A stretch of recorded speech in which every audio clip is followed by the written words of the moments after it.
Okay, ladies and germs, we have a lot to discuss. We got yesterday's fights. We got the recent revelation that Bozy Ennis was in fact contacted for a Terrence Crawford fight, where a lot of people wanted to hold it against Terrence Crawford because he supposedly had not reached out to Jaron Boots Ennis late last year for a fight. As it turns out of Bozy Ennis's own mouth, he was contacted by Black Prime.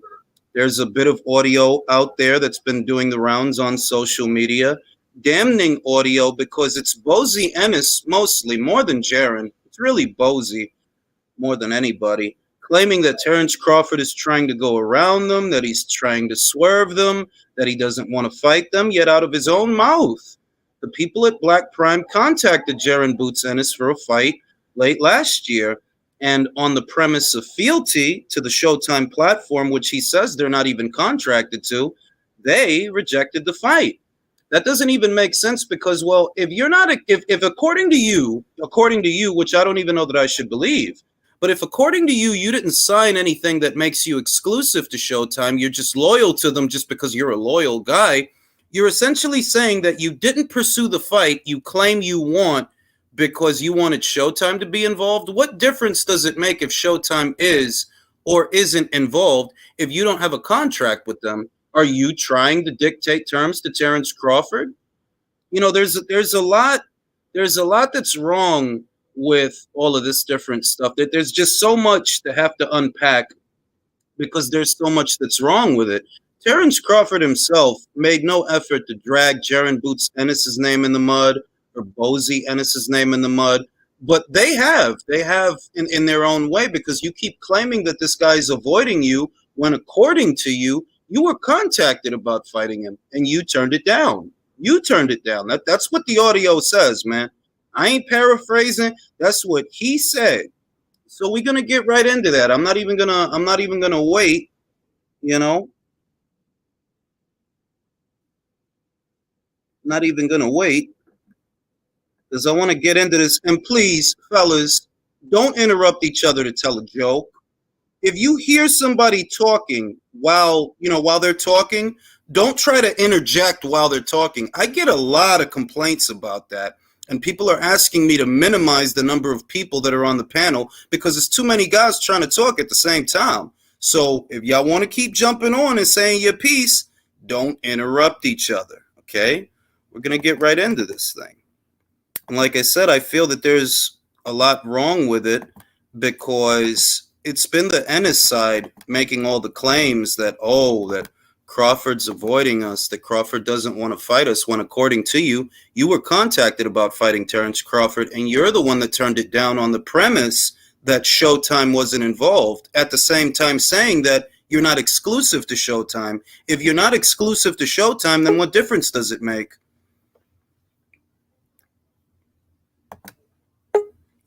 Gonna get right into it. Got my man Unbiased. Got my man Drew in the building. Y'all already know. Hello, Drew. Hey, Jules. It's you know what it is. I'm biased. It's just that, and Drew asks me this all the time. Do I get tired of being right? No, I don't. I told you they move funny. I told y'all. Jaron Boots Ennis might look like a talented young fighter and all of that great stuff, but that don't mean that they moving right business-wise. Because if what you wanted was Terrence Crawford, you would have stayed the WBO route. You have to think about who was in the WBO route versus who was in the IBF route. There was nobody there, nobody of value. But ahead of Jaron Boots Ennis by way of the WBO, Drew, finish this sentence for me. Who was ranked ahead of Jaron Boots Ennis by way of the WBO? Virgil Ortiz, right? And instead of lining yourself up for Virgil Ortiz or Terrence Crawford, which way did he go? IBF. The way to pad his let's keep it real with Boots. Like I've been saying on Boots, talented guy, in shape, but I don't know how good you are with work every year and fighting nobodies. And what you got a padded record of what, 30, almost 30 wins? Who you fighting, bro? And we're supposed to be, and I don't want to attack Boots the fighter for the business decisions that Cameron Duncan makes or that Bozy Ennis makes. Like, I don't want to do that, but it's hard. It is hard because it's like, yo, dog, y'all trying to sell this dude like he's something that he hasn't proven that he is yet. And that Chukatsian fight really don't help it. You want me to believe that what, Chukatsian is on the level of a Crawford? Come on now. It's stupid. Like, it is stupid. Only for it to come out that, yo, they offered you a fight with Terrence Crawford. And it didn't come out from a source, from a Mike Kopinger or a Kevin Ioli or a Manu Kakopiang. No, it's coming out from Bozy Ennis himself. They called you for a fight. Can I tell you this, Jules? Can I tell you this? Team Ennis can't get on the same page. What did Conley say just 2 weeks ago about money to fight on Showtime and get the big fights? What did he say? No, that was Cameron Duncan. And Cameron Duncan said, sorry. Cameron Duncan was the one that said that there is no money to do big fights. That's how I know that this whole thing with Crawford, this was a smear campaign that he was likely instructed to conduct by Showtime. That's what I get out of that. That all of a sudden you want people to believe that Terrence Crawford is ducking you when Terrence is supposed to be a part of a conversation that you ain't even in. He's pound for pound. You not. He's a champion. You not. A 3-division champion. You not. He supposed to be fighting Errol. You supposed to be making your bones. But all of a sudden, y'all come out with this narrative that, oh, Terrence is avoiding y'all. Based on what, bro? Based on what? Because you pouncing on guys like Sergey Lipinets and Thomas Dulorme. Like, really, fam? And that's why I'm never sold. Whenever I see that it's too strong a push for some unbeaten guy that ain't done shit, I automatically don't like him. They was doing that with Rolly. So that when I finally get a look at Rolly, I'm like, yo, what the fuck? What the fuck? It was He's ass. He's ass. Garbage. You want to know what makes it spicier, Jules? Go ahead, unbiased. You know what makes this shit more spicy when the truth is being revealed and brought to the light? Bozy ass said they ain't even shine with Showtime. Ain't that about a bitch? Ain't that about a bitch? You pledge loyalty. Yes. He said that they ain't even signed with Showtime. Let me say this. This is what he said, and I feel like he said it that way to deliberately create confusion, because what he said was, I didn't sign nothing with Showtime. You see what I mean? Yeah, maybe you didn't, but you're not Jaron Boots Ennis' promoter. Cameron Duncan is his promoter. So if somebody going to sign on the dotted line on Jaron Ennis' behalf, it's going to be Cameron, not you. You're his father. You're his father, not his promoter. His promoter and his manager, more or less, is Cameron Duncan. So if somebody signed something over at Showtime for him to be exclusive to that network, it would have been him, not you. You know, you're not his guardian ad litem, and he's not a fucking minor. He's in his mid-20s. You don't sign off for him. Now, Cameron Duncan, he does. And I would wager that, yeah, they do have an exclusivity deal with Showtime, because not that long ago, I read something, and I was talking to another dude online about it. There was an article published in June that entailed a 3-fight Showtime deal for Jaron Boots Ennis. That sounds like a contract to me. I think they deliberately create confusion just to get people talking. I don't even know where that audio is from, but he shot himself in the foot with all that shit. He really did. And these boxing dads, they need to stop trying to be mouthpieces for their kids because all they do is make them more enemies. That's all you doing. We didn't have this to say about Jaron Ennis yesterday, but because of you, now we do. Do we, Jules? Do we see Papachenko talking this nonsense? no. He don't run his mouth. And don't you find it funny, Jules, how all this is happening when everybody talking about Crawford is like, damn, Crawford's in Creed. It's the #1 movie. You see Crawford, he look good. That's all they talking about right now when it comes to Crawford. Nobody else is talking about any other welterweight. Exactly. Like when is Errol supposed to be coming back? When is this Keith Thurman fight supposed to be going down? What bothers me about this, gentlemen, before I pass it to y'all one by one, is that Al Heyman, pardon me, not Al Heyman, Showtime. I blame Showtime for this. You know, you can't accommodate this fighter properly. And he is your fighter. I mean, he is your fighter, even if he's not Al Heyman's fighter, which he isn't. This is your fighter. Invest in him. Get him a Danny Garcia fight. Get him a Keith Thurman fight. It's the onus to do these things. The onus to do these things is on you. It's not on nobody else. And in place of actual fights and actual substance, this is the bullshit that the consumers end up with. Rumors and quotes and he ducking me just for all that shit to be fake. Ain't nobody ducking you, bro. Nobody is ducking you, bro. If anything, you look funny to me because you could have been looking at a Virgil Ortiz fight. You could have been like, yo, Paco, order that shit. I want him. You was #2 and he was #1. If you would have stayed there, that would have been the fight that they ordered. But you want to fight Chukatsians and shit like that. That's the dudes y'all want to fight. Dudes with a lot of consonants in their name that nobody never heard of. Now I'm going to pass it to Michael. Michael, just give me your thoughts as quickly as you can because we got 9 people on the panel. Give me your thoughts on Bozy on that situation. Mm-hmm. Well, I didn't even hear the audio. So, like, what was the reasoning for him not taking the fight? Did he say that? He said that Black Prom contacted him, and he said, "Oh, they trying to be slick. They trying to do the fight without my people involved." My people was a reference to Showtime, but he later said, "I don't even have a contract with them. They just treat me good. So if you treat me good, I'm gonna be loyal to you." You know, that's verbatim. That's what he said. That they don't have a contract with Showtime, but they still loyal to Showtime. And at Black Prom, you know, they got in contact with them about doing a fight between Terrence Crawford and Jaron Boots Ennis, and he turned it down on the premise that he wanted Showtime to be involved. That's the gist of it. So I don't get this, bro. Like, is the people that manage Boots is gonna kill him as a fighter? Like, he has talent, like he can get better, but his team it's almost like they're out against him, bro. That's the way I look at it. No, they just moving with this new age boxing bullshit. But at the end of the day, just so you know, it was from Empty the Clip. That was the interview. I posted it up on my page as well because I was really taken aback and so surprised about this. I was like, wow. And you know, I think as time continues to go on, more and more revelations of this shit from this Bud smear campaign is going to start to come out, and people going to be looking stupid. All these fanboys and D-suckers and D-riders who, when Bud ain't never moved like no sucker duck, and all of a sudden everybody want to label him one. All exactly right. Like 2 weeks ago, Paco Veracel, and look, I don't have nothing against Boots, and I don't have nothing against Virgil Ortiz, but these is guys that a certain section of the boxing community, they wanted me and you to believe that Crawford is avoiding these guys when it's the other way around.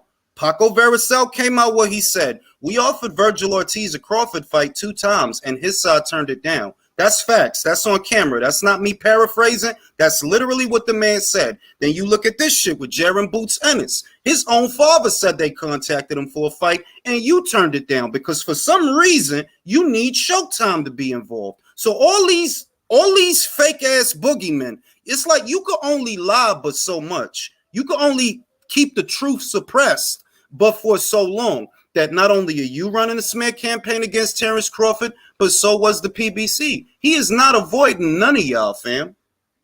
There's nothing to avoid in those guys. What the fuck did Jaron Ennis do that he need to be avoided? Can somebody tell me? What did he do? Thomas Dulorme? Yaha, because he knocked out Thomas Dulorme. He went the distance with Karen. belts. So let me go to Julio. Julio, what's your reaction to all this, bro? Man, the way that Terrence Crawford has been maligned by boxing media and fans and just everyone in the whole like boxing, the boxosphere, like it's just terrible, man. Like these motherfuckers don't want to fight. I think it's almost a sin how badly this guy, who is a generational talent, is being maligned. When in fact the truth comes out that both Virgil and Jerron, and honestly, it'll probably come out sooner rather than later, but Errol Spence, these motherfuckers really don't want to fight. I just think it's terrible. Like I really don't know what else to add to the conversation other than that. Like if you consider who Terrence is, what he's accomplished, the ambassador he is to boxing, is fucking terrible. I just think it shows you how much of a badass Terrence is. Nobody wants to fight this guy. Literally, he's almost 40. He's pushing 40. He's 40 years old. And that's the other thing that these guys. What I see that the Jaron Boots Ennis people wanted. Well, first let me read the super chat. Shout out to Jack. People on Twitter are saying Boots is Roy Jones 2.0. Yeah, fucking right. Bro, that's the type of hype he's receiving. Like he's getting compared to Roy Jones and Bernard Hopkins and all these other people. For beating absolutely no one. For beating absolutely no one. Let me read this other super chat. Steel Mills Boxing says they want to make the up and comers Bud's problem instead of the guy who holds all the belts of the sanctioning body that they are ranked in. Shaking my motherfucking head. Keep banging, OG. And I've been saying that for at least 12 months. That there seems to be an effort to try to make it seem or appear as if Jaron Boots Ennis is after Terrence Crawford, or somehow he's Terrence Crawford's homework, that Terrence is supposed to take care of that. All the while, y'all going up the IBF route. You've been fighting in IBF eliminators for over a year. Who's the IBF champion? Can somebody remind me? Who's IBF champion? Spence. So then what the fuck? Spence Jr., niggas. You know what I'm saying? So it's like, yo, not only, the Castillo Clayton fight, that was an IBF eliminator. The fight that he just had, that was for IBF interim status. And all the while, who y'all mentioning in interviews? Terrence Crawford. It was off of that I'm like, look, Jaron Boots Ennis looks like he has talent, but I don't like how these guys move. If you after Errol Spence, then say you after Errol Spence, because that's what your management seems to be because you have to understand Al Heyman and a lot of those people's managers, they're in cahoots. So at the end of the day, Al Heyman probably is telling them, like, hey, if you come in after any of my fighters, I can make it really tough for you. Sure, you can get your little interim belt, you can get your little shit, but keep Terrence Crawford's name in your mouth, because Errol's going to be going up to 54, and I gotta make Errol not look crazy to go up to 54. So I'm going to let you guys do what you do, but if you come after Errol or do anything, I'm going to make it tough for you. And I really do believe that.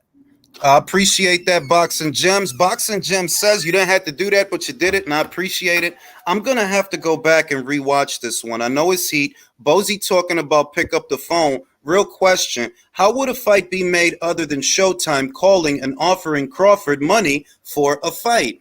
And I want to say this. Let me just have the floor for a second, fellas, because this goes back to what I've been saying for months. I'm not against Terrence Crawford fighting Jaron Boots Ennis or Virgil Ortiz or anybody under the sun, but I'm not fucking stupid. You fight on Showtime, correct? So if he's a network and promotional free agent, he don't have no money to offer you. And Black Prime, apparently, they wanted to offer you some money, but that's besides the point. Because what I've been saying for months is, look, it looked like Jaron Boots Ennis is exclusive to Showtime. Not a problem. Terrence ain't got no promoter. Terrence ain't exclusive to no network. So if you want him, make him an offer. And you don't really want him. That's what I see. What you want to do is take his name, rub it in shit, rub it in piss, so you could big up this fighter that hasn't fucking accomplished anything. And that is what bothers me. That is why I say that Showtime is almost ruining boxing in America, because you don't want to make fights with these guys. You just want to use these cornball ass tactics to try to sell us a dream about a guy that ain't even beat nobody. I'm sorry. He could be talented. He ain't done shit. Jules, can I just say this? Who's next? No, let's go in order like Jules is doing. Now go ahead, Sawab. Sawab ain't have the chance to talk yet. Yeah, I'm trying to be respectful, motherfuckers. Behave. Assalamu alaikum. Well, we guys, man, Jules, look, this Boots Ennis, bro. I've said it from day one. He hasn't proven shit, and from the looks of it, he's gonna be the next Errol Spence, bro. I'm sorry. No, I don't. He's going to be the next Errol Sawab, Spence. Sawab, I don't even think he's going to be that because the situation that I see is you're not worth no money. You could get that IBF, whatever, when it go vacant. Go ahead, get that shit. You need fights more than you need that belt. Ain't nobody over there for you to fight. What you think? Danny Garcia gonna fight you? You think Keith Thurman gonna fight you? He's about to be the only fighter with like 20 title eliminators. Think about it. If Crawford goes to Golden Boy, which it looks like he might because of this Rocha fight, 2-3 fights from now, we could get Crawford versus Ortiz. Ennis, who you gonna fight? All them welterweights that used to matter about 5 or 6 years ago, most of them are gone. Danny moved up to 154. Sean Porter retired. Keith is semi-retired. You ain't getting a Spence fight. So who they got for you over there? What's going to be your signature fight? All the while, you pretending that Crawford is running from you when they called you. It's like it really is ridiculous. Like, bro, y'all don't want to fight nobody. That's what's wrong, I think, with the American boxing scene, exclusive to that particular outfit, that these motherfuckers want to do particular anything. Outfit in that weight division. I think there's a lot of American fighters that want to bust a nigga ass, but you know they're in a place that they can allow for them to bust a nigga ass, like Keyshawn Davis busting niggas ass, Jared Anderson. That's why I said that. That's why I said that particular outfit. That what I see about that particular outfit or that particular platform and what fighters fight on there, all them motherfuckers do is I don't want to shit on Stephen Fulton because at least he's showing he gully, he with the shit. Win or lose, he has my respect. Tony Harrison, same shit. He going to Australia, he might win, he might lose, but at least he doing his fucking job.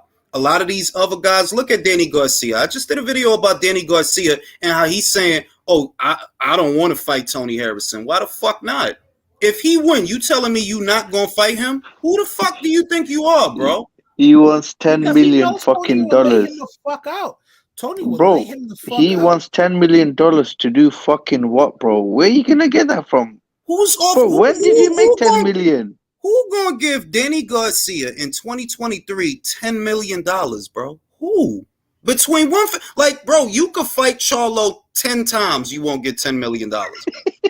You could fight him 10 times, you won't get that. You're not a $10 million fighter.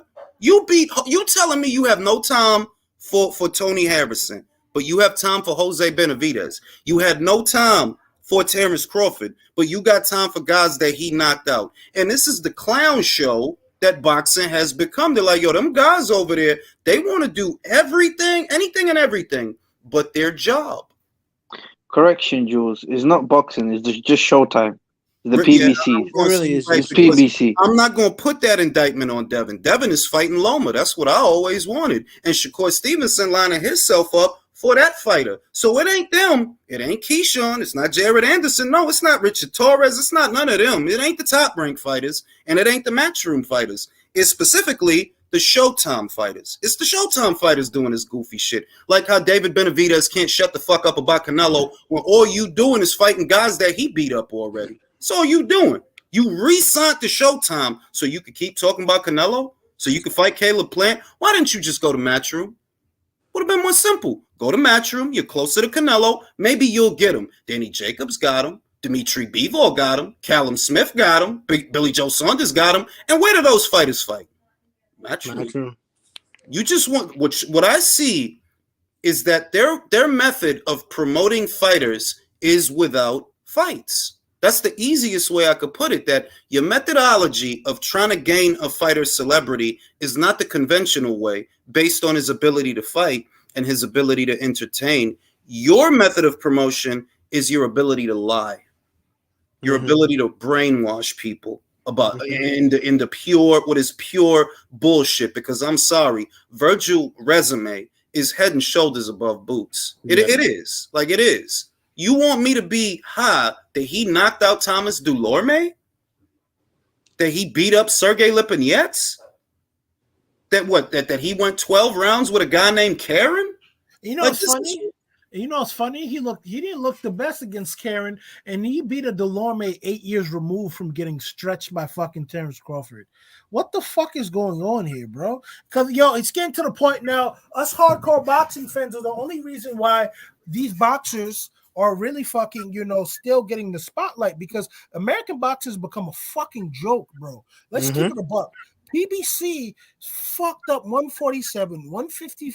I can't say 154 because they were able to. No, I like 54 to be real. I like 54. Yeah, but they fucked up 47, 60. 160. They fucked it up. I would say that they fucking did. Heavyweight. They killed heavyweight. They fucked up heavyweight. How do you fuck up the cash cow division? That's another thing. Low key. No, they did fuck up. No, I'm gonna say no. You know why I say low key because in spite of what they did to the division, there's still money flowing. And there's still other fights that can happen that don't involve their fighters. What I will say is you fucked up what could have been the biggest fight the heavyweight division has seen in the modern era. And that was Wilder versus Joshua. That fight would have been way bigger than Wilder versus Fury 2, 3. That shit would have been way bigger than that shit. Y'all fucked that up. Trying to use Fury as an alternate. The funny shit is, in the hierarchy, it's heavyweight, middleweight, welterweight. They ruined all three of the glamour divisions. I agree with that. They did. In the history of boxing, that's what it is. But it all comes back down to this, Jules. The way these fighters are moving, it just shows that there's no money to pay them what they want to get paid. They have an overinflated sense of value. They want 7 figures for bums, 8 figures for a tough fight. And it's obvious it's not happening. No matter what Steven Espinosa's spinning over here for cucks on social media, it shows in the inactivity of these fighters. There's it shows in the schedule. It shows in the matchmaking. Like, look, I'm not a liar. Yesterday's card was actually a fun card. I like Figueroa versus Magsayo, even though I'm not high on either of them. I liked Jarrett Hurd versus Rendezvous. That was a fun little fight. But I looked at what I look so disrespectful to somebody. He said Rendezvous. Like Residue put up a good fight. Like Residue was getting his ass. What the fuck are you talking about, bro? It was a good ass fight. But I noticed, and me and Drew have talked about this a lot, that the fights that they're gonna make, you want to pay attention to what's being reported to the commission and what the purses are, because that will tell you what the budget is. That the only fights they're gonna make on regular Showtime are budget fights. You know, Brandon Figueroa doesn't cost a lot of money. Mark Magsayo, he costs even less. 2 years removed from the sport, Jarrett Hurd. What do you think it costs him to get him in the ring? What do you think it costs Rendezvous? These are fucking recession voucher. Jed Goodman on Twitter tweeted the entire cost of the purses. I think it came up to a little over $2 million for all the fights, even the off-air fights. Thank you. So you have these guys like Errol Spence Jr. that they're supposed to be 7-figure fighters, and Keith Thurman, and apparently Danny Garcia thinks you're supposed to give him $10 million for I don't even know what. These are the guys that aren't active. You know, the guys like Jermall Charlo. That's why he's been gone for 2 years. There's a lot of things I heard, but in a nutshell, I can see where the budget cuts are. If you're observant, you can see that there are budget cuts. More importantly, people above Stephen Espinosa's pay grade already said there are going to be budget cuts. But you guys just want to run with whatever he tell y'all because a lawyer would never lie, right? Those guys are the pillars of honesty.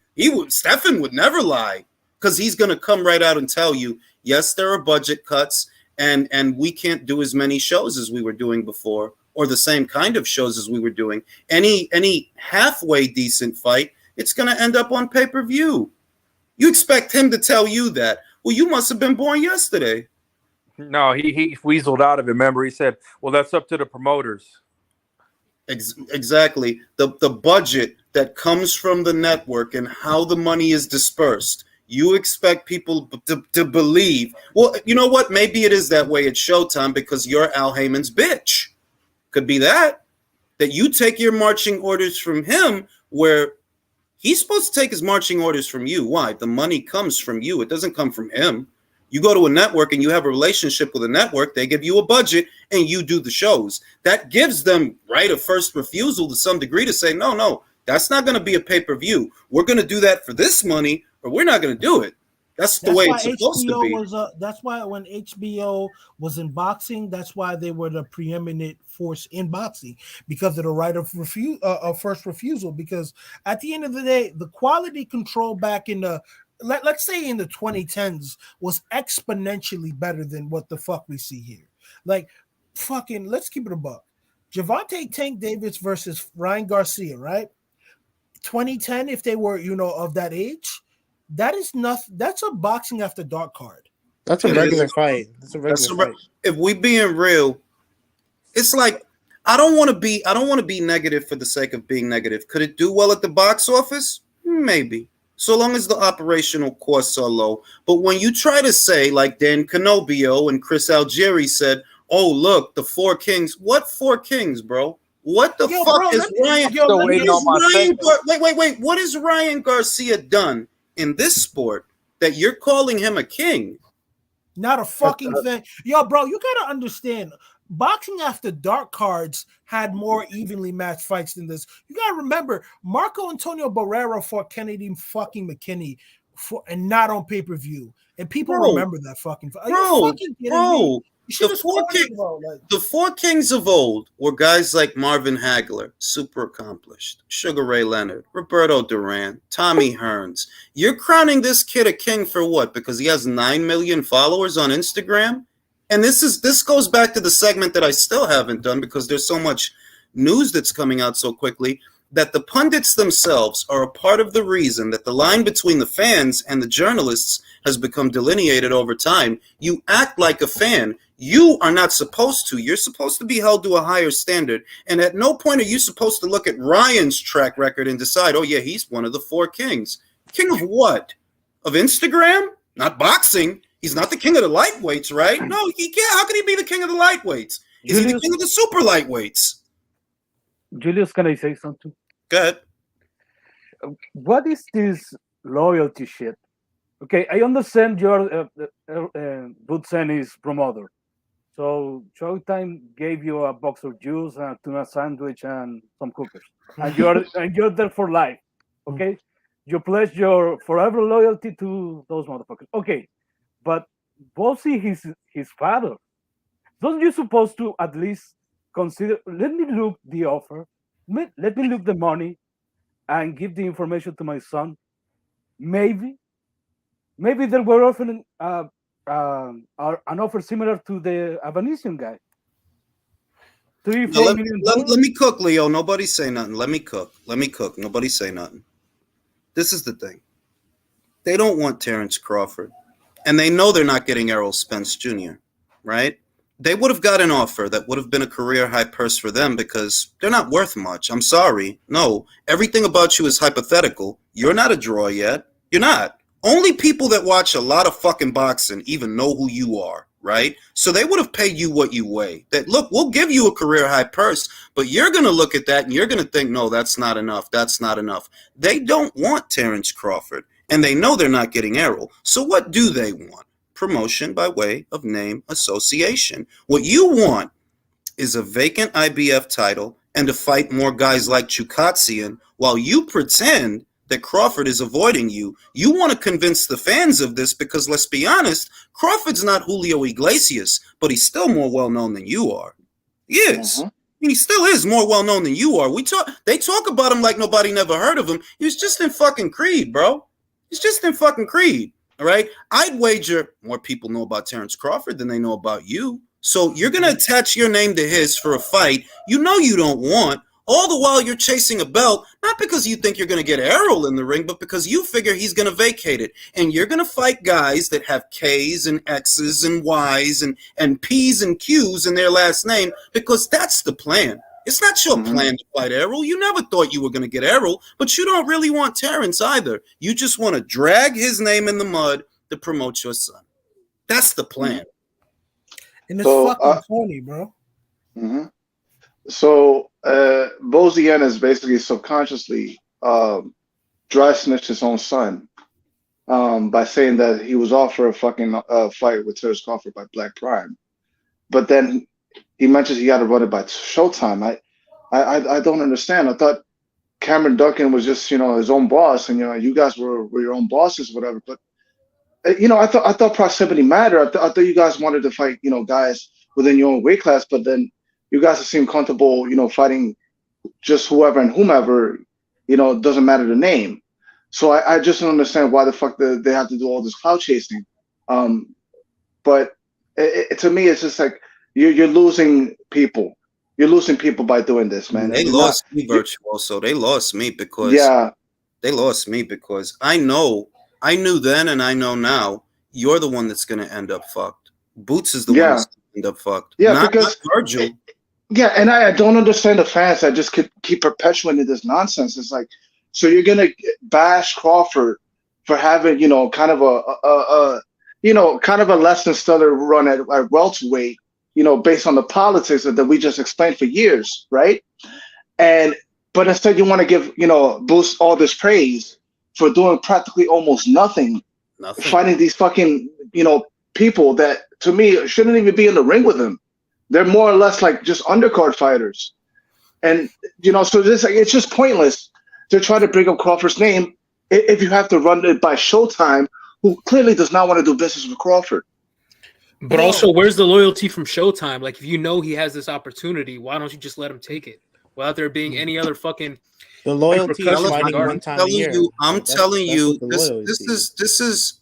I don't even like. I ran with this because something very recently happened, and Drew knows about it. First, let me read these super chats. Boots will become the new Demetrius Andrade. I agree with you. Boxing Gem says, "Will Esco from Bad Left Hook has Jared?" Exactly. Me and Drew talked about this. That Brandon Lee, up until recently, unbeknownst to most, was a Cameron Duncan fighter. Al Heyman poached him. Now he's with Al Heyman. Now he is officially a PBC fighter. And I'd wager that Al Heyman has that in mind for Jaron Boots Ennis whenever his contract with Cameron Duncan is up. I don't know when that is. Doesn't look like it's up yet. But whenever it is up, don't be surprised if Al Heyman poaches him as well. And what that's going to be career suicide. And what they're telling him to do is to be the anti-Crawford.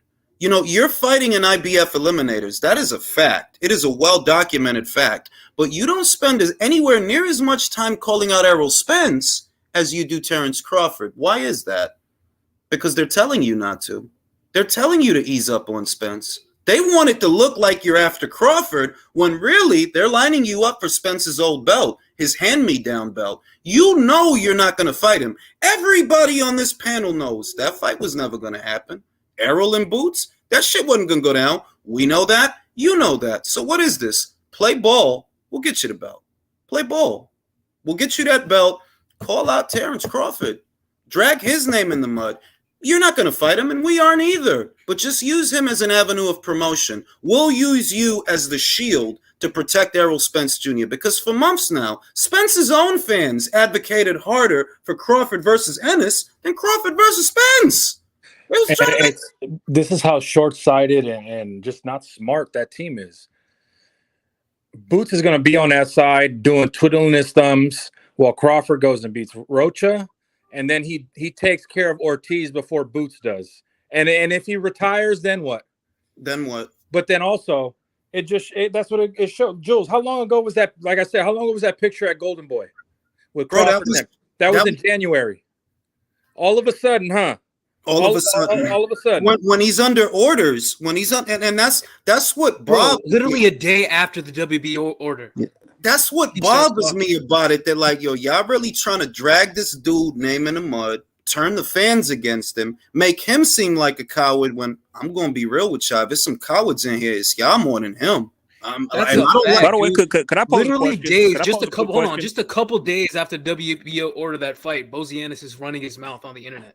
Like, that's crazy, bro. These people are shameless.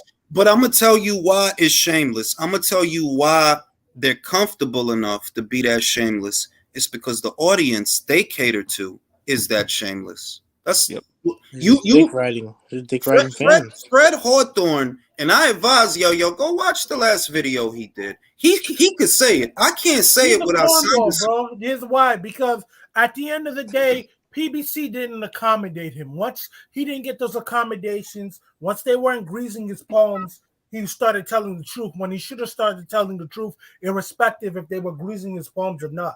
But is he telling the truth? Yeah. But he's not the most reliable source for me because I think a lot of the stuff he has is slanted. If anyone slights him, he acts like a bitch towards them. And this is not only just because of what PBC did to him. Also, look at the Sean Porter thing. Look at how he treats Terence Crawford. Look, Like, I get that, but what you got to understand is this: if it took him that long to wake up, at least he awake. He not lying.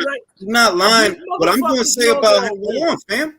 What I'm going to say about him is he been dropping a lot of jewels the last 12 months, and a lot of that shit is true. Showtime is broke. If you don't want to see that, I don't know what the fuck is wrong with you. Does Showtime pay bills in your house? That you so fucking loyal to Showtime? You so fucking loyal to Stefan Espinoza? You don't understand. Their own parent company is telling them there are budget cuts. There's no agenda in there. It's just a fucking fact. And you don't want to see the forest for the trees because you listen to people that make this about something that it isn't. This is just about boxing. And I'm telling you, they're brainwashing you, bro. If you really want to see Crawford versus Ennis, which I wouldn't mind either, I think that's a great fight. I think Crawford will knock his ass out. But all the same, if you want to see that fight and I want to see that fight, you know what you do? When you get Stefan Espinoza in the spaces, tell him, did you make an offer to Terence Crawford? Yep. To do a Boots Ennis fight? Because that's your fighter. Correct us if we're wrong. But is Boots Ennis not exclusive to Showtime? And if he isn't, you know what? Okay, then you go to Boots Ennis. Hey, if you're not exclusive to Showtime, why didn't you go over to Black Prom when they offered you Crawford? I thought you wanted that fight. If the journalists, forget us the fans, if the journalists that have the access, that do those interviews, if they ask those questions, we would actually get somewhere. But we don't. What we usually get from the journalists is them doing this to the fighter. Fucking sick. By the way, can I pose a quick question? Go on, Jay. All right, so we all know it's only a matter of time before Boots is going to be elevated to IBF champion, I believe. And when that happens, forget Bud. We all know he's not going to fight Bud, but forget Bud. Like this is the second coming of Spence, and I say that to say this: he's not going to unify with anybody. Once he has that title, they're going to do everything they can to make sure he keeps it, in my opinion. Give me a second. Shout out to Rachel and Nonito. I did enjoy the fights. They were very good, and that's saying a lot because I'm not a big fan of Showtime's programming, but that was a good card. Very good card. Go ahead, Country. I'm Country. Fucking shit. Jay, go ahead. No, I mean, just that's just my that's my opinion. I mean, whenever he gets that IBF title, Showtime is gonna do everything they can to make sure he keeps that belt, and he's not gonna unify with anybody. I mean, somebody said it earlier. I think it was Jack that they believe that he's going to be the next Demetrius Andrade. Mm-hmm. I believe that too because I don't see the signature fight that you need, and I don't even put that on Boots. I put that on Stefan Espinoza. Why? Yo, Danny Garcia. If you don't want to fight Boots Ennis, you don't fight on this platform. We don't have no money for you, bro. Now, if you're willing to fight him, we got some money for you. But if you're not going to fight him, you need to hit the road, bro. Thurman, same deal. Drew, how long I've been saying that? Thurman need to fight Ennis, all right? Thurman. You've been salivating saying you'll pay $100 for a pay-per-view. I will pay for that pay-per-view, bro, just to see him get knocked out. But what I see is Showtime is not doing right by the fighter. Cameron Duncan, no, y'all not. Because those are the fights that he need. He don't need Chukatsian. He don't need Lipinets. Honestly, he don't need a lot of guys. What he need is that last era of welterweights. For God's sake, y'all can't even get him Riverside Rocky. What I want to know, though, Jules, is it that they just don't want tough fights? Because you look over at the zone side. Those fighters are getting paid, Jules. AJ got bread. Canelo got every dude at every level. Triple G, like them dudes is getting money. Bivol, Zerto, like they all. And look, it's a guy in the comments said, "Yo, the Showtime schedule better than the DAZN schedule." In what way? God. In what way? I don't like. I look at that, and I'm not gonna be rude to the guy. That boiled down to preference. But I'm just thinking about it like, yo, I'm looking at the same schedule that you looking at, and I don't see what's better about it. What's better? That they gonna charge you $160 for 2 fights? Jules, it's better. Wait. It's better for him because he doesn't have to pay for it. He's gonna stream those fights. I guess because I'm like, yo, look, yesterday's card was okay. It was like, I'm not going to knock it. No, it was okay. But is that better than Cordina versus Rakhimov? No. Hell no. What the fuck are you talking about, bro? You know, Jules, those people that say that going crazy over Showtime schedule. It's like they just remind me of people that took the Pepsi challenge and then chose a cup of piss. Like, you know what I mean? Yeah, They don't know what they're seeing. They don't know what they're watching. And Showtime to me is just Showtime Boxing is a consumer product, right? And they're exclusive to a particular promotional outfit that you have described all the problems that are endemic of American boxing occurs within that particular promotion, right? And so when you have this exclusivity deal, you're gonna have a politics. You're gonna be used to seeing fighters fighting with fighters that shouldn't be in the ring with, and as a consumer product, it's gonna continue to fail. See, Jay just said that they're gonna keep this title on him, or not by fighting the least challenging opponents. And so, as a consumer product, it's gonna suck that this guy is not gonna be a fighter that is not gonna be in fights that are gonna excite the fans. So then, what do you got? What do you got to offer? Think about it. That he was ranked number 2 as soon as December of last year by way of the WBO. And in the WBO, you had Virgil Ortiz, which is a fight I would have liked, or Terrence Crawford, which is another fight I would have liked. I'm not against that fight. I never have been. I just sift through the bullshit that, bro, this guy don't want to fight Terrence Crawford. In fact, I think you don't want to fight Terrence Crawford. That's what I think. I think that's a fight that you don't actually want. You want to fight guys that have X's and K's and Y's in their name. That's what you want, because what you're waiting for is for Spence to move up so you can get his hand-me-down belt. That's what it's all about. I'm not going to put it on a fighter. Cameron Duncan don't want you to fight nobody. He don't. He know who Terrence Crawford is. He know he could do. He know what he could do. He know. I think he used to be his manager. So he ain't dumb. He don't really want to put you in there with Crawford right now. For the money that Black Prime offered him, which I would guess, I don't know, it could have been maybe $1 million, maybe $2 million. $1.5 million, maybe $2 million. That's not going to seem like a lot to Cameron, because Cameron is telling himself, this guy I got, he might be a potential pound for pound down the line. Maybe that's true. Maybe it's not. But here today, you ain't worth that money. So if you want that fight today, that's what it costs, bro. You want it? You know the answer. No, you don't want it. You don't want to fight Terrence Crawford, and you never believed you were going to get Errol. That's bullshit too. That's all that is a hand-me-down belt. It's all fake shit, which is why I like Top Rank. If I know about a Top Rank fighter, it's because he's fucking fighting people. Simple. That's what we're here for, right? Fights. I'm not here to fly the flag for nobody, man. Fuck all that. I'm here for fights. Devin is fighting Loma. If he win, then maybe we get Stevenson versus Devin. Or maybe we get Stevenson versus fucking Loma. Whichever. We are here for fights. Not all this virtue signaling bullshit. I motherfucking told motherfuckers that Bozy Ennis, I don't want to knock him, but his team a bunch of frauds. A bunch of frauds. Anybody can see that shit if they look hard enough. Jules, I just want to say this here. The one main reason I missed the golden era, bro, is because back then, fighters, they didn't need to price themselves out. Fucking Danny Garcia is asking for 10 million. Ennis is asking for fucking 5 million. Fucking every Tom, Dick, and Harry wants 20 million, 10 million plus. They want Canelo money. They want the Muhammad Ali money. They want the Mike Tyson money. They want money that doesn't exist. They want money that doesn't exist because think about it. It exists, but not for them. They're not worth it. Bro, I thought about it, and I'm like, bro, who the fuck could Danny Garcia fight between 154 and 147, 154 and 160, I should say, that would give him $10 million? Who? I didn't think nobody. Not even Golovkin. Not even.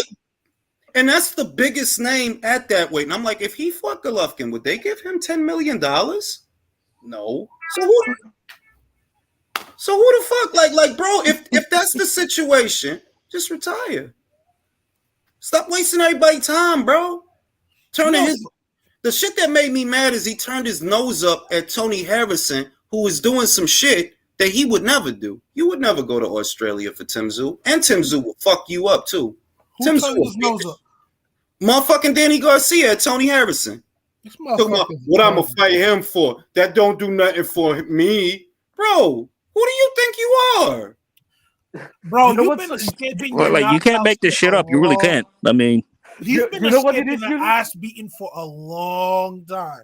All you do is lose to the top level. Oh, I don't do nothing for me. bro, There is, we set that up like, dude, just retire, please. Like just Retire, get the bro. fuck out of yeah, it. For guys, real, man. that's it. That exactly.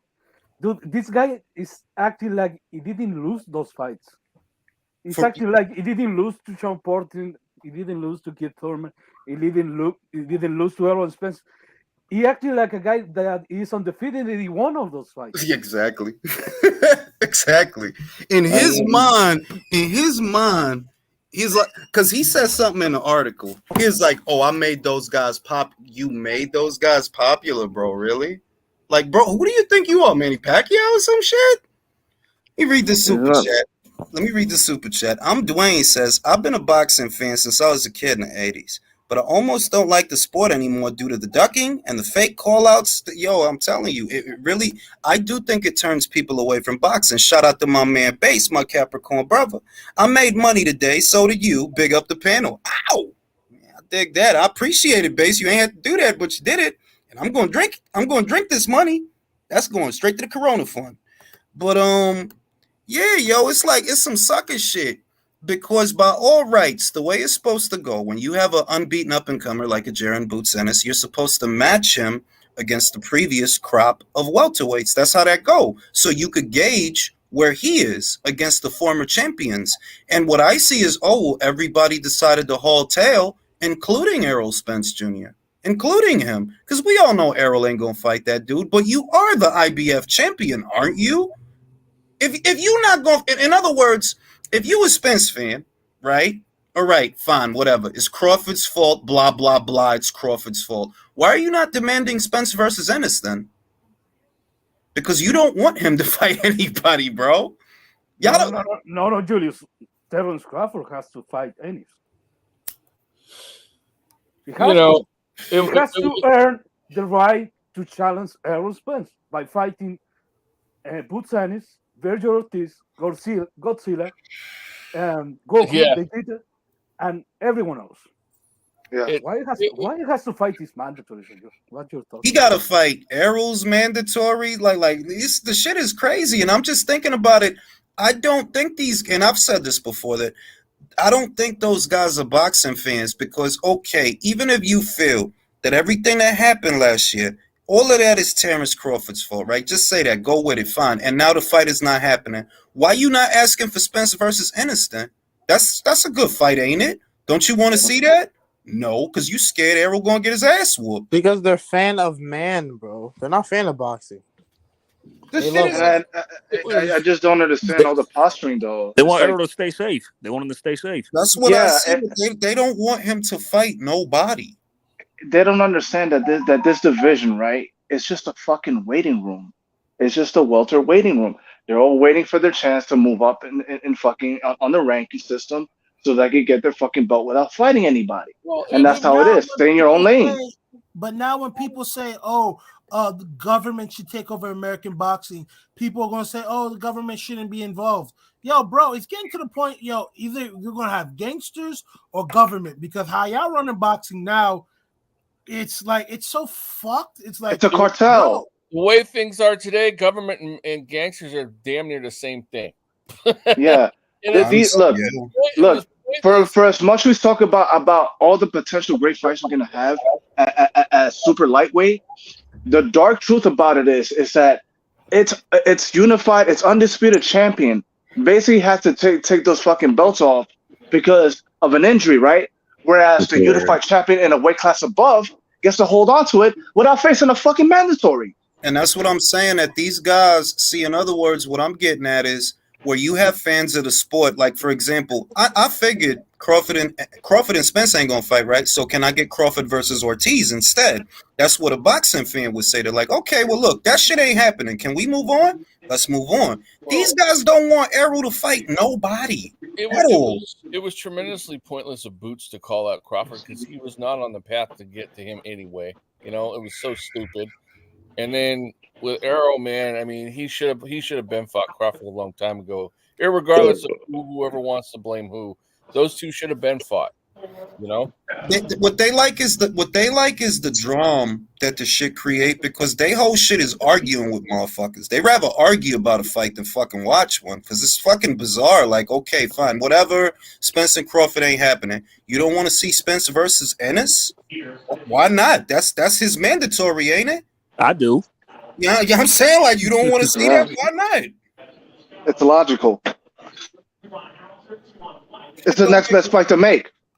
That's how I look at it, that if Crawford is going to Golden Boy, then the next best fight to make for him is Ortiz. And if Ennis is Errol's mandatory, then the next best fight to make for him is Errol. That's the fight to make. Like, what's the problem? These guys don't want to see fights, man. That's what I see. They don't want these guys to fight nobody. Do you know what's the worst about this, Julius? Dude, okay, you are not gonna fight Berger, you're not gonna fight Terence Crawford, you're not gonna fight Bozy Ennis. Dude, at least fight Kid Thurman already. That's the other thing. When is that bullshit supposed to go down? There is no date for that. Ain't on the schedule. There's no date. That's the what that shit is literally not on the schedule. That's not even made. What they supposed to fight in May? Like, they're supposed to fight in We're talking about a dude that has fought once in 2 years, and they want us to act like he really Sugar Ray Leonard. For beating who, bro? Danny Garcia? Mikey Garcia. This shit is ridiculous, bro. What I really want is for all these old guys, yo, just go away, bro. Just Errol, retire, bro. Retire, bro. Fuck it. Just go raise horses and shit. Go grow peaches and shit. You got a farm. Go grow some apples and shit. Just fuck it, bro. Get the fuck out of here, bro. Because they didn't fuck. I'm telling you, they literally fucked up one of the deepest divisions in boxing. Welterweight was a deep division. Not no more. It sucks. It sucks, man. I had so much hope for it back in 2017, and now look what it is. It's in ruin now. There's all the fucking politicking, man. And you got fucking legacy media. You got legacy media that basically failed to educate the fucking fight fan, you know, of what's really going on.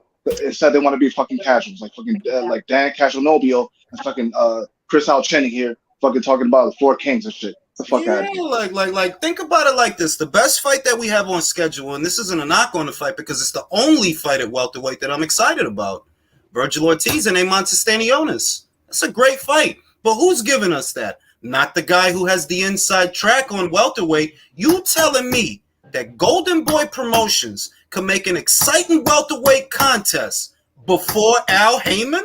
Before Show? I thought y'all had all the welterweights. The fuck going on? But they don't have any money now. They don't have money. They're broke. Oh shit! I know I got some money. Shout out to my man Manny Ruiz, who says competition is key in all sports. Competition, Heyman has always advised his fighters to avoid, which is true.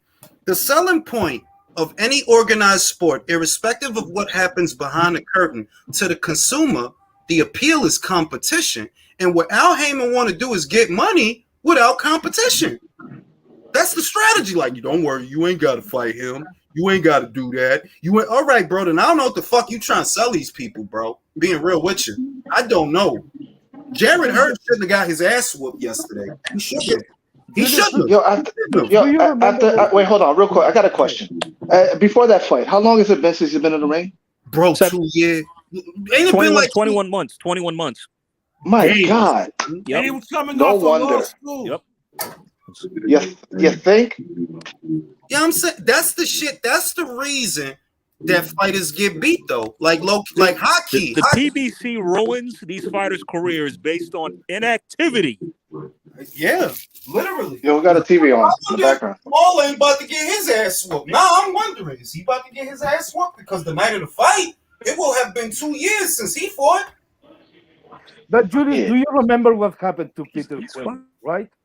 Mm-hmm. Okay, he won that belt against, I don't remember the guy, and then he talked with Al Heyman, and Al Heyman told him, okay, you're going to drop the belt, and we're going to give you $1 million to sit down for 1 year. Okay, but back in the day, at least they have $1 million to give you. Yep. The shelf. They have that kind of money now. Nope. You to be doing absolutely nothing. Listen, You it's understand? exactly what Bernard Hopkins told Marcos Villegas in that interview, that now the well is dried up and you're not getting 12-round money for 6-round fights. You know what I mean? It's exactly that you don't have the money to do the things that you did before. So now a lot of guys they just not fighting. I ain't gonna hold you. I dead ass do miss Peter Quillen though at 160. He was a damn good fighter. I don't know why fucking Al Heyman fucked his career up like that, man. Whatever happened to What him? do you think Al's offering fighters now to like prevent them from taking fights? Like, He do you probably think has a he's telling? manila envelope of them fucking another dude. Well, So, yeah, like, that. yo, if you Nah. go against me, I'm gonna put this shit out. He's cutting guys loose, bro. That's what's going on. Look at Richardson Hitchens. They cut him loose. They cut him loose. And Like, he's he was a flourishing. Mayweather Promotions guy. He's flourishing on Matchroom. Couldn't be better for him. I was gonna say he probably offered Errol a 12-pack or some shit. But whatever happened to Peter Quillen? Hey, take by a the year way? off. You know, He offered him a bottle of Henny, bro. didn't he lose to Alfredo Angulo? Peter Quillen? Mm-hmm. I guess. And 68. When's the last time it was? How long ago was that? Well, I think that was like a year. Shit. That'd be the damn. I'm trying to tell you. Nobody knows what happens to these dudes, That man. was 4 years ago. That was 2019. That's 4 years ago. Oh bro. God. Yeah, he's 40 years old. No way. Oh. Yeah, he is. Oh. What I'm gonna say is this, right? Because I want to move on from that Ennis shit. I'm going to do a segment on it, but I'm gonna say this: he's fucked. He doesn't know it yet, but he's fucked. He doesn't know it yet, though. That ain't shit gonna happen for you, bro. Your career is gonna look like Andre's. Oh yeah, you had a belt. Boo woo hoo, bro. You know how many motherfuckers in this sport got a belt and can't sell shit? That's gonna be you. It's gonna be you. Virgil gonna be okay. I'm telling you, he gonna be okay. Conor Ben gonna be okay, but you, all you gonna have is guys on Twitter that really like you. Unless something change, that's all you gonna have. Because if Virgil fights Bud, win or lose, that's gonna raise his stock. I already know, and he's gonna be cold after that. There ain't no shame in losing to Bud. Because it ain't no shame in losing in this sport. And motherfuckers don't like these guys negotiate scared. Look at Davis and Ryan Garcia. Oh, we gotta be at 136 and I get a rematch clause, but you don't. Negotiate like a bitch. Mm-hmm. Yo, it's like this, man. It's like you play chess against someone, and that opponent has a tactic where he protects his pieces. That's Al Heyman, man.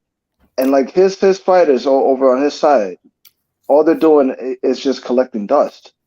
You know, if you're Boots, look, you have the proximity towards Al Heyman and his fighter, right? But he's not gonna let you fight. So it's like you have to decide for yourself, man. Listen, I gotta move, or else I'm just gonna be stagnant. My career's gonna be stagnant. Showtime is holding me back. But I don't disagree with that. But like, why do people always like portray Al Heyman like he's this Machiavellian chess master? Like he's reading The Art of War. We're hanging upside down. He's just a protectionist motherfucker. That's it. There's nothing impressive. He's really about just this a middleman, motherfucker. really. Just because he went to Harvard, like. Bro, I'm trying to tell you and with that, he's exploiting fighters that don't know the fucking business. Well, the only thing I see that he got going on is he fills a room full of idiots so he could be the smartest one in the room. That's what I see. He's just a control freak. That's all I see. That like all you really doing is you keep a bunch of dumb guys around, and because they dumber than you could take advantage. But that's really it. You know what I mean? If you really want to impress people, you would have came up with another Floyd by now. Yeah. You had the Why money. is Showtime in the fucking toilet then? If you're so good at your job. That's what I'm saying. That even Stefan Espinoza said it in the interview with Marcos Villegas. There is declining viewership. Yeah, I know. I've been saying that for the longest time and been called a hater for it when I'm just looking at the metrics. Yeah. They go down every year. But like, put it like this. I get shit for calling Al Heyman a hermit manager. And because that guy is very reclusive. He doesn't do interviews. He doesn't represent the company in any meaningful way. He just does shit in the background, of course, yeah. But like he's not there. He's not there, there as a presence. Whereas I'm still wondering if he's even real. Eddie Hearn, like he puts his name on the fucking product, man. He's right there. He cares. That shows he cares about the fucking fights. He cares about his fighters, man. Whereas this guy is like, it's like, yo, you're looking mad shady and shit like that. He And you just not around the shit? trying to be like, you know what he doing? He living out like some fake ass Kaza Soze shit. He trying to be like the Kaza Soze of boxing. Like, fam, you know what you really like? You more like the shit in The Last Dragon that like, yo, he wanted to meet the master. And the master was a goddamn Chinese food cookie machine, bro. Remember when he went to Chinatown? And they like, yo, behind this door is that's Al Heyman. That's what's behind the door. Chinese food. I mean, you can literally apply the analogy of the man behind the curtain from The Wizard of Oz. Like just a frail human being. He just a regular dude doing some regular shit and stealing from y'all, and y'all can't realize it. Now I want to go to Julio about yesterday's fights. I didn't want to do a weekend recap because I'm gonna be honest, I didn't care that much. But there were some exciting fights. They were. So you saw Jarrett Hurd yesterday, Julio, and it looks like he's in a bad way. For what reason do you believe that Jarrett Hurd is no longer the fighter, the tank that he used to be? That's true. I agree. That's what I thought. I couldn't have said it better myself. Good point. I have to agree with you. I'll answer that question to you. Go ahead. Let me answer.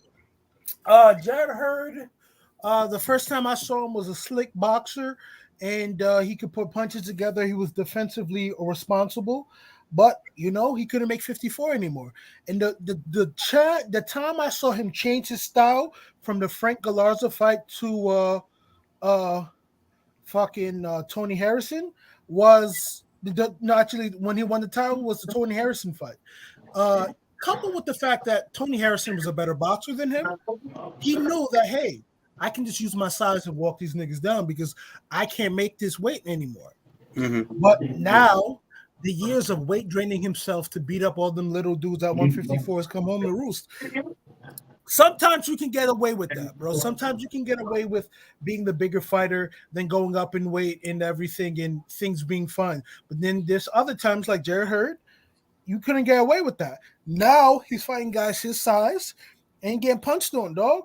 And let's keep it a buck.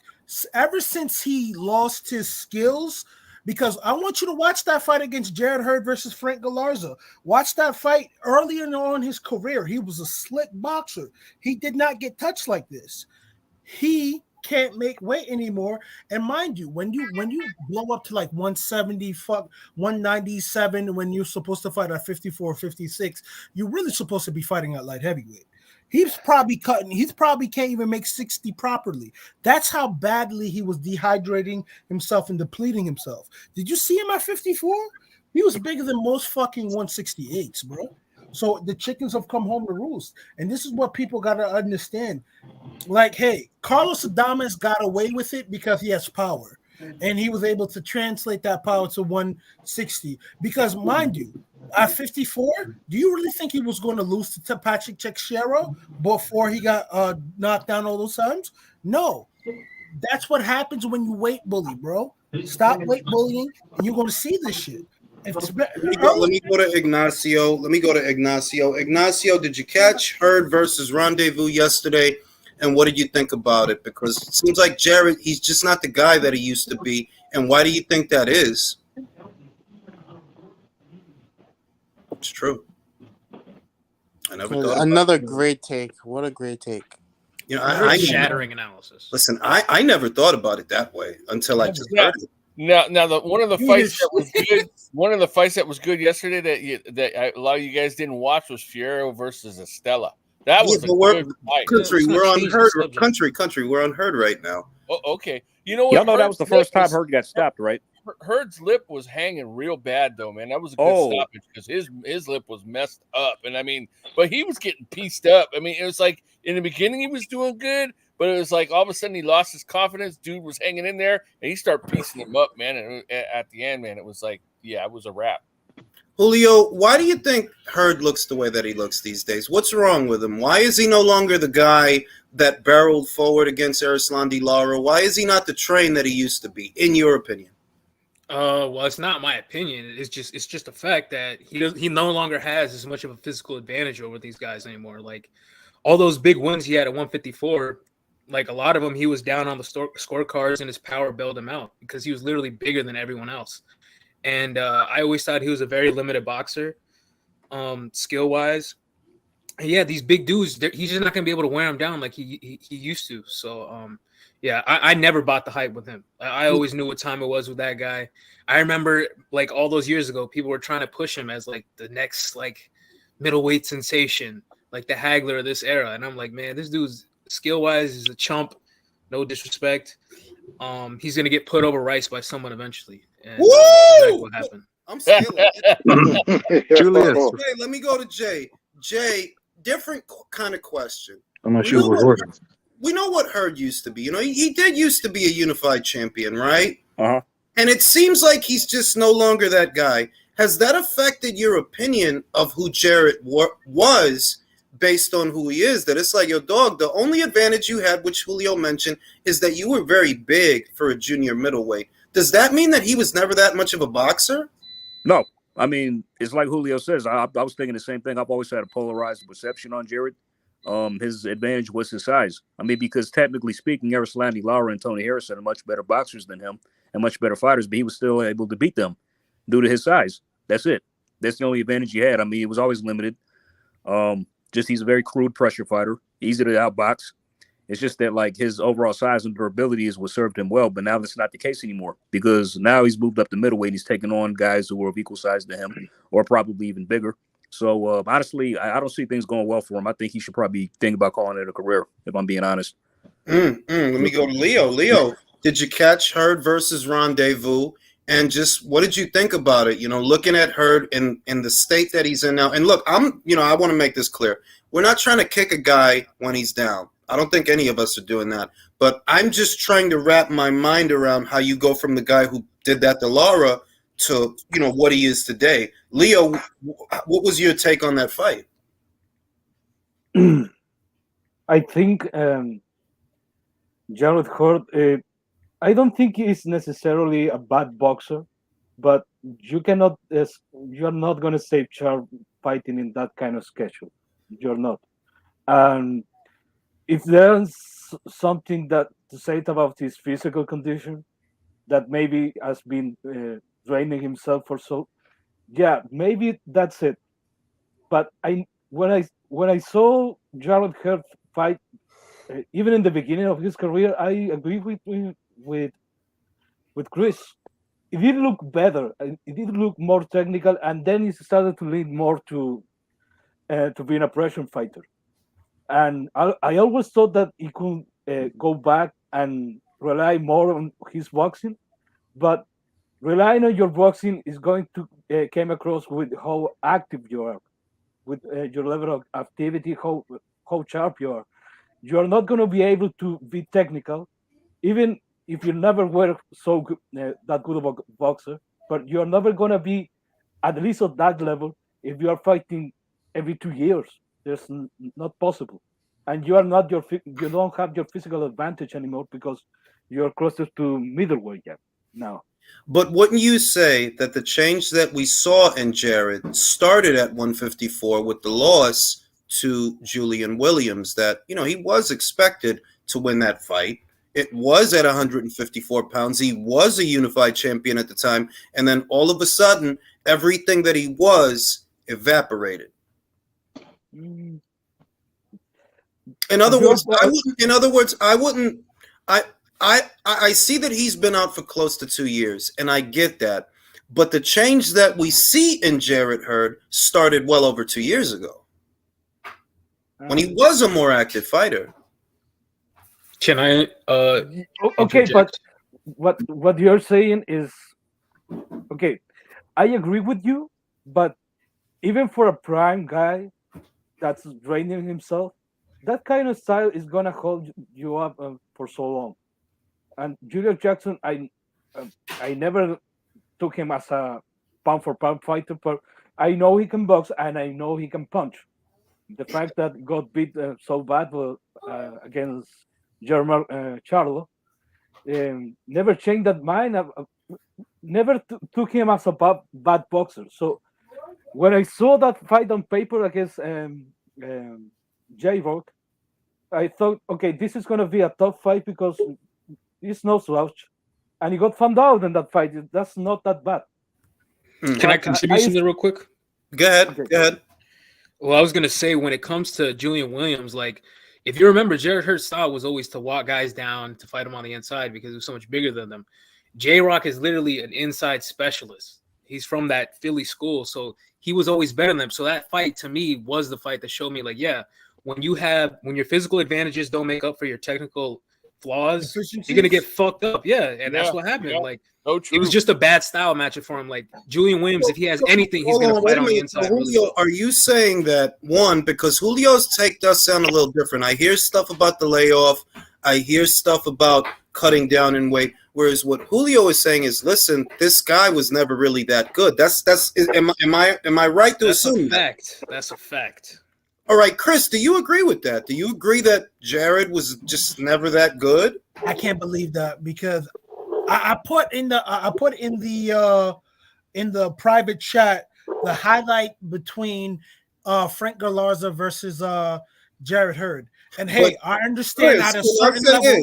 The Frank Galarza fight, not only was that a long, long time ago, but it's not like that was a high-level guy. I know that wasn't Yeah, he's a better boxer than all that fight proves that he's a better boxer than Frank Galarza. That's hey, that's kind of how I took guys, it. I understand that.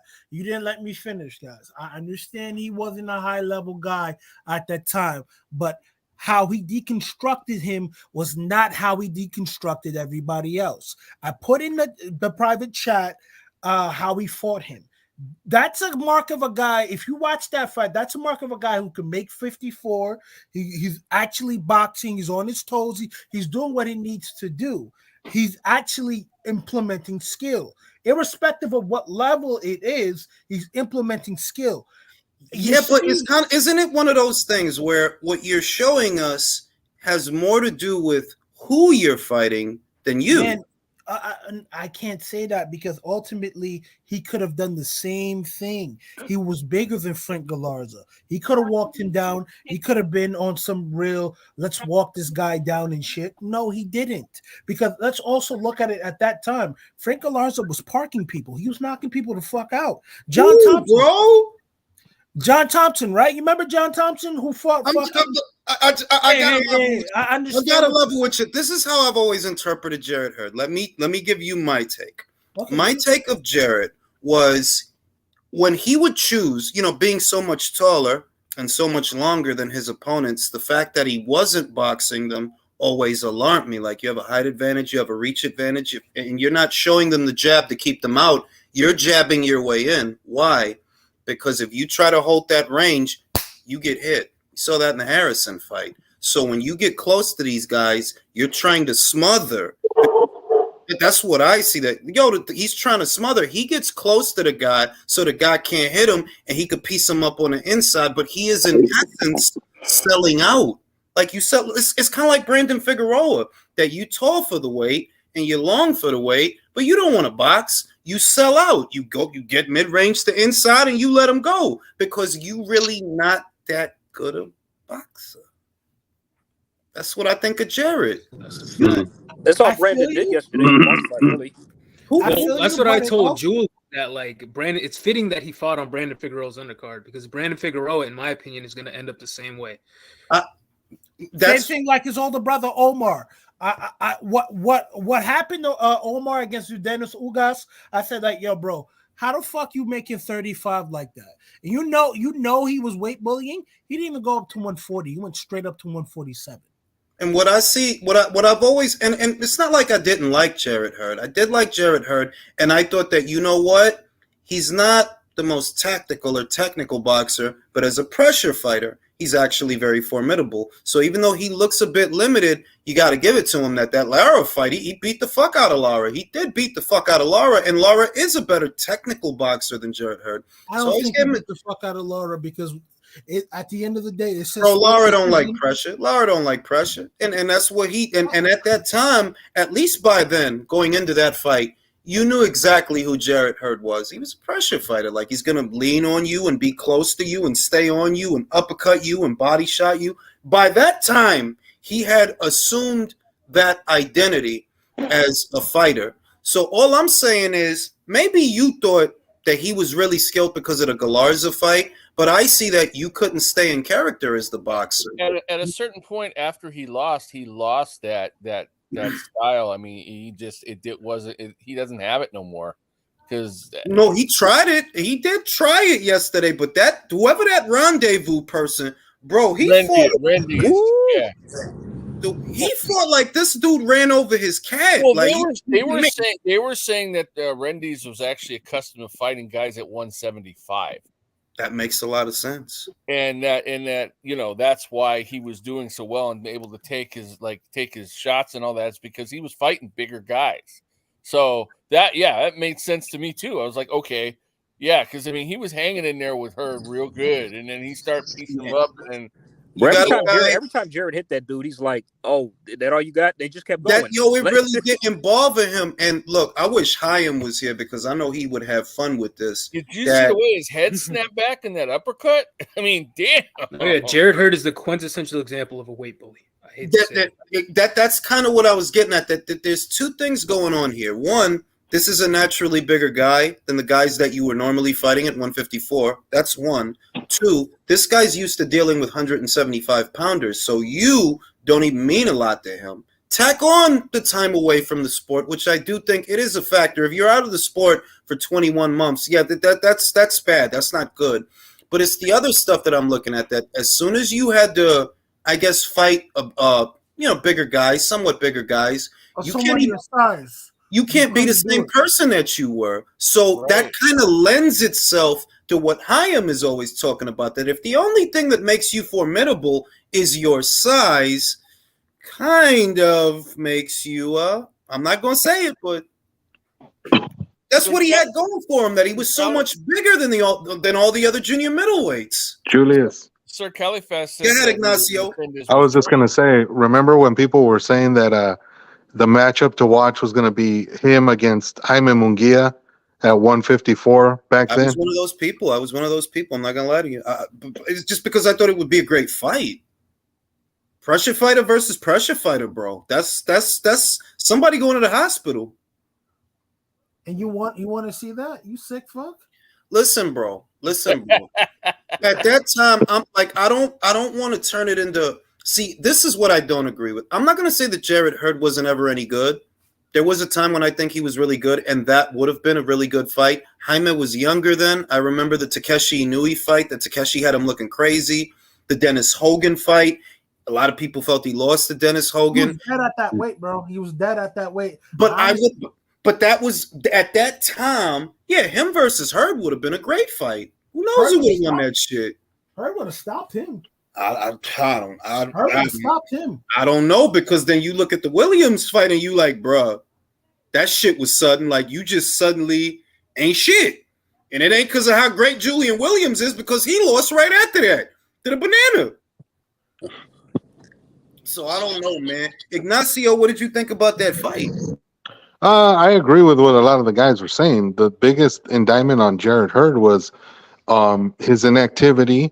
And also, too, he's just kind of become shop worn. There's only so many wars that your body can get into before eventually the law of diminishing returns kicks in. And that's kind of what happened with him. The Harrison fight, he took a lot of punishment. The Lara fight, he took a lot of punishment. He got beat by J-Rock. So it was just a matter of time before eventually, if he didn't change his style and try to preserve his himself, you knew eventually the wheels were going to fall off the train. It happens with a lot of guys who have that style. No one ever lasts for 14 to 15 years fighting that style. At most, you get guys that can last 8 to 10 years before it's over. And that's kind of what Jared Hurd has gotten to the point. He's pretty much at the tail end of his career. I mean, there's really no other way to explain it. Yeah, it's not. I don't think, and I don't say this, for shock value, but I do agree with everything Ignacio said. I think it's not safe for him to fight anymore because he's shown that he can't change and he can't grow. To that, I give you my man from Nicaragua, Chocolatito. He is an A-level pressure fighter. He's always been a pressure fighter, but he's an A-level pressure fighter. That he slip, roll, and rod punches. He counters in con. He finds a way to mitigate the damage while applying pressure. That's an A-level pressure fighter. Whereas Jarrett Hurd was more of a B minus pressure fighter. That you definitely apply pressure, but not in the best way. And you've taken a lot of damage as a result of that. Now, yeah. Roman uses his jab. Roman uses combinations. Roman also doesn't always. Roman has an outside game too. So yeah, but you seldom ever see it, bro. Like I can't remember the last time I seen Chocolatito boxing from the outside.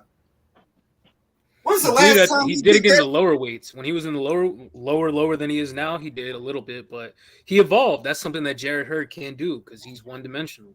I agree with that. Like that I think that's the difference between an A level and a B or a C level, like a David Lemieux. David Lemieux's always been, to me, at his very best, B minus, and most of the other times C plus, maybe solid C. You know, yeah, he's a pressure fighter and he hit hard, but there's a lot of other things that a pressure fighter can do that he don't do. You know what I mean? So let's move on from that. I want to ask Ignacio about Mark Magsayo versus Brandon Figueroa. What did you think? You know, it was tough to watch, Julius. You know, the mauling, the clinching. There wasn't as much action as I thought was going to be in that fight. You know, Figueroa won, but to be honest, I've never thought of Magsayo as being like this great fighter at 126. I mean, he has the win against Gary Russell, albeit controversial, but he has a win. Mm-hmm. But before that, I mean, you got to remember, this was the same guy who was losing to an old warhorse in Julio Ceja, and he had to come back and knock him out in order to preserve his unbeaten status at that point, because he was going to lose that fight does he not stop Julio Ceja. So get out of him, though. You know, yeah. And so it's just one of those things where, like, you know, Magsayo's decent, but I don't think he's the best at 26. I'll say this much: if Figueroa was to take on any of the other guys with a belt in that division, he gets murdered. Lara beats him. Bronco beats him. Yeah, he would just get pasted, in my opinion. I don't think he can hang with any of those guys. I want to go to country, but first, let me read these 3 super chats. Shout out to my man Deed. Someone like Murata would trash Hurt. I do agree, and that's what bothers me about Murata retiring. I wanted him to stay. He's always been fun to watch. He's a good, well-schooled boxer. Even if he's not pound for pound, he was a serviceable fighter. Shout out to Jay. Jay about to go see Creed, and we gonna see what it do. With Jay, tell me if it's good or not. Tell me if I should watch it, please. Julio, I probably am going to watch it. Julio told me it was decent. Domo says his pops passed away within those 21 months as well. Could that have affected him? I think so. I think it affected Felipe Pergovic when his father died. Country, what do you think about Mark Magsayo and Brandon Figueroa? Did you like the fight? And now that Brandon won, right? You know, he won. Just what are your thoughts on Brandon? It was a tough fight to watch. I agree. You know, to be honest, the Figueroa Stella fight, I'm not hammering on that, but I was actually getting more enjoyment out of that fight than I was the Brandon Figueroa.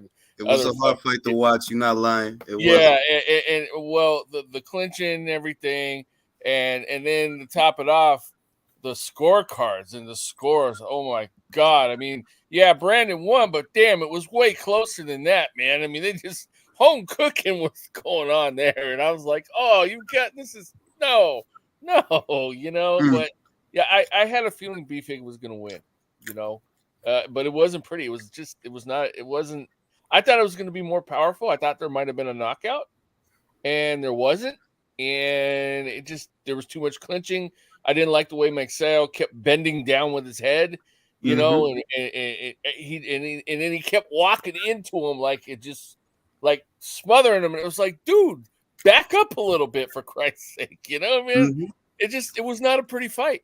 So I mean, yeah, the outcome went how I thought it was. I mean, I figured B-Fig by decision, but it was much closer than what they said it was. You know? Julio, what did you think? Let me go to Julio. Julio, what did you think about the fight? And you know, like How do you evaluate Brandon with the rest of the weight class? Oh, I said my thoughts yesterday, bro. Mauricio Lara will serve him over rice with peppers and onions, like for real, for real. He got at one point in the bro with a little at sauce one on the point. side. That's a fact. That's a fact. And a Arroz fucking con pollo, nigga. and a fucking ice cold Jarritos, because bro, there was a point in the fight where he got hit with 3 left hooks consecutively, like in a row. Bro, if that was Lara, like you'd wake up in the locker room or in the hospital, or you might not wake up.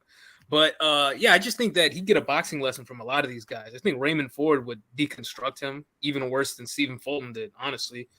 And Raymond got more power than Stephen Fulton. That's a fact. That's a fact. And like he's just, to me, he's another Jared Hurd, or a David Benavidez, where like, yeah, you have this physical advantage over some of the smaller guys, but I think at this weight class, I think in this fight you saw it too. He's a little more vulnerable, gets hit a little more, even like he got hit a lot in the weight class below. But man, like I don't know how one judge had Magsayo winning only 2 rounds. To me, that was insane. I thought it was a very close fight. No way he won only 3 rounds. They gave him like 3 rounds. Like, y'all smoking, man. Come on.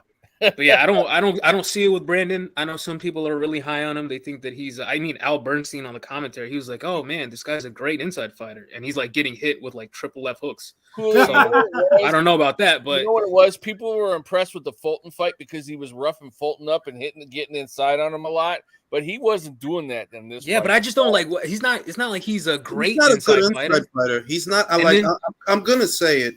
You know, and I didn't do a segment on it because I don't have a high opinion of Brandon Figueroa that I want to talk about him for 7 minutes on the relay. My honest opinion is, no, honestly, he's not a good inside fighter. Like, he's not. You fight on the inside because you're not a good enough boxer to fight from the outside. You don't have the timing or the speed to keep the jab in front of the guy and keep him at arm's length. So you do what Jared Hurd did. You sell out. You collapse the pocket and just lean on the guy and fight on the inside because you're not good enough to fight on the outside.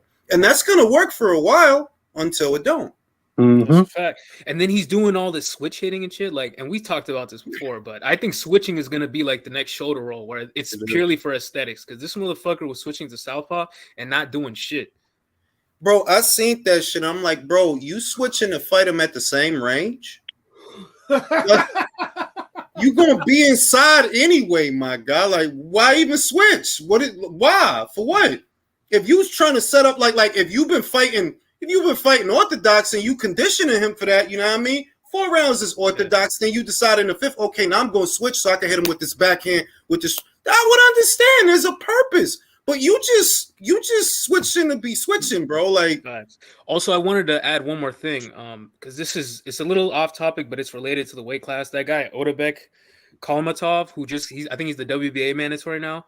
Man, that guy, he's a problem. I'm gonna just say it now. Like, I actually like a lot what I saw from him, and I went back and saw some of his other fights. He's very good. Good fighter, very good fighter. I guess the question now is, what's next for Brandon Figueroa? What, Ray Vargas, right?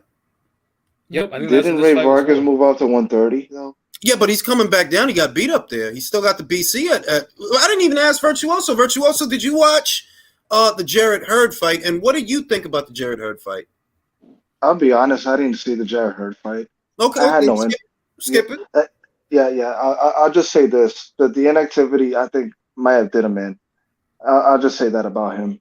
But now, what about Brandon? Did you catch Brandon and Mark?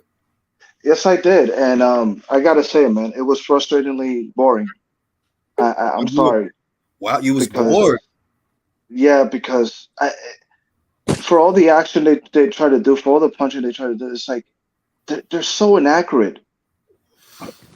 I just wondered, like, if they had a better gauge of distance, a better gauge of punch placement, technique. You probably would have seen a lot more devastating results because either one of them can have power. You'll never know with Brandon because just like his sister, he doesn't know what he has. I mean, it's just like you have a man that has the length and you can catch people at the end of your fucking punches without getting hit, and yet that concept never enters his fucking mind. And with Mark, I don't know, man. It's like You trying to be the next Pacquiao? It Bro, ain't working out listen, for you, kid. like You can't so, have Freddie Roach anymore, Right. bro. I'm gonna be real, bro. It's almost hard to He's fucking hear what he's saying, bro. he's like a Especially if you family don't want a dollar Lee crowd. Wood. Bro, I'm Yeah, telling you, like that dude is not like the fact that Gary lost to him. And look, y'all know I'm not big on Gary, but Gary is yeah, a way better boxer than that guy, man. Like you he shouldn't have is. lost to that fucking guy. That No, seriously. inactivity, because that guy's like, and I'm not normally mean, but that guy sucks. Can, Like can he's I not. say something to this? Go ahead, Leo.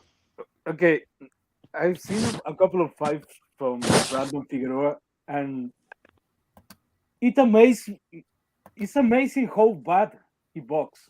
Yes. It really, because every time I see a Brandon Figueroa fight, uh, I see the fight and I think to myself, I I have s- I have seen this fight before, and it reminds me this kind of fights that uh, I live in a small town, and every once in a while they do these local events. These kids that they are debut, they're with debut fights. They're never boxed before, and they have a couple of months of training. And you always notice when they are inexperienced because they jump into each other and they throw a lot of fucking punches. They not have a gauge of distance of Mm, proper throwing the jab, and that's the same thing that I see Brandon Figueroa do every single time. yes. A guy that fights not even like an amateur, like a guy that has been training for a couple of months. And for Mark Maxayo, I think Mark Maxayo only can box when the guy uh, stays still in one Hmm. place. If you, I'm not talking about moving around the ring. If you move a little bit to forward or backwards, Maxayo can do absolutely anything. He cannot put two punches together against a guy that moves just a little bit. Leo, just with minimal like lateral movement beats Mark Masayo. Yeah. And this kind of speaks to what me and Alexis talked about after the Stephen Fulton and Brandon Figueroa fight. Alexis was actually one of the few. I give him credit for this because he saw what I saw, that while it was an action fight that did have a lot of action, it didn't really have a lot of skill. You just didn't see the sharpness and the accuracy that you would expect from a fight that's supposed to be a high level fight. I'm gonna go to Boxing Learner. Boxing Learner, what you thought about Brandon yesterday and Mark?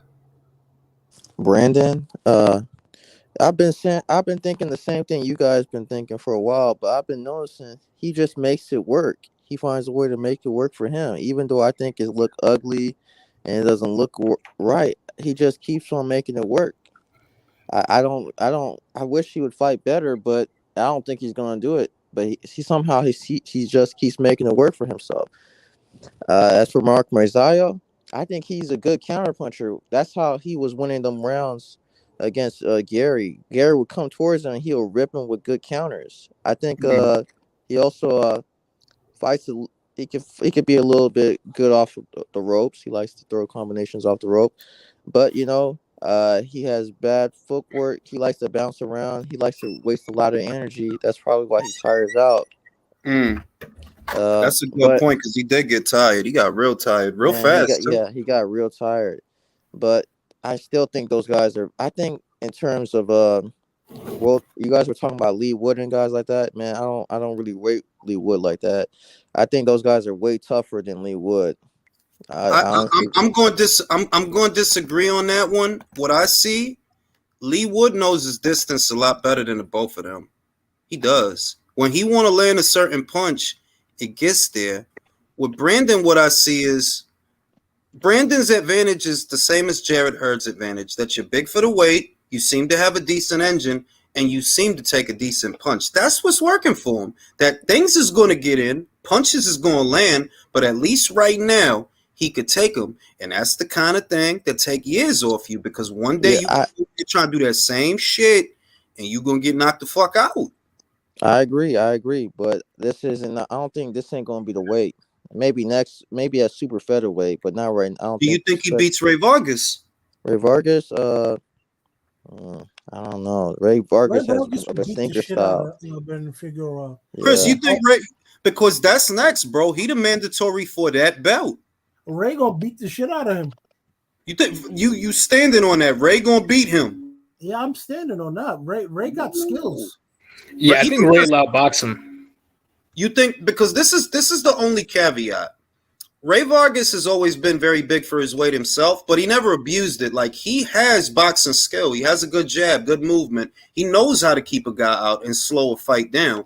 The caveat is that now you fighting a guy who's big like you big for the weight. Because Brandon is big for that weight. He's still big for that weight. And so, or at least tall and long. So will Ray be able to keep him out? Yep. You think he will? Because at the end of the day, he's fought bigger guys. Like, he fought he's fought at 130 before. He knows what it feels like to get hit by bigger guys, and he has good, decent power, right? Because at the end of the day, we haven't seen this guy been tested by a guy like Ray Vargas. To be quite honest with you, is it a possible and plausible? Stephen Fulton. Stephen Fulton's pretty fucking good, but Stephen Fulton doesn't. In terms of punching power, who would you really think hits harder? Ray Vargas. I can see that. I can see that. But it's just that, like, he made Fulton not look good. Fulton can box. You know, he can box. Fulton didn't look good. Fulton had more power. Fulton would have kept him at bay. I'm telling you, if he got hit with some shit that he did not like, I'm saying this. If Naoya Inoue would have hit fucking Brandon Figueroa, I don't think it wouldn't knock Figueroa out, but it would get his attention. How do you feel about Luis Neri losing to Brandon Figueroa? Because remember, he knocked his ass out with a body shot. Mm-hmm. There was no headshots. Does yesterday's performance from Brandon affect anybody's perception of Luis Neri on the panel? They're like, "Damn, dog, you lost to that guy." He lost to a guy. Body shots. You gotta remember, Luis Neri never liked it to the body, and that could be for anybody. Perfect example, Lewis Ritson, right? Let's talk about it. O'Hara Davis almost fucking folding him body shot from hell low. Anybody laying a body shot like that, the guy's gonna go down, bro. But also, Francisco Patera landed a body shot similar to that, and he folded him up. Mind you, he could have won at European level at 35. Lewis Ritson lost to Francisco Patera because of what? Body shots. Some people, perfect example. Keith Thurman. If Keith Thurman it was more durable downstairs, I think he would have fucking stopped Collazo a lot more violently than he did. You feel me? I'm going to say this. Let me say this about Brandon. Alexis, who's in the chat, knows I've never liked Brandon. I don't like Brandon's boxing. Even though he's an inside fighter, I don't think he's a very good inside fighter. The only reason he's mildly effective as an inside fighter is due to his size, because he's tall and long. He has long strides, so he can catch up to a guy, not because he has great feet, but because he has long strides. And sooner or later, he's going to get found out. I don't give him any odds against the Broncos of the world. He has the dimensions of an outside fighter, but he's a fucking inside fighter. And he's not even that accurate. Hold on. The only effective punch he has is an uppercut. I'll give him that. Yeah, and he's not even that accurate on the inside. He had a good little hook to the body. Every so often, he collapsed the pocket, and as they move out, he'd hook him, and it was good. But he doesn't use the feet to create distance, and he's not even he's not even very accurate on the inside because it's just all volume. Like he's like, you ever play Duck Hunt and you put the shotgun right on the fucking screen and still miss? Yeah, that's him. Like, thank you. His inside fighting isn't even that effective. Like against a real smart inside fighter, he's gonna get fucked. He's gonna get J-rocked. That's what's gonna happen to him. Yeah. Yo, Alexis, join the panel, man. Join the panel. I'll put the fucking link in the shit for you. And I see what he's getting at, that Ray Vargas is accustomed to dealing with smaller targets and smaller guys that he can keep at the end of the jab. But a guy who's eye level to him, who has long strides, like he has long strides, he may struggle to keep him out. I think that Ray Vargas is a more accurate puncher than Brandon Figueroa, but Ray Vargas has never been a power merchant or a knockout merchant, so I don't even know that he's going to be able to keep Brandon out. Brandon might sloppy his way to another points decision. Yeah, from a stylistic perspective, but against like a real like die in the wood boxer, like somebody like Bozy Ramirez, that Who shit, might leaning Yeah. on him is doing gonna all that hurt. extra? Rabies beat him. Who Mike is snapping, crackling, and popping? That's Not me. Stiffness. No idea. Not me. Yeah, WMMA Rabies beat him. says WMMA says Cerveza on me. I'm riding high on Alexa Grasso's win. Shout out to Alexa Grasso who beat Valentina Shevchenko Yeah, yesterday. Yeah, what a that was shock that was. I that was don't incredible. watch MMA, but that was some shit because Valentina was some shit. Like She was kicking bitches in their face and making sure they fucking twitch, bro.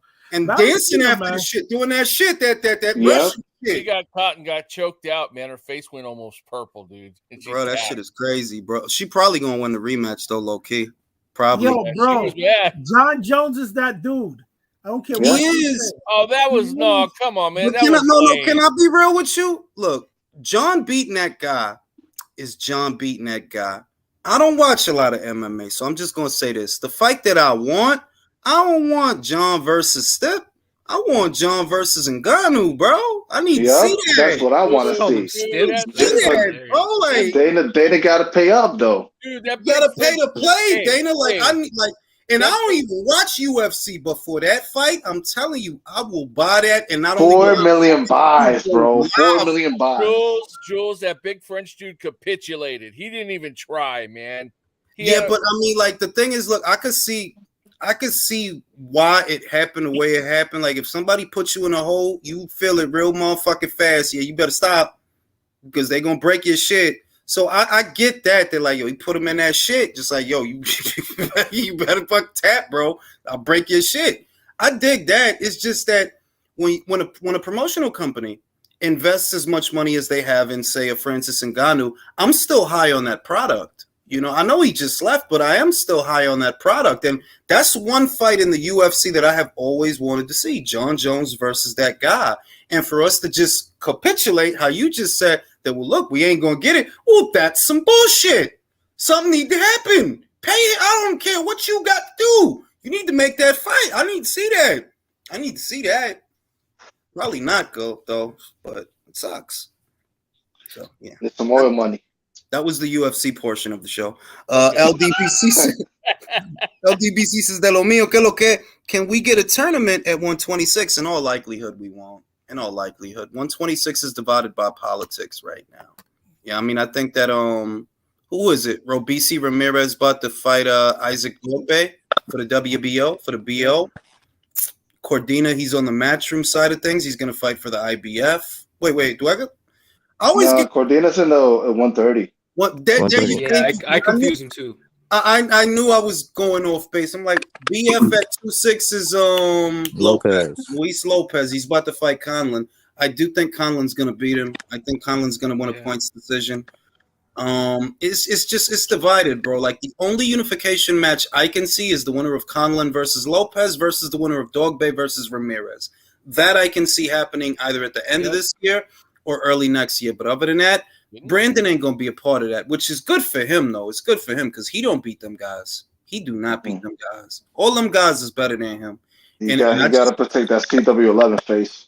For real, that's what he got, bro. That he looked like a Josh Whedon character on Buffy the Vampire Slayer. Like he looked like Spike without the peroxide.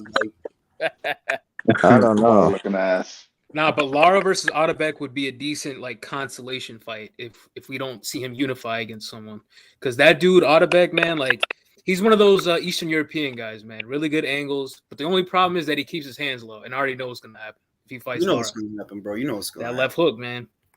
So yeah, Brandon, he's winning these fights. Who might keep doing that? It's like some shit burning or some shit. Got popcorn. Yeah, like it sound like a microwave or some shit. And I'm just like, yo, look, man, I gave Brandon a chance, bro. I seen a lot of Brandon's fights, and I'm just like, yo, I don't see it, bro. I don't see it. Like maybe he do beat Ray Vargas, but still, bro, you food for the gods, bro. Like one of them, if Bronco hits you, bro, you go out, bro. In them small moments where Mark Mixayo let his hands go and he had those bursts, he was piecing the shit out of Brandon. I seen him bad, bro. I'm like, bad. you can't get hit with that same shot 3 times, really? 3 times? Nah, son. It's not looking good. He's gonna get found out. I don't see a pound for pound fighter per se in Brandon Figueroa. And yeah, yo, just sucks ass. Wait, was that for a vacant WBC title? No, that was for the interim title. So the winner of the fight becomes the mandatory for Ray Vargas. So that's presumably the next fight. But because Ray just got beat, who knows how long it'll take him to return to the ring. For all we know, he vacates and Brandon gets elevated. I mean, it's not like he got beat badly, It was No. a tough spot. No. Who can he fight? It is the PBC, bro. Yeah. They're just going to collect dust. About Brandon against Lara, I think Lara will short Brandon Figueroa's career for like 5 years, because I think Brandon Figueroa fights the way he fights, in part of he can take a punch. I don't think he can take the greatest punch, but he can take a flurry or two. But Lara is gonna give it to you, and it's gonna be 7 to 8 rounds taking punches, and Brandon Figueroa has no defense. Pero la otra cosa es que if Brandon's not going to all of a sudden become a boxer, I think we all understand that. So he's going to fight within striking distance of Mauricio. Mauricio wouldn't have to find him. You're going to be there for all his shit. Mauricio is literally, he's like licking his chops, like, oh man, finally a fighter I don't have to like chase. He don't have to chase him. He don't got to worry about a jet. There's a lot of things that Mauricio would not have to worry about with Brandon Figueroa. You don't got to worry about a jab. You gotta remember, Omar Figueroa didn't fight a lot of fighters that he should have fought because of that same reason. They're not gonna put Brandon with that motherfucker. Nah, of course. Also, Omar, what the fuck is you talking about, no? No, of course not, bro. Now I wanted to ask Julio about this. Julio, we know Katie Taylor made a decision. She wants Chantel Cameron. Are you disappointed that she didn't go with Alicia? Well, according to the way Alicia was talking about it, made it sound like some duck sauce was going on, but. No, I mean, like, because look, am I going to complain? Like, I was being facetious when I tweeted that, but, like, am I going to complain about her moving up and fighting another undisputed champion? One who a lot of people have been saying for a long time, like, oh, she's going to be the one to beat her. Like, no, of course not. Like, and especially on short notice, this is a huge fight in Ireland. Well, regardless, really, she probably would have sold the place out with anybody. But Chantel, there's history there. There's like a culture clash there. I'm not disappointed by it, but I would like to see her fight Baumgartner eventually. Chantel doesn't hit as hard as Alicia. I want to go to Chris with this. Stylistically, which fight do you feel is the more difficult fight? Because, one fighter is bigger. Chantel is a full 140 by now. She is, she's a full 140. She's not younger than Alicia, but she is younger than Katie. Do you still think that, with all of that Alicia is the harder fight? Both of them are really good boxers. I think Chantel's a little bit more technically sound in terms of her rudimentary fundamentals.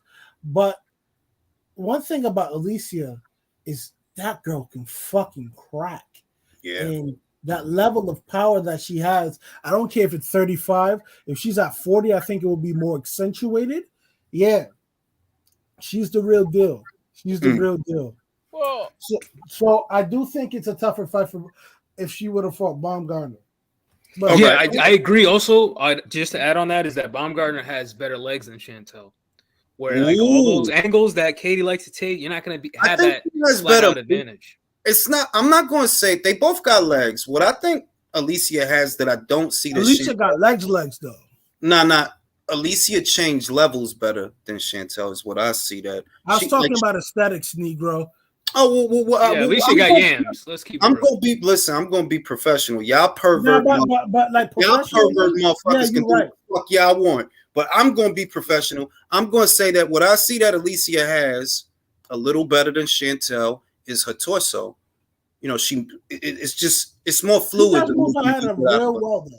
Chantel's more like fundamentally basic, not in a bad way though.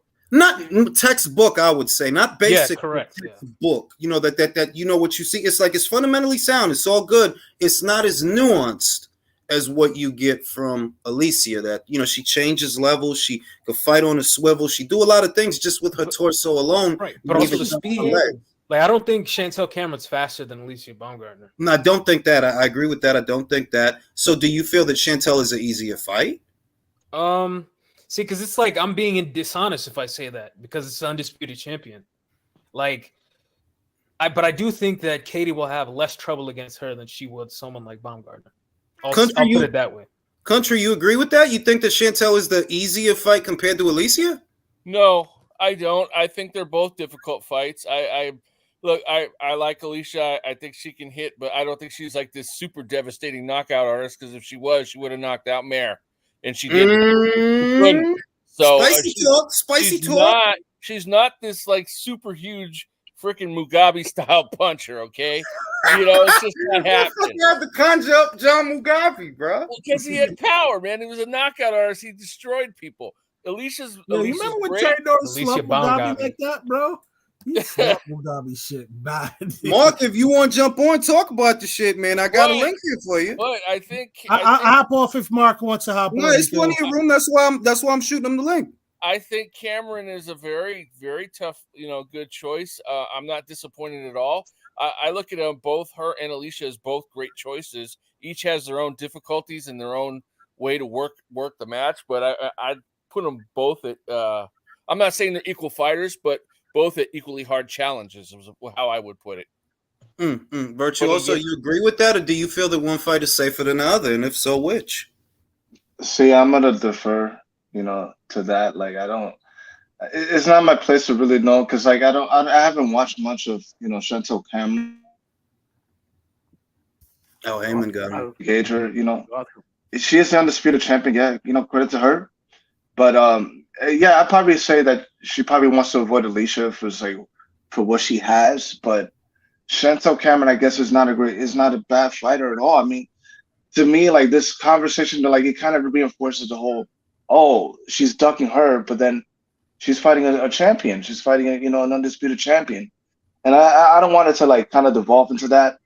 I think Cameron versus Taylor is a great fight to make.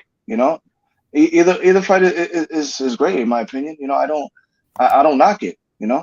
Yeah, it's like splitting hairs. Like, you're gonna complain that she's fighting I saw people complaining, which is why I asked. Like, I seen one guy tweet that, "Oh, I knew Katie was going to duck her," and I'm like, "Dog, like, yeah, dog, like, really, like." Okay.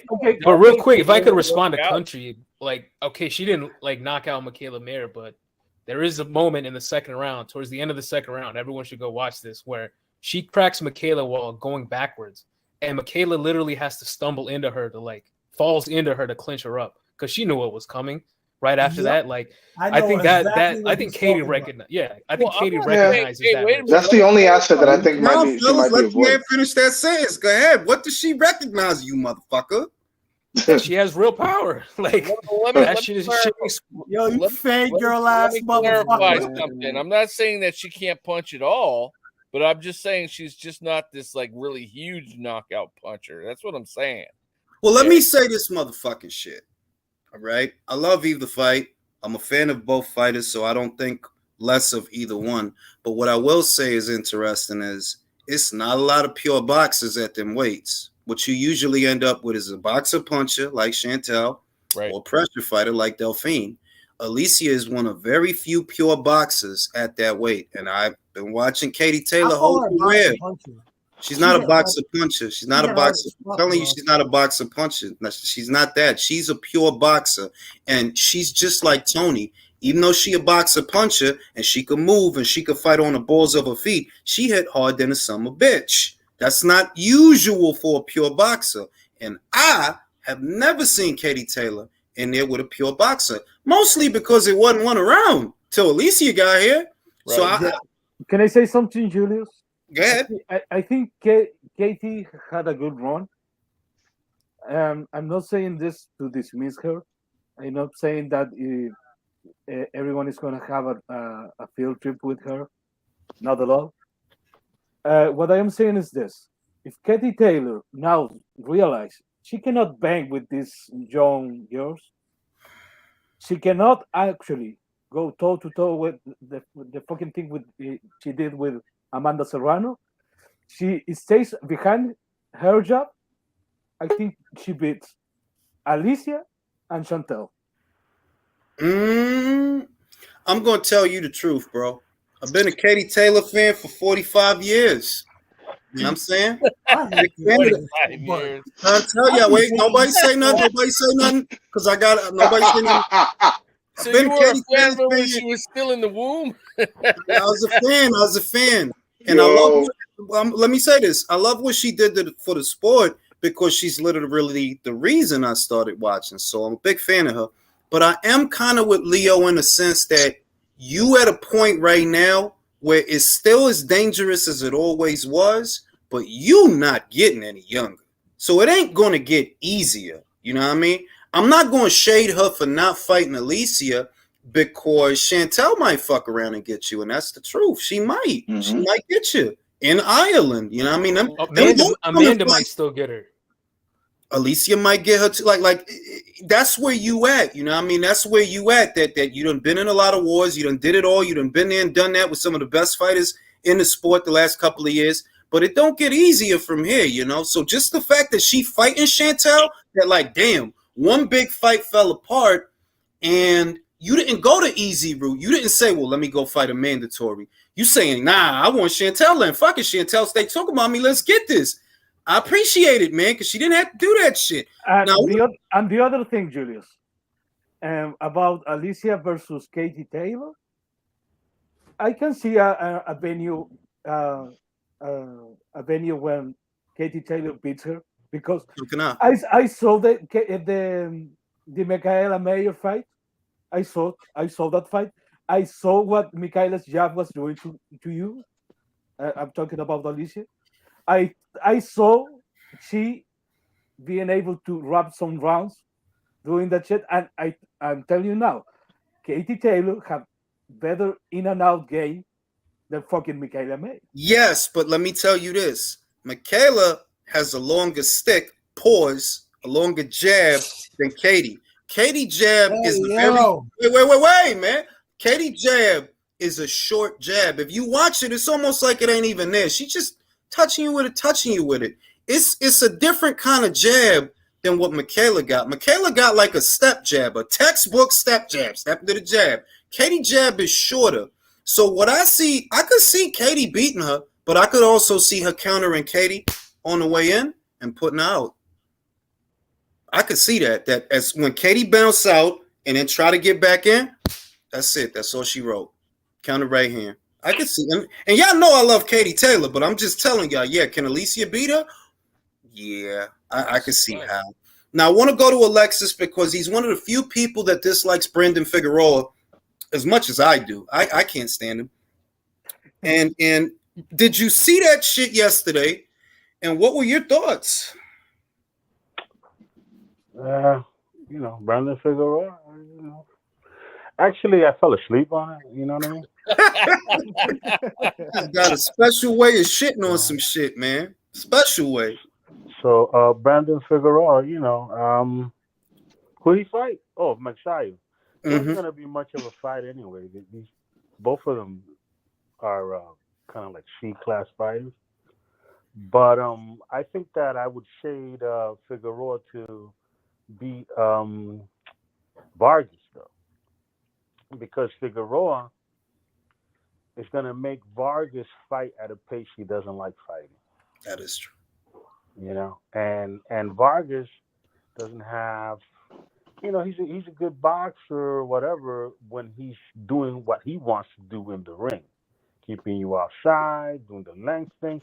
You saw how easily that Oshaki is. Who beat him? Oshaki Foster, yeah. So Oshaki fought just on, being able to stay in his chest and making him uncomfortable. I think Figueroa can do some of those things to Ray Vargas, and I think Ray Vargas might have lost a step.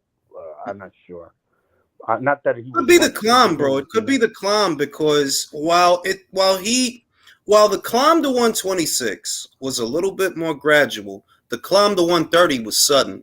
From 126 right to 130. And I said it's too fast, bro. It's too fast. Yeah. He was definitely. I don't know what he was looking for at 130, but he took his chances and he left himself a cushion by keeping his belt, getting beat and coming back down. It's kind of like whatever. I don't know. That was a weird fight, but that's what PBC is. A lot of weird fights that makes no sense. It's like that's their thing. But I was trying to get back to that other thing, that Hurd fight. Jarrett Hurd. Did you see the Jarrett Hurd versus Ron? And look, man, Yeah. he's That giving was us some good fights, though. We can say that Hurd is giving us Rendezvous. some entertaining that fights. He that has, though. TGB. I really think what I saw in there. I was watching it first before the fight started. It kind of interested because 160 interests me. 160 interests me because have Top Rank has a couple of fighters there that I would like to see. Janabek, how can we get these people in the ring with that guy?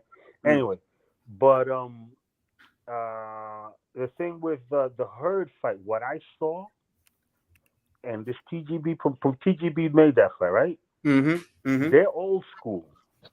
They know their matchmaking is tight. I'm telling you that what I saw in there is the same. And I was like, again, I was looking at it and kind of investigating who this. What's his Bendices? What's his last name? Ese tipo tiene un nombre raro. I call him Rendezvous. I call some crazy. But the thing is, I looked at his record, 13-1. I think it's 10 knockouts. He lost in a weird fashion, but his motor was good. And then they put him in with Jarrett Hurd. And so what I saw in that fight was kind of like a lot of the ingredients of Jermaine Ortiz versus Jamel Herring. Now, before that fight, I said that Herring was being fed to Ortiz, and they were going to move on with Ortiz. What Herring did for Ortiz's resume was provide him with a great name that then set him up to be fed to Lomachenko, right? Kind of like the credibility. Well, the same thing happens with Hurd. He's 2 years out of the ring. You're going to put him in with that guy with a high motor, and they're out of the Hurd business. They're moving on with the Mexican at 160. He gets a great name at that resume. I know that for some people it might have been some kind of upset, but the matchmakers, that was not an upset. I really don't. So you feel that was them, which I haven't heard. That's an interesting take. You feel that was them deliberately putting Jarrett Hurd out the pasture? He was being fed, yes. I mean, he was being fed. I mean, that's not the craziest thing I ever heard. It's not like pig slop. You see pigs like that, like that. He was being fed like that to that Mexican shit. Yeah. I mean, they got to do something with those guys. They got Erickson Lubin, who's not. I mean, he's going that's up. Another guy that's getting fed. And that's kind of why I segued to him, because he's going to middleweight. Julian Williams is supposed to be fighting Adames, so you can kind of interpret that as that as well. That they're like, they're gonna feed. You could take their names, and I don't know if you're very good with memes and stuff like that. So you put all their names and stuff, and just kind of make like a little Alpo dog food can. Because they're being fed. Alpo. That's funny. No, but I mean, what's funny? I'm not against the PBC doing that, because I feel that they nurtured those guys for too long. It's like, your dog should get off the pot. Something got to give. Well, guess what? See if this makes sense to you. These Julian Williams, these Jarrett Hurds, these guys, they're all from the old school that were getting paid a lot of money for nothing fights. And they're being fed to the new guys coming up who will be fighting for their wage range. You know what I'm saying? If you look at what the purses were, if you look at what the purses were, you saw that Jared he didn't get 7 figures for that fight. They didn't. If he did, they didn't report it to the commission. It's a couple $100,000, and it's like, well, what do you expect? You ain't fought in 21 months, and you're coming off a loss, right? Well, we're gonna give you $1 million in that situation? No, of course not. That doesn't make any fiscal sense. So I could see that. You know what? Yeah, it's time, yo. It's time for a lot of guys. I'm just wondering, when is it going to be Danny Garcia's time? Before the asteroid comes and before the aliens land, 154. Who's he fighting at 154? And that's the thing that I'm like, yo, he it's kind of like he knows, It's kind of like he knows that, yo, it's time. He was crying in the ring. Yeah, he's fighting back tears. That's it. Yo, no, because I really like you know what's I remember the conversation that we had. I can't remember who I told this, but it was on a live. I was like, yo, you know they wanted Jose to win. I felt like they wanted Jose to win, and all he kept doing was shaking his fucking head instead of boxing. Throw some punches, bro. Like I felt like maybe they wanted him to be something, and he just wasn't. And then he turned into Sweet Pea Garcia, Pernell Garcia for that night. You know, but yeah, that's definitely where they at now. Look for him to be fed to probably maybe a Fundora. Now Fundora, they're gonna feed him. No, matter of fact, he won't fight Fundora. Fundora's got a fight coming up, but I just can't see him fighting Fundora for anything other than a 7-figure payday. Before he fights that guy, he won't fight. Like he won't fight before he fights that guy. Now we got this thing with Ryan Garcia and Gervonta Davis. Stefan Espinoza announced that they're going to do the majority of promotion for the fight on social media. What effect do you guys think this is going to have, if any? Any takers? That fight isn't going to sell, bro. 500,000. That's what I see. JBN, let me go to JBN. JBN hasn't had a chance to talk. Just, do you think that that's going to be right up? Is it going to work out? Because it is true that it's young people that like Ryan, and it is young people that like Gervonta. Old guys don't really fuck with them like that. So is it going to get the young people to buy the fight?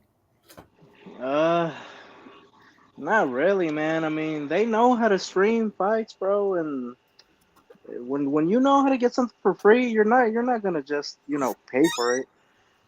At least those kids, they're probably in college, they're in high school, they got part-time jobs. Like they're not gonna want to pay for no $80 pay-per-view. So they need to fucking promote this fight to everybody. The big fights, they promoted them to everybody, not just one category.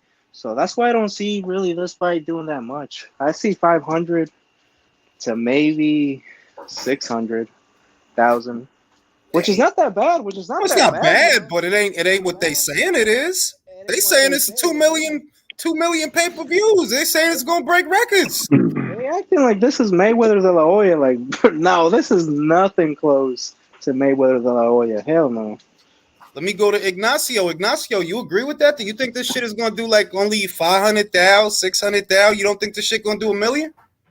I'm gonna be even spicier, Julius. I think it does 350 to 4. Get the fuck. Bro, that's what I said. I genuinely do not think this fight is gonna sell, Julius, only because of the fact that you're marketing to a population that legitimately does not spend money on boxing. Yeah, There's no way they're not gonna pay $80 to watch these dudes fight. If they were smart at Showtime, which they are not, they would have literally copied the blueprint of last week's Fury Paul fight.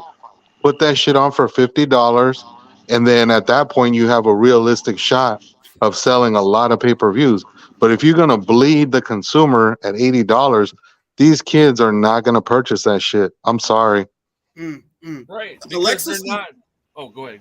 Let me go to Alexis. Alexis, do you agree with that, or do you think that this fight? Because I've seen a sentiment, at least in some circles, they think not all, not me, but some people think that this fight is going to save boxing. Do you agree with them, or do you think no? This shit will be lucky to do 5. What do you think? I think this is going to be very big. I think it's going to be very big, and I'll tell you why. What I pay attention to is the conversations from people that normally don't have the conversation. And I was just in the gym the other day, 24-hour fitness, right? And I've never heard any conversation around boxing at that gym ever. Not that I talk to you, but I listen. You overhear things, dude. I'm putting on my thing by the lockers, bro. This cat, he was maybe about 25 years old, right? Talking to another cat that was a little bit younger, about 19, 20 years old. And he said, "Oh, blah, blah, they were talking loud. Oh yeah, man, that Garcia's gonna blah blah blah blah, and this and that. Yeah, you gonna got catch that shit." Da, da. And then I went, "Wait a minute, Garcia, are they talking boxing? This is true story. I'm not making this shit up." I'm here. You All right. here? And I started paying attention to this young people's conversation about this fight. And what I really think that the hardcore boxing fans suffer from is having this hard lens that doesn't allow them to see the world. And it reminds me of, you ever seen The Wire? Yes. When the girl, the guy's training the female detective to look at a murder scene, and he tells her, "You got to have soft eyes. You have to have soft eyes so you can catch everything." And the boxing fan, the hardcore boxing fan, misses a lot of cues because they're more in their own world. They're not going to buy this boxing. They're not going to buy boxing. You're right. They're not going to buy boxing, but they're going to buy those guys. They don't see it as a boxing event. They see it through the same lens that the people who buy Jake Paul's fight see through. It's not about the fight or the boxing or this and that. It's about Jake Paul. And Ryan Garcia brings that, and so does Jeep Davis. And and I have to walk it back and admit that after all these years of calling this man of goofing on TMT and what's that guy with the nostrils? Leonard Ellerby and Floyd Mayweather, and criticizing what they did and holding back, blah blah blah blah. Bottom line is that they built something that nobody else had. They built half of something that nobody else had. So bueno, también Alexis, pero ponlo tú que if they built him, they're not benefiting from it. He's not even with them anymore. True. No, but that's not my point. My point, I know, and I'm glad, it's a shame, really, what they do, because they actually were on the track. My point is for me, for my integrity, I have to admit, coño, esta gente, they saw something that I didn't. You understand? They might have been they were right not to Lomachenko. I'm going to call him Jeep Davis until this fight. If he beats Ryan Garcia, because then this will be the mirror fight that I always ask the fighters to have, the mirror fight. Pero también ponlo tú, Alexis. ¿Qué le gana ese muchacho? What then? Say it again. If he beats him, si lo noquea, vamos a decir que Gervonta noquea a Ryan, después que. Well, you bring up a very, very interesting scenario, in that I think it'll be worse for boxing if Jeep Davis wins than if Ryan Garcia wins. Pero también con él, ponlo tú. Okay, Ryan wins the fight. He does a new TikTok. He paints his nails, or he goes to cut some onions. What does it do for boxing? Who? Ryan Garcia winning? Yeah, no, seriously, in other words, because if he wins the fight, it frees boxing up. No, but I'm saying, who does he fight is what I'm saying. That, okay, if you knock out Gervonta, who's he? What, he's going to go fight, Regis? No. But they'll build something else. And make that a big event. I don't agree. And the thing, can I just say this, please? I'm going to shut up after this, because you brought up. I really love the fact that what these two dudes are doing is something that I've actually advocated for, that boxing needs. Boxing needs to be out of the caveman. It has to be about the event. It has to be about the fighting. Look at this fight and what we're talking about and what it's projected to be. Even if it does, let's say the 500,000-600,000, it'll be 500,000-600,000 sold with no sanctioning fees attached to it. So it doesn't become about the belt. This is where we don't agree. Tú le estás celebrándole la vaina a ese muchacho, y yo no, porque there's no belts involved, because neither of you wanted to fight the people that had them. Y yo no le voy a celebrar. I'm not going to celebrate that. You guys are fighting each other because you're the safest alternative in theory that yields the biggest reward. If I celebrate what you're doing, I celebrate Devin Haney and Vasyl Lomachenko. I celebrate Stephen Fulton and Naoya Inoue. I celebrate because that's boxing at its best. That no, we're going to do what we got to do and deliver. Devin said he wanted Loma. That's next. You know, Stefan, God bless him, because I didn't believe we'd be here. I didn't. I'm gonna make no bones about that. I didn't think we were gonna get this fight, and we're getting it. So to me, those are the things that I celebrate. But I can't celebrate Ryan and Gervonta, who are really only doing this because they view each other as the most lucrative, albeit the safest alternative. They're still going the safer route. These guys don't beat Shakur, and you know that. They won't fight him. I think this guy would fight a Shakur and bring him up to 140. Who? Versus Ryan Garcia. I think he would do that. I don't think he would. You know, but that's neither here nor there.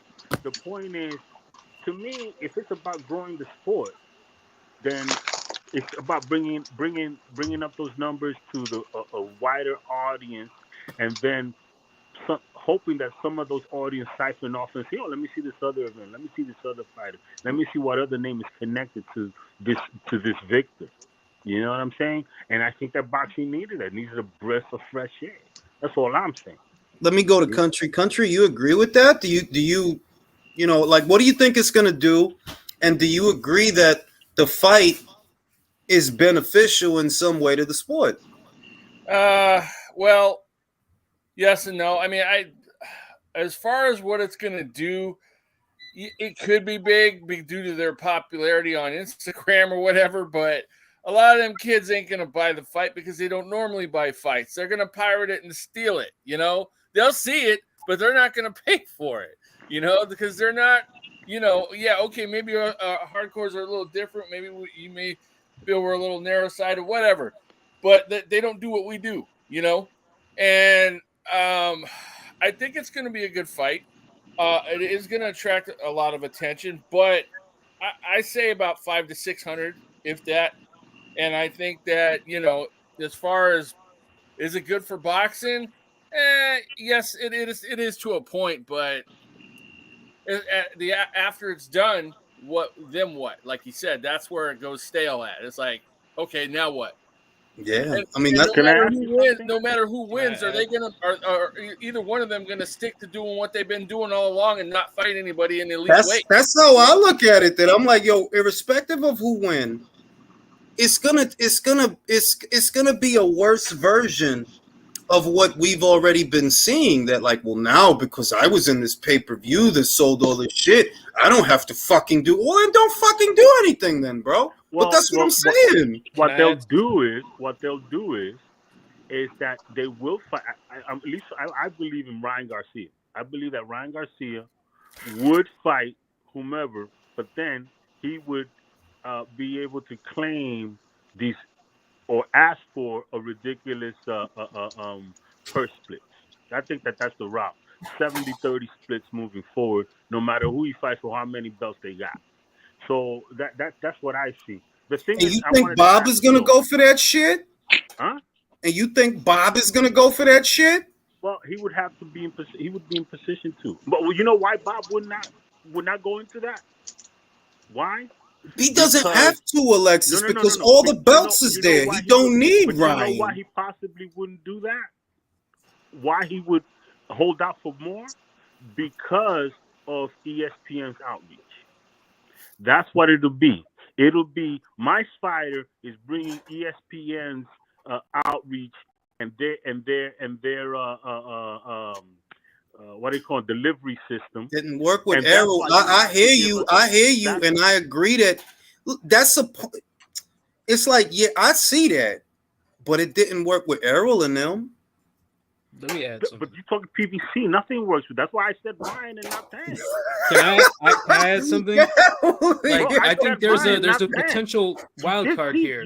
Did you hear me clearly? I said no, you did. You said Ryan. Go ahead, but Julio. let me ask you this, please. Let me ask you this. This is an important question. Has Jake Paul been good for boxing? I think he has. Okay, then that's the same thing. But remember that Jake Paul's a Capricorn, bro. We're like cheese. Look. Let me remind you before I pass it to Julio. We're like cheese and titties. We make everything better just for being around. Yeah, right. That's the fucking reality of this shit. Go ahead, Julio. I think so. The entire thesis surrounding Ryan's, crossover potential is that okay, he has all these non-traditional boxing fans who follow him on social media. If he can get them to buy the pay-per-view, then boom, we have a superstar. And that's true in theory. Like if it works, then yeah, I could. That who can even argue it that if that does happen? Yes. And then there is the caveat that okay, are those people actually gonna fork up the $80 and sit through a fucking Showtime undercard to like watch that fight? But there is a wild card. Like people are forgetting that young people, the few young people who do watch boxing, what is it? It's the YouTube misfits shit. And this fight is going to be on pay-per-view in the zone. So they don't associate boxing with Showtime, but they do with the zone. So who knows? Maybe that would tip the scales over. And honestly, Ryan needs this because if he can't get those non-traditional boxing fans, he's stuck with us, the hardcores, and he hates us because we see through him. Exactly, because we see through him. So if he can't get them, he needs us. So he's gonna. So like, if this is through TikTok, all this promotional shit, he has to like make sure that those fucking people who are into interior design and all that weird shit who follow him on Instagram, he has to ensure that they do end up buying the pay-per-view. And I think that the fact that the zone is involved because they're a known commodity to those people, I think that there is potential that it could be like this huge event. I just don't see it though. I just want to say this. Look, I like that Alexis. I think you try to see the good in shit. I think that you look for the good, right? Whereas I look for the bad because that's what's likely. I look for the bad. And when I see this, I see bad. Why? You didn't want to fight anyone before. And that was before the Gervonta Davis fight. You didn't want to fight anyone before, bro. Forget about like you didn't want to fight Devin. Yeah, that's obvious. But you versus Teofimo wasn't ever even a conversation. You versus Loma wasn't even a conversation. A lot of kids, a lot of guys at or around this weight. Good fighters like a Jermaine Ortiz that'll probably never get a Ryan Garcia fight, right? And that's kind of like the way it was before. That's before. So if you win, oh, you're king shit now. Your head's like 10 times bigger than it was before. And what, we're to assume that, oh, now he's going to fight everything. No, he's not going to fight anything, bro. He's not going to do shit. I see it as bad in either event. Gervonta wasn't fighting shit before. He's definitely not going to fight shit now if he's actually part of an event that does better than all the little bullshits that he's been doing. And with Ryan, it's the same deal. I think you're dismissing the Tocqueville effect. We're like, okay, now that he did make this big event, he has the expectation now to do it again. So he's going to have to fight someone eventually. And he's in a weight class at 140 where he can't avoid, like, it's going to be a tough fight anyway. Right here. Ryan Garcia lacks discipline. What happened, bro? What happened? Say it again, JBN. Ah, fuck. My bad, guys. My dog's pissing all over the floor. I'm sorry. Yeah. But I'm like, what the fuck is he talking about? I'm sorry, bro. Yeah. I'm over here correcting. It's like right here. But I don't. Let me go to Reyes. Reyes hasn't had the chance to chime in. Reyes, do you agree with what's being said? Do you think this is good for boxing? Do you think that it's going to be good or bad for the sport? Like, what do you think? Can y'all hear me? Because I couldn't plug in my headphones.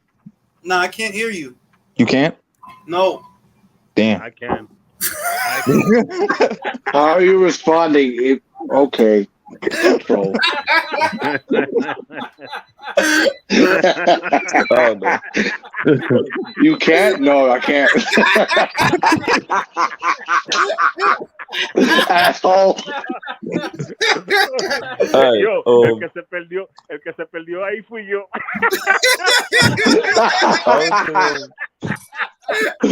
Oh shit! And this man regular, like I'm thinking he gonna get it. Can you hear me? No. Oh,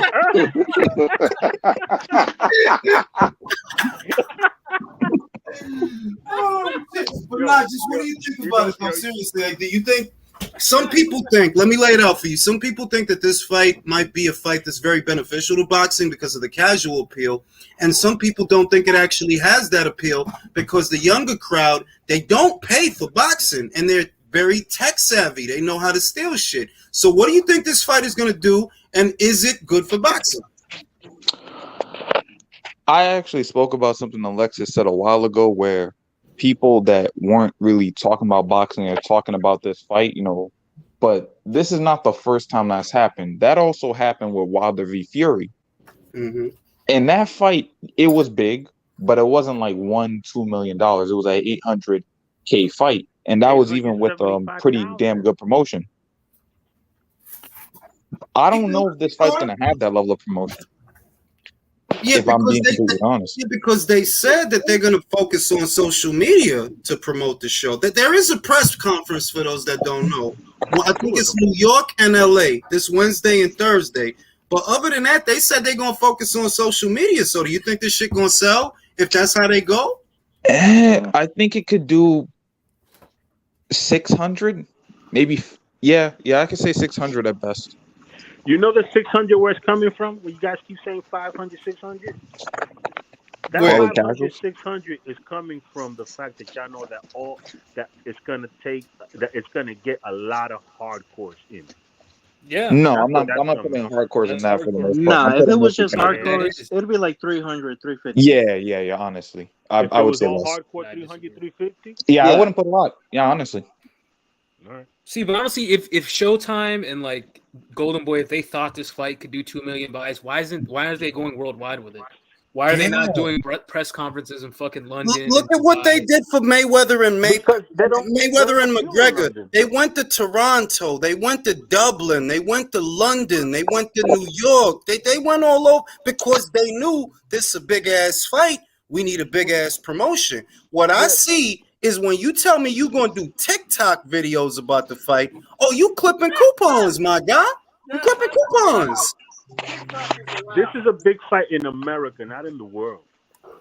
Yeah. Go ahead. No, I just want to say it's like when Adrian Broner said like we're gonna fight on Twitter, I kind of laughed it off, but it's like he might be serious. He is serious, bro. Yeah, like Showtime might be one step closer to fighting on social media. This TikTok thing is like, okay, yeah, you have only one of them has a huge following, and it's not Gervonta Davis. It's Ryan. So technically, he's the A side. So they should have renegotiated. Never mind, but it's too much for them. This is egotistical. Like, and when Espinosa try to talk it off, it's like, oh, we're doing new things, and no, man, I think they're cutting back. They're cutting back because, like, I agree with you. You need linear television. You also need Showtime subscribers to get involved too. Because like if you're gonna be the lead producer for the pay-per-view, you might as well put the press conferences on their platform.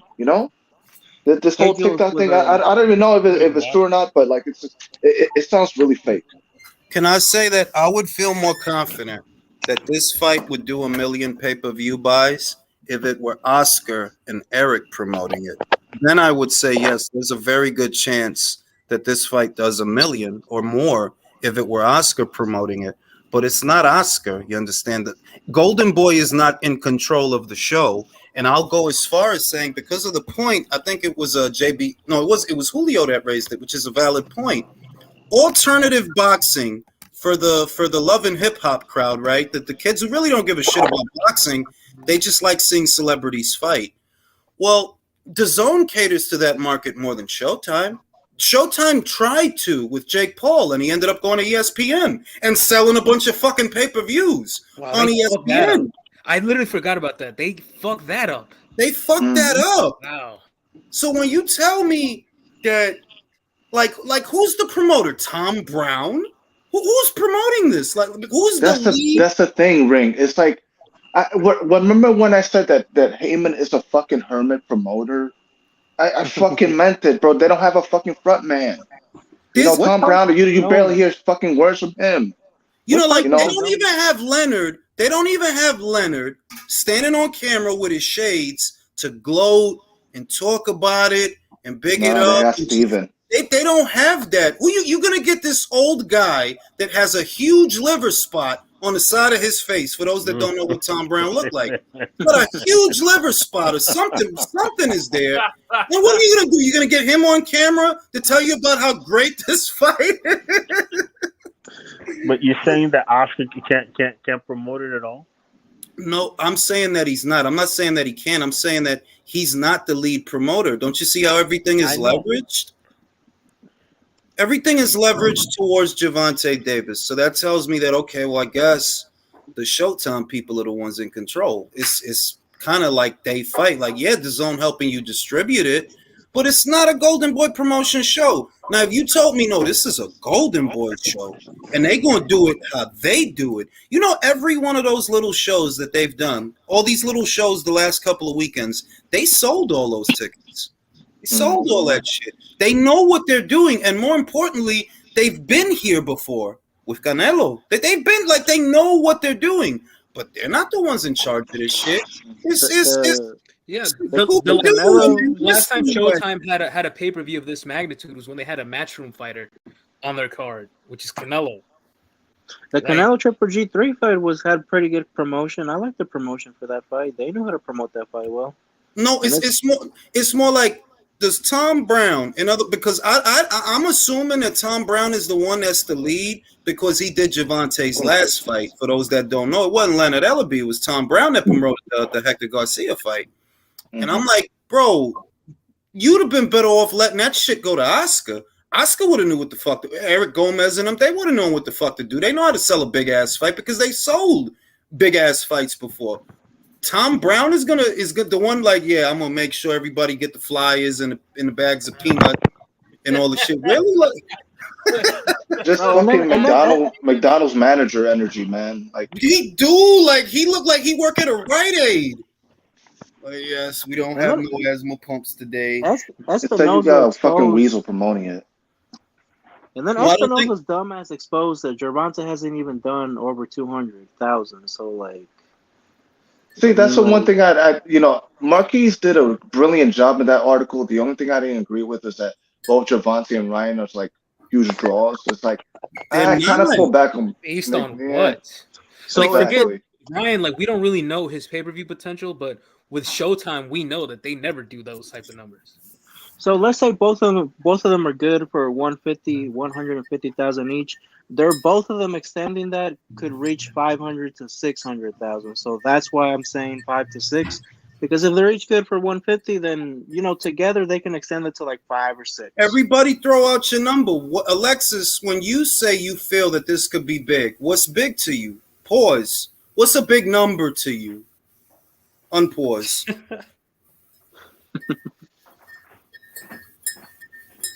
Yeah, what's up? What's a big number to you? Oh, what's up? What? Davis, Garcia. Yeah. What numbers? I think it's gonna. I think it's gonna be in the neighborhood of over 800,000. But not 1 million. I think it might do 1 million, but it's wishful thinking. It's my positive energy throwing it that way. But to me, first of all, them promoting it to social media, since they are social media stars, I think it's appropriate. I think it'll save them a lot of money in overhead in promotion. So I think it's pretty smart, So 800,000, 800 to 1 million, it's a pretty good number. Like I said, man, I've been hearing very, very strange people talking this boxing thing, and to me, it's to be commended, man. That's all I'm saying. Well, let's see, because, and I mentioned this in my award-winning video that I uploaded yesterday, that the caveat with dealing with a younger demographic. Yeah, I got an Emmy award for it in ASPE. Very important. Okay. That the caveat of dealing with younger people is that they're sharp and they're smart and they know where to watch something for free. They know more than we do. We're older. We don't have time for that. Especially if it's something that we care about, we're likelier to pay for it because we don't want to deal with a laggy stream. Whereas a younger person, you know, they got the energy to go from Reddit link to Reddit link to Reddit link, from the website where the pornos pop up. That you watching Ryan, and on the side it's a porno right there on the side of the shit. They got patience for shit like that. I don't. Like, look, just here's the money. Let me watch the shit, because I want some accountability also if something goes wrong. So when you're dealing with a social media crowd that, you know, they're on TikTok and Twitch and all the little dumbass sites, you're likelier to speak to a demographic that, one, doesn't have disposable income, two, is very tech savvy. They know where to go to watch some shit for free. They likely watch all their movies for free, you know? When I found out about all them crazy sites where you could watch movies, it was a young person that told me about that. And my oldness kicked in. I'm like, bro, I don't want to go through all these shits to see a fucking movie. So I'm just going to pay for the shit because I don't want to go through this. A young person is likelier to steal it than an older person. So if your core demographic, the market to fight to, are young people, you may end up with a lot of young guys that just want to end up stealing it. I'm not as optimistic. I'm not. No, that might be true, bro. I feel like most of them are just gonna steal it. Not all of them, but most of them. Yeah, market to old people who can't use technology because they can't steal it. Yeah. Does anybody know if the fight is gonna be in theaters? I think it'll be in theaters. It'll probably be in theaters. I'm pretty sure it will. Theaters, There's lesser I know fights that that have they're been gonna on theaters. the Dave and Buster's crowd will be there. You know. You know, like I could see the California contingent, which is a large contingent and an important one, because Ryan is from Victorville. And I could see people in Southern California and just the West Coast, they're going to support. What does that account for? Anywhere in between 300 to 400,000 extra buys on top of the 200,000 buys that Gervonta Davis may or may not be good for. But at the very most, that's what, 600,000, maybe 700,000. So that's kind of where I put the number. That's not a bad number for two guys that ain't got a title. That's not a bad number. Don't get it twisted. But it's not what you're saying it is. You know, what they're saying it is. It's not that either. This is not Mayweather de la Hoya. This is not de la Hoya Trinidad. It's not like, no, I was there for them fights. It was a different gravy when them two men fought. And it was different with all the important ones. It was a different gravy than what this is. This is some weird shit. This is like if you start dating a girl and she introduces you to sushi. This is that. Like, oh, even Canelo GG, even Canelo versus Triple G, the first two fights, man, you could feel. Say it again, JBN. Oh, like even the first Canelo versus Triple G, that one was the biggest fight that they did. I heard a lot of people talking about it, people that I didn't know that knew about boxing and stuff like that, and that was different. Like there was way more people talking about that. All the super, like every super fight that I remember, even when Roy went up to heavyweight and he fought John, and we knew, like I was younger than I was in my early 20s. But we knew, yeah, John ain't shit, but he's a fucking heavyweight. So there was still like, yo, dog, is Roy really about to? Gotta see that shit. Whole block get together, go to my man's uncle's house. We watch the shit, and it still felt like a super fight. Like, yeah, it's super fight feel, the big fight feel. Me and Drew were talking about that the other day. But the big fight feel. I don't really have that, and I don't know if it's lost on me because I'm older. That I don't. Maybe I just don't view them in the light that the younger guys do. But there's a feeling with a big fight to where you almost can't believe it's happening. Whereas with these two, yeah, I believe it's happening because you're the safest alternative that pays the most money. It's not unbelievable. It's totally believable that you're going to. I think I could kind of see Alexis's point, at least the number where you can make this fight. Except it honestly has nothing to do with Tank and almost everything to do with Ryan. Mm-hmm.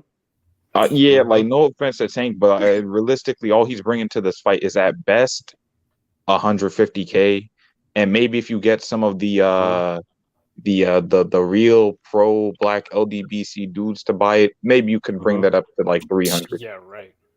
So it's but what Alexis said is true. Like it would be better for boxing if Ryan won because but that's what I was gonna say.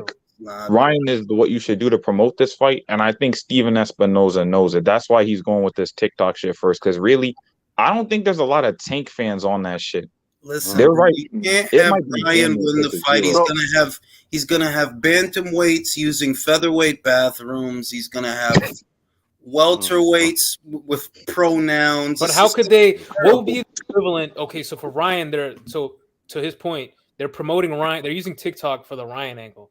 What's the Gervonta Davis angle? Like, There is none. are they He's going not to like, who cares? We know who's promote the coming to fight this at shit. the probation office? Like, what's going to happen? Like, they're going to promote the fight at halfway houses. Like where They're is gonna this? promote it at group homes in Baltimore. Group homes in Baltimore. Let me read the super chats. Michael Buffer says Alicia is cocky now. Respect Katie is never a duck. Look, I'm gonna say this. Sometimes a fighter talks some shit, and there are a few instances where I'm okay with it. Like Stephen Fulton, he's talking shit. He's saying that Inouye's power isn't gonna mean anything to him. I'm okay with that. Some of it is a given, and I don't see a problem with it. The only time I have a problem when a fighter or their team is talking shit is if you ain't trying to fight. Yeah, then I got a problem because why are you talking shit? You ain't even trying to fight. Alicia wanted that fight with Katie. She didn't get it. It went to Chantel. For what it's worth, Chantel does have more history than Katie than Alicia does. That goes all the way back to the amateurs. For those that don't know, Katie already beat her a couple of times in the amateurs, so she likely wants to get that back. Yeah, I mean that's what that is. But it's okay, man. One Punch says, Jules, I gotta say, Ryan always said that he knows Devin is the best and that he wanted to get Tank out the way to fight Haney last. He did say that. I remember that. I just want to point out someone in the panel pointed out earlier that Ryan versus Tank, if it had taken place in 2010, it would have been like a boxing after dark, main event. And it might as well have been a true, because like I feel like today the standards have been lowered, where it's like they call anything that's like remotely good a super fight. But it's also what they ignore. Look, Alexis knows this. I don't like Tyson Fury. I don't. But you don't? Nah, I can't say it. You didn't know it. Yeah, I fucking hate. Listen, I fucking hate that guy, right? But check this out. Americans don't want to acknowledge that Tyson Fury by himself is a bigger draw than the both of them. He is. That's the truth. I don't like him, but is he a bigger draw than Gervonta? Yes, he literally sold more pay-per-views in America than Gervonta. Stop me when I tell a lie. Or Ryan. So that's the truth. And I read Marquise John's article, and I agreed with a lot of it, except for the hyperbole that these two guys are the biggest draws. What the hell are you talking about, bro? What are you talking about? Ryan's last gate was a little over $1 million. Biggest draws in boxing. That was what he did at the gate. A little over $1 million. No, that's not terrible, but that's not the biggest draw in boxing either, by any stretch. Gervonta did a really good gate. He did about $5 million, but at the box office, the number plateaued. It doesn't move. It doesn't go past 300,000. It doesn't get bigger. Some instances, it actually gets slower. So the idea that this fight is just this. They want it to be more than what it is, in other words. They want it to be more than what it is. Is it a fight that can sell? Yes. But I don't know. Like, this fight has no big fight feel to me. This is just two young guys. They don't want to do shit, and that's what it is. Like, they don't want to do shit. They didn't want to fight the other kids, so they're fighting each other because it's safer. It's safer than taking on Shakur. It's safer than taking on Devin, and it pays more money. So to me, it's kind of like a cop-out. It can sell, bro. Like I said, 500,000-600,000. Nobody else is going to do that. It's not bad. I'm not saying it's not bad, but they're really making this look like it's something else. Like, biggest draws in boxing. Wait a minute. Let's belong to Dan Rafael. You guys keep going with what those guys are saying that it'll be 2 million and this and that and the other. The Showtimes are saying this and that and the other. Dude, I don't believe that that's what they believe. I believe that they're just using hyperbole to sell the fight. They're just talking it up more than I think in house. They know what the number is, and they know that it's more closer to 750,000 than it is to 2 million. I know that. Like that's not. Sometimes I don't understand boxing fans. But look, you got to stop going overboard for what you hear them say, man. Yeah, I almost think that's part of the promotion to say that these guys See, are this is where we disagree. This is where we disagree on something. I view my channel as a consumer review. I don't know what other people view their channels as. I view my channel as a consumer review, the perspective of your customer. For those people in boxing that listen to this channel, because apparently some do, it's a consumer review. I'm trying to tell you what we want, and sometimes I actually think it works. Sometimes, like Stephen Fulton did a full 180, said, no, fuck that Figueroa fight. Let's get Inouye. That's the story, bro. I spoke to Steve Kim. He said that, Fulton demanded the fight. Demanded it, But why? Immediately after news broke that he was going up to feather to fight Brandon again, bro, the fans let him have it. Yeah. They was angry as shit. Like, how you gonna leave now? I think I know the comment that really tipped him over the edge, bro. That guy, two-toned or whatever, he left this freaking reply to him. He said something like, yo, come on, Chad. Like, it was like real smooth. Pero le estaba diciendo de todo in a real nice way. And I was like, yo, I think this one got to him, bro. And they gave him 3 million reasons to go to Japan, bro. Pero tú sabes lo que esa fue la situación. Tú sabes, Inouye is the money. He was always the money. And if you anywhere at 118, right, just around, that dude is the money, bro. He is the money. Sin embargo, ellos tenían un plan. And the plan was to send Dique Stephen para el 126. ¿Para qué? For what? For what? And que cuando se armó ese escándalo, that everybody got fucking pissed off and everybody's talking shit. Big time. And they're letting him have it. ¿Qué le hizo? All right, está bien. I'll fucking fight him. Está bien. So I don't even think it was because he knew he gave him 3 million reasons. No, you got to come to the table to even realize you fucking money over here. It was because the fans let him know that we don't want that. We want this shit. And it was up to him because everybody's ridiculed Jermall Charlo and he hasn't done shit. So it really is up to Stephen Fulton. He made that shit happen. Gracias a Dios. Gracias a Dios. Yeah, shout out to Stephen Fulton. Shout out to Stephen Fulton. I think the blowback got him to the table, but I think those Japanese people, they were like, okay, he's at the table, like we can't let him leave. Boom. No, eso también que they got, they know what they're like. What I like about them is shit happens, bro, and shit happens fast. Ioka, he wanted to waste everybody's fucking time. Ioka wanted to waste everybody's fucking time waiting for that Junto Nakatani fight. They put him in a situation with fight or flight, my God, what's it going to be? He vacated. That's it. He vacated. That's it. We don't got time for this shit, bro. Shit happens fast over there. What I love about Inouye is look at how fast he did the shit. Like, all right, I'm done. I'm not going to wait a year or 8 months before we know what I'm doing. Y'all know what I'm doing. Immediately after the Paul Butler fight, y'all knew. Everybody knew. Yo, this dude going up. He wants Stephen Fulton. He petitioned for the status. He got the status. He got him to the table. They did the fight. Let's go. If only more fighters were like that. Hey, unbiased fan just said he just got back from seeing Creed 3. I was that shit, bro. I was that shit. I heard Julio's take on it. Let me hear yours. Some people said it was good. Some people said they were disappointed. I don't know. What did Julio say? Is it good? Julio said it was okay. Better than the second one? Julius, I wanted to go see it myself today. I think it's better than the second one. Is it better than the first? It's slightly, I would say one is better still, but not by much. See, to me, I think one is head and shoulders above 3. I think it goes 1, 3, and then 2. I would say that the second one has no heart.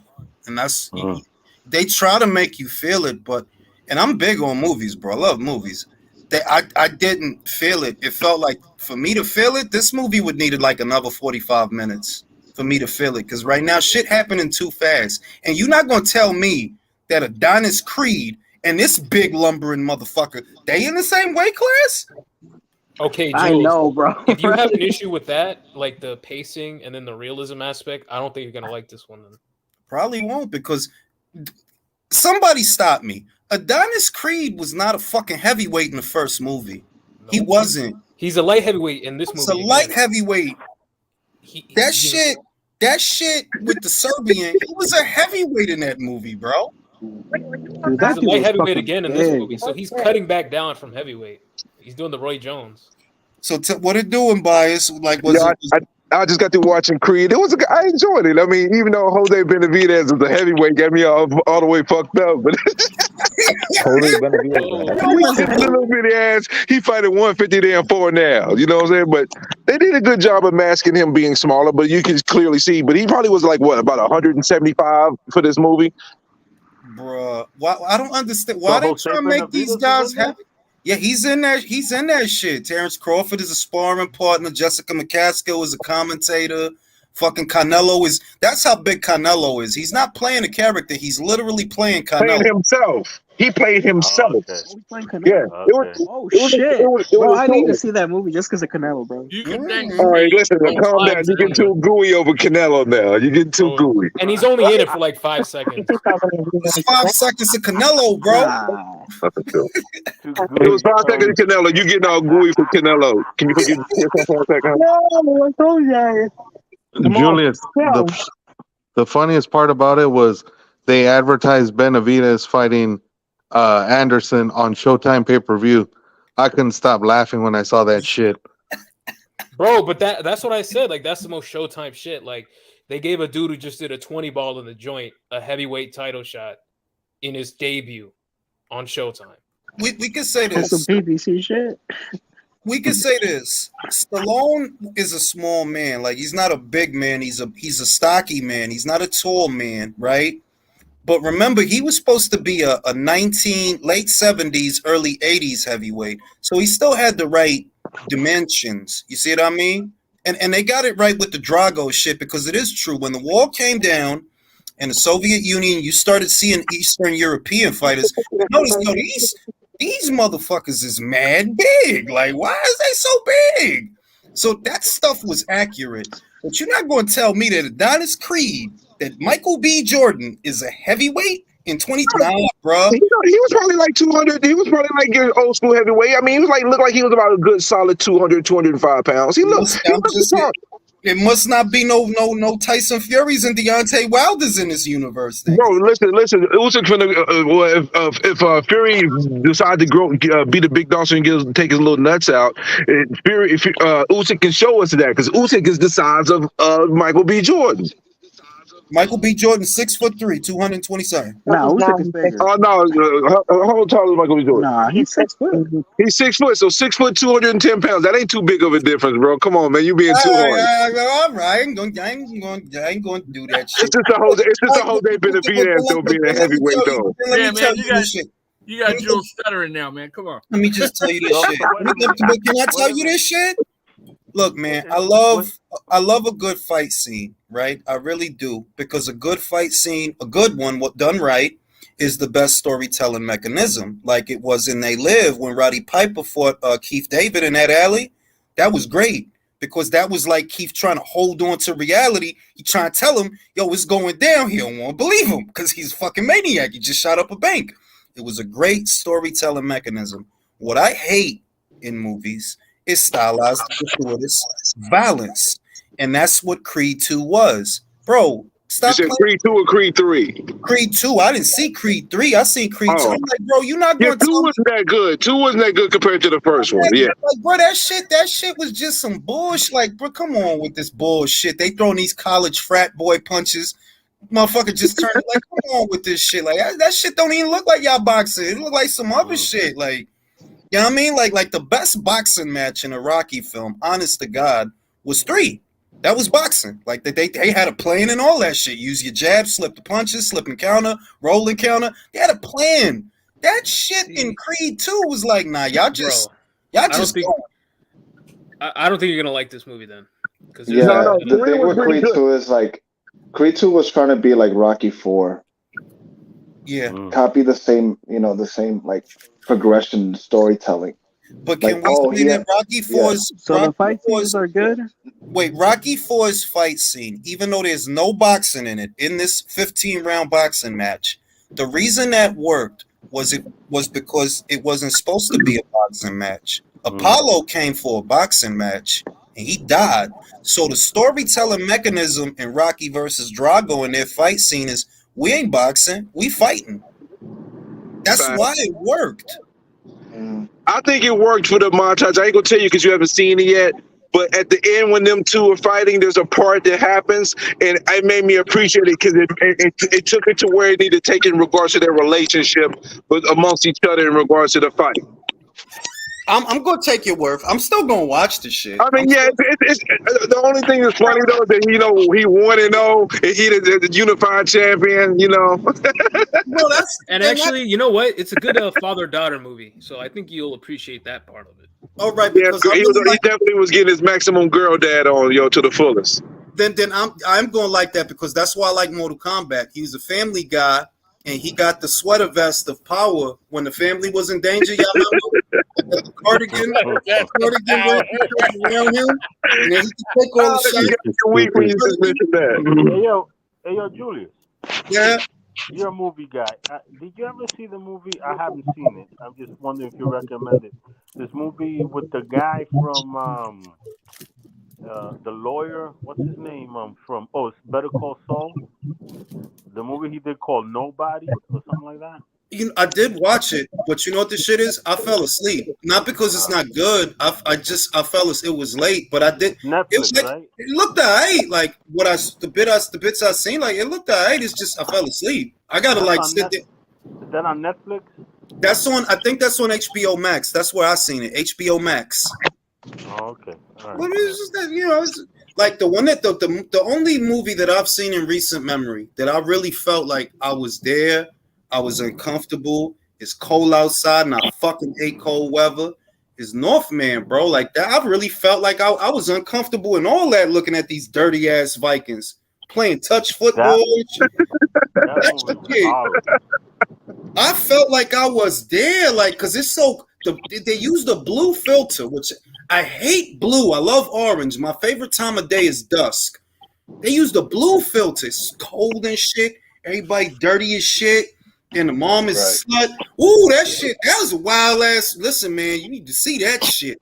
That was a wild ass movie. And that scene with him and her, bro, that shit's like, hey, yo. Did you like that movie? It was good, bro. I thought it was, all right, this was my interpretation of it. They didn't say it, but there's elements in it that are from Bullseye or Beowulf. It's an old story. And there's elements in it from that. I could see that's what you're going with. I see that. That's what you're going with. I liked how they did it without no magic, without no special characters and powers and shit. They did it in a way where it's adaptable. It works. Like it did work. So to me, it's Beowulf meets Hamlet. Yeah, that's actually a great way. That is what it is. Beowulf meets Hamlet. That's exactly what the shit is. But it's a good. I liked it. Yeah, I saw it. I couldn't. Yo, I feel like trolling Jose Benavidez. Like, you ain't no motherfucking heavyweight.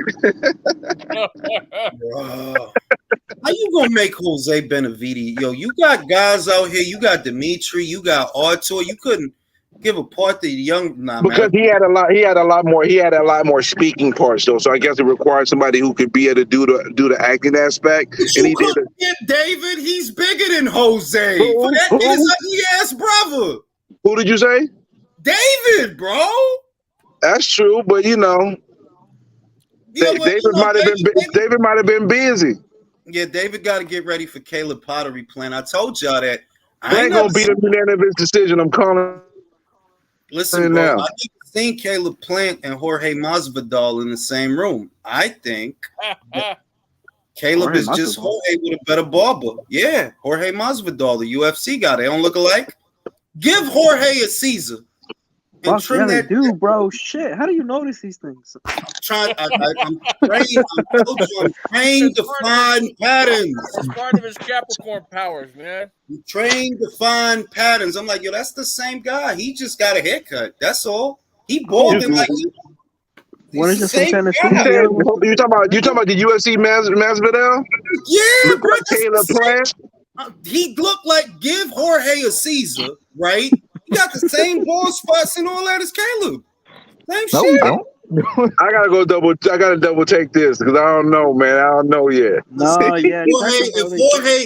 This is what you do with Jorge if you a barber. You comb his hair to the front, keep combing it to the front, then trim it along the shit, right? Caesar, he gonna have a line and give him the shit on the sides, fade him up on the sides, fade and taper, line up the beard. That's Caleb Plant, bro. Why you think Jorge ain't had a fight so long?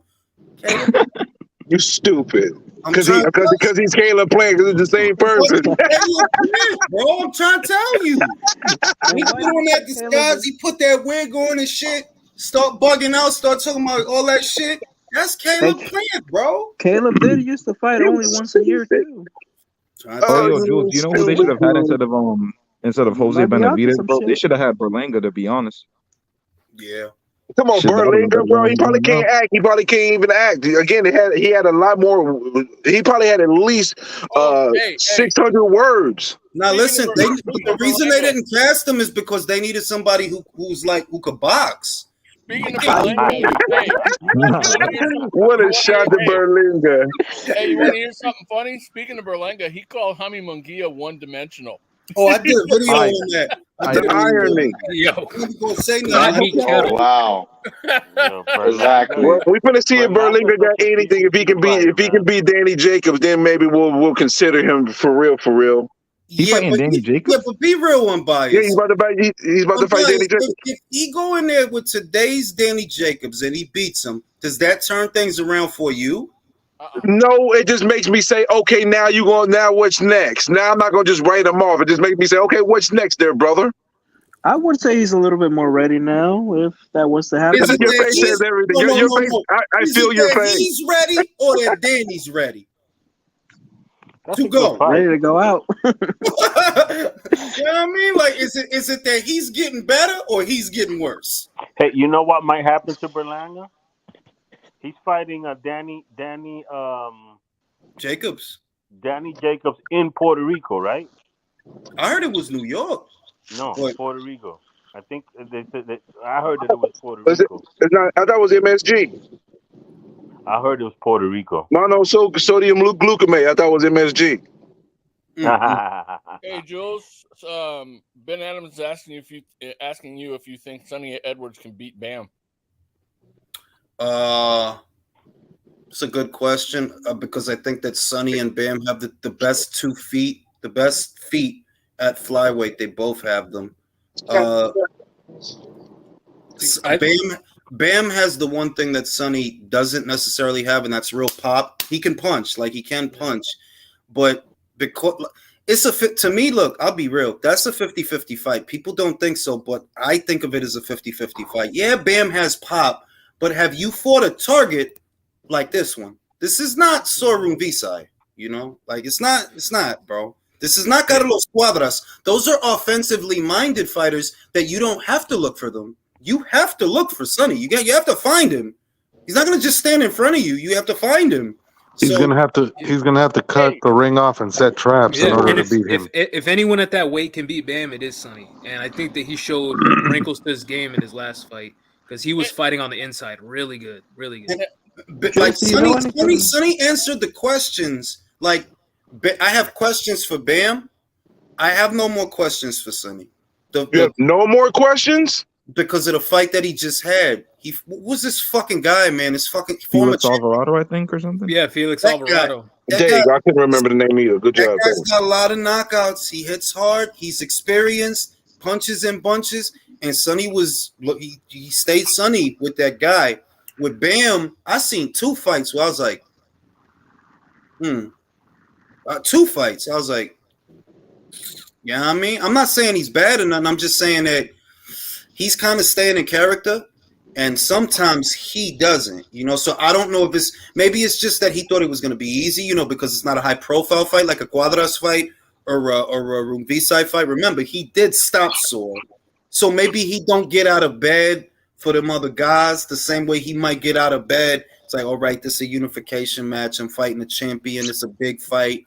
Then maybe that'll motivate him a little more. But like I said, supposed to fight, then people realize Bam ain't for the guy that he gotta find. You do have to find Sonny, bro. You have to find him. He's not just gonna stand in front of you like an idiot. Mm-hmm. You gotta find him. So and Sonny's got a good chin too.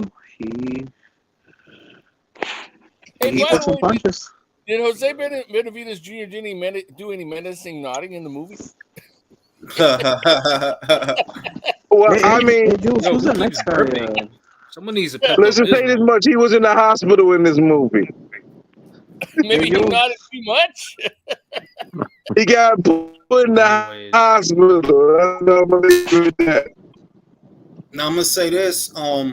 If you think about Sonny's resume, it's not that like I know that Sorum Visai is a more high profile one, and Cuadras, yeah. I kind of think Alvarado is comparable, yeah. But Mythalane, you know, that was a really good win for Sonny, and he went in there the underdog. You know, he wasn't supposed to win that fight. Mythalane, strong guy, long reigning champion. Sonny played with that dude. He did he made that shit look easy. God damn. So, the only thing I do see with Sonny that is troubling that I just seen it, that dude got fat as shit. Bro, he always gets fat. Like I don't think he's fat. I just think that's how he looks like normally. Bro, but he looked big. Really? All right, well, he looked big as shit for a flyweight. That's what I'm going to say. He was big as shit. Big as shit. To your point, like I think Bam's his resume is very top heavy. Like his highs are very high, but I think Edwards has a better consistency in terms of competition. Because there's McLean, there's Felix Alvarado, and then there's Isamba, who I think is pretty decent too. Like I know now that if they fight, I don't know that they're ever gonna fight because Julio is Julioing everything. But if Julio does end up in a unification match with him, I'm fairly confident Sonny beats him. Fairly confident. He's the only Brit. I'm saying he's one of the only Brits these Mexicans can't fuck with. Honestly. Jules, the Mexican Aztec boxing gods are telling me that you are right. Julio can be beat by Sonny. Julio ain't it. Julio ain't it, man. Like Julio, and you know who he's fucking fighting, bro? Do you know who he's fucking fighting? McWilliams Arroyo. For it to be canceled for the 7th time? For the 8th time. Yeah, I'm like, I was about to be disappointed. I was just like, y'all swear I heard about this fight 9 times now. Bro, I swear to God, this fight is cursed. Just give up. Fuck it. Let him. Yo, you know what this fight's like? It's like Tony versus Khabib, bro. You know, the day of the fight that's about to happen, bro. Arai's going to trip on a cord, bust his kneecap open, and never fight for the next couple of months. Yeah, let it ride off gently into that good night already, man. Damn. And I thought the other thing was last year I heard McWilliams retired, so I'm like, what the fuck is going on, bro? Like, you tired? Is he what is going on? So I don't. But Julio gets beat. 50-50 fight with Bam, and Artem. That would be a stinker of a fight, but I'd still favor Edwards over Artem. I would favor. Yeah, I would. I would. Artem is the oldest of them. He's not getting any younger, and based on what I saw the last time on that Frank Warren show, he's not getting any younger, and he's not getting any better. So I would favor both Bam and Sonny to beat him. He looked that bad? Basic is the word. Okay. Is he washed or he just ain't? There's no more progression from him. He's going to give you what he's going to give you. No progression, no sharpness, no snap. Which I always like. All right, bro. There's no snap. There's no snap. That means wash. That means wash, bro. That means he's gonna beat certain guys. You know, he's gonna beat certain guys. But these guys like Sonny and Bam, he don't beat those guys. He don't beat those. They're guys. too fresh. They're too fresh, and he's not sharp. You know. When he beat Julio. Julio really sucks. I mean, he's because he sucks. Like, Nah, you know what's crazy? I remember people were talking a while back. They were like, "Yeah, Julio's just gonna run over Sonny Edwards," and I watched Julio. I was like, "This has got to be the worst hyped Mexican I've ever seen for a long, long it was time." because of the Charlie Edwards fight, bro. He did, bro. But that you know what the shit that they forgetting? That fucking fight was in what close to 4 years ago. That shit wasn't yesterday, you know. It wasn't last year. But that's what everybody keep thinking about when they think about Julio. You're not thinking about these other fights that he had where he looked regular. Like, nah, that I'm dude, like, shit, bro. Can someone tell me what Charlie's been doing lately? not Charlie doing his thing. What? He doing his thing. He doing his thing. I mean, he ain't losing fights. I'll tell you that. He ain't losing fights. But nah, son, Julio ain't it, bro. When's the last time Julio I fought? duck Sonny too. He really ducked Sonny, bro. Sonny sent me the screenshots. Like, he ducked Sonny, bro. That's all I'm gonna say. When's the last time he fought? Who, Sonny? Now Julio, it's been a minute, right? Julio fought last year. He fought the dude that was moving a lot. He fought Samuel Carmona. That guy had And he looked like shit, bro. He had He looked 8. He terrible. only had 8 professional fights, and he was making Julio look silly. It was like Lopez versus Sandor Martin. That's what it was Without the like. knockdowns, yeah. Like that, like, Julio ain't it, bro. Like, if you can move, and that's all the fights that they've been having tell the story that Sonny fought a pressure guy that is an experienced pressure guy that I would say, no, he's got more variety and he's more well-rounded, at least to me, than Julio and Alvarado. And Sonny, he handled that shit, bro. Bro, and he was in the pocket with him. Like, he was really fighting him on the inside and beating him at that, too. Cutting angles, countering. He was with him. It wasn't just, let me move lateral. Near. It wasn't that. He was with him and cutting angles and shit. Julio, on the other hand, he had to fight a moving target. He just, nah, son. He ain't it, bro. He is not. Jules, did you talk about the Mark McSile versus oh my God, that Figueroa fight, Yo, bro? yeah, we did. I kid you not. When I saw Mark McSile hold for like the 90th time, I had an appreciation for Devin Haney because Devin Haney does so much better, bro. Can I say that? Look, I didn't say this earlier because I didn't want to be too harsh, but I'm gonna be real, bro. Neither one of them guys is.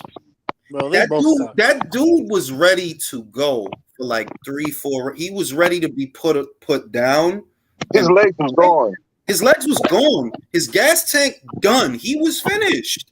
And Brandon, for the life of me, it's like he can't finish him. And not only you like if he leaned forward, it's like you catching him and letting him walk. It's like, yo, what is this shit? Hit him. Yeah, y'all boxing. This ain't a waltz, you know. Bro, that shit was hard. The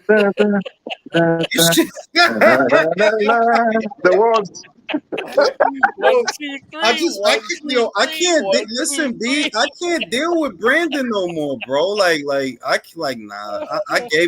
I really did give him a chance, and nah. Even for pressure fighters. Why you doing Brandon like that? Look, I love pressure fighters, which is why I always had a soft spot for Jared Hurd. I'm big on pressure fighters because they get a lot of shit for being limited and they don't get enough praise for putting on entertaining fights. Yeah, David Lemieux's limited, right? You know, in a Golovkin fight, right? He is limited. But man, watching him get the shit beat out of him is very entertaining. You know, and when a pressure fight is winning, that's also very entertaining. So I got a soft spot for pressure fighters. But Brandon, nah, son. Too bad, Jared Hurd. Think he should retire? Absolutely, it's too dangerous. Yeah. I don't say it from a cold place. I say it from a place of if you stay, the beatings are gonna get worse. They're only gonna get worse. You know what I mean? Like, it's not gonna who does he beat, bro? Remember, he got beat by Julian, then he got beat by what was the guy? Arias. Cuba Arias. Yo, where is that guy? I don't know. He was calling out Tony Harrison, then Arias is fighting Erickson Lubin. Oh shit! I'll take is Lubin. that? It's not a bad fight, to be real.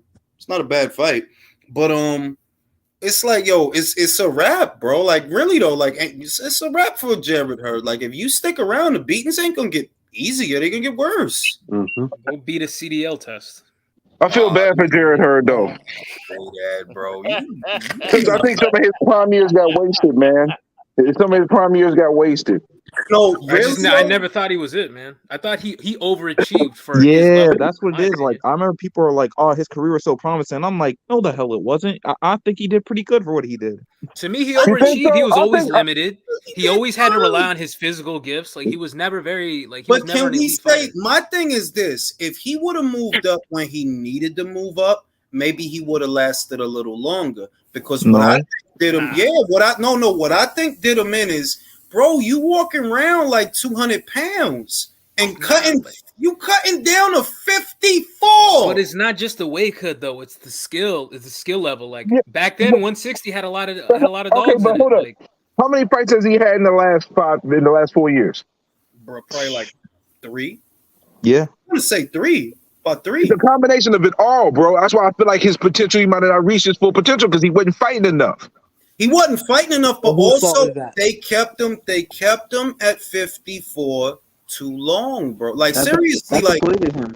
you can't keep doing that shit. You literally walking around like 200 pounds, cutting down to 154. damn, I thought he was That's only 46 180 pounds. That's crazy. It should at least let him do 160 or 168, man. That's what I'm saying. Like, when but that like contradicts the whole point of Jared Hurd though. Like if he goes to 168, he's not Yeah, gonna he's have not big no more. the He physical gonna get the advantages basket beat out of anymore. him. Like that's the whole point to him. he could have fought like some ain't shit guys at 60, like some ain't shit guys, and then acclimate. And if your whole shit, well, I'm gonna go down to 54 and go down to 54 and go down. It's like they don't have no plan for the guys over there, which is why I don't know if it's gonna be Caleb. I don't know if it's gonna be him, but I feel like, yo, Benavidez is gonna be God. He's because they don't plan on moving up.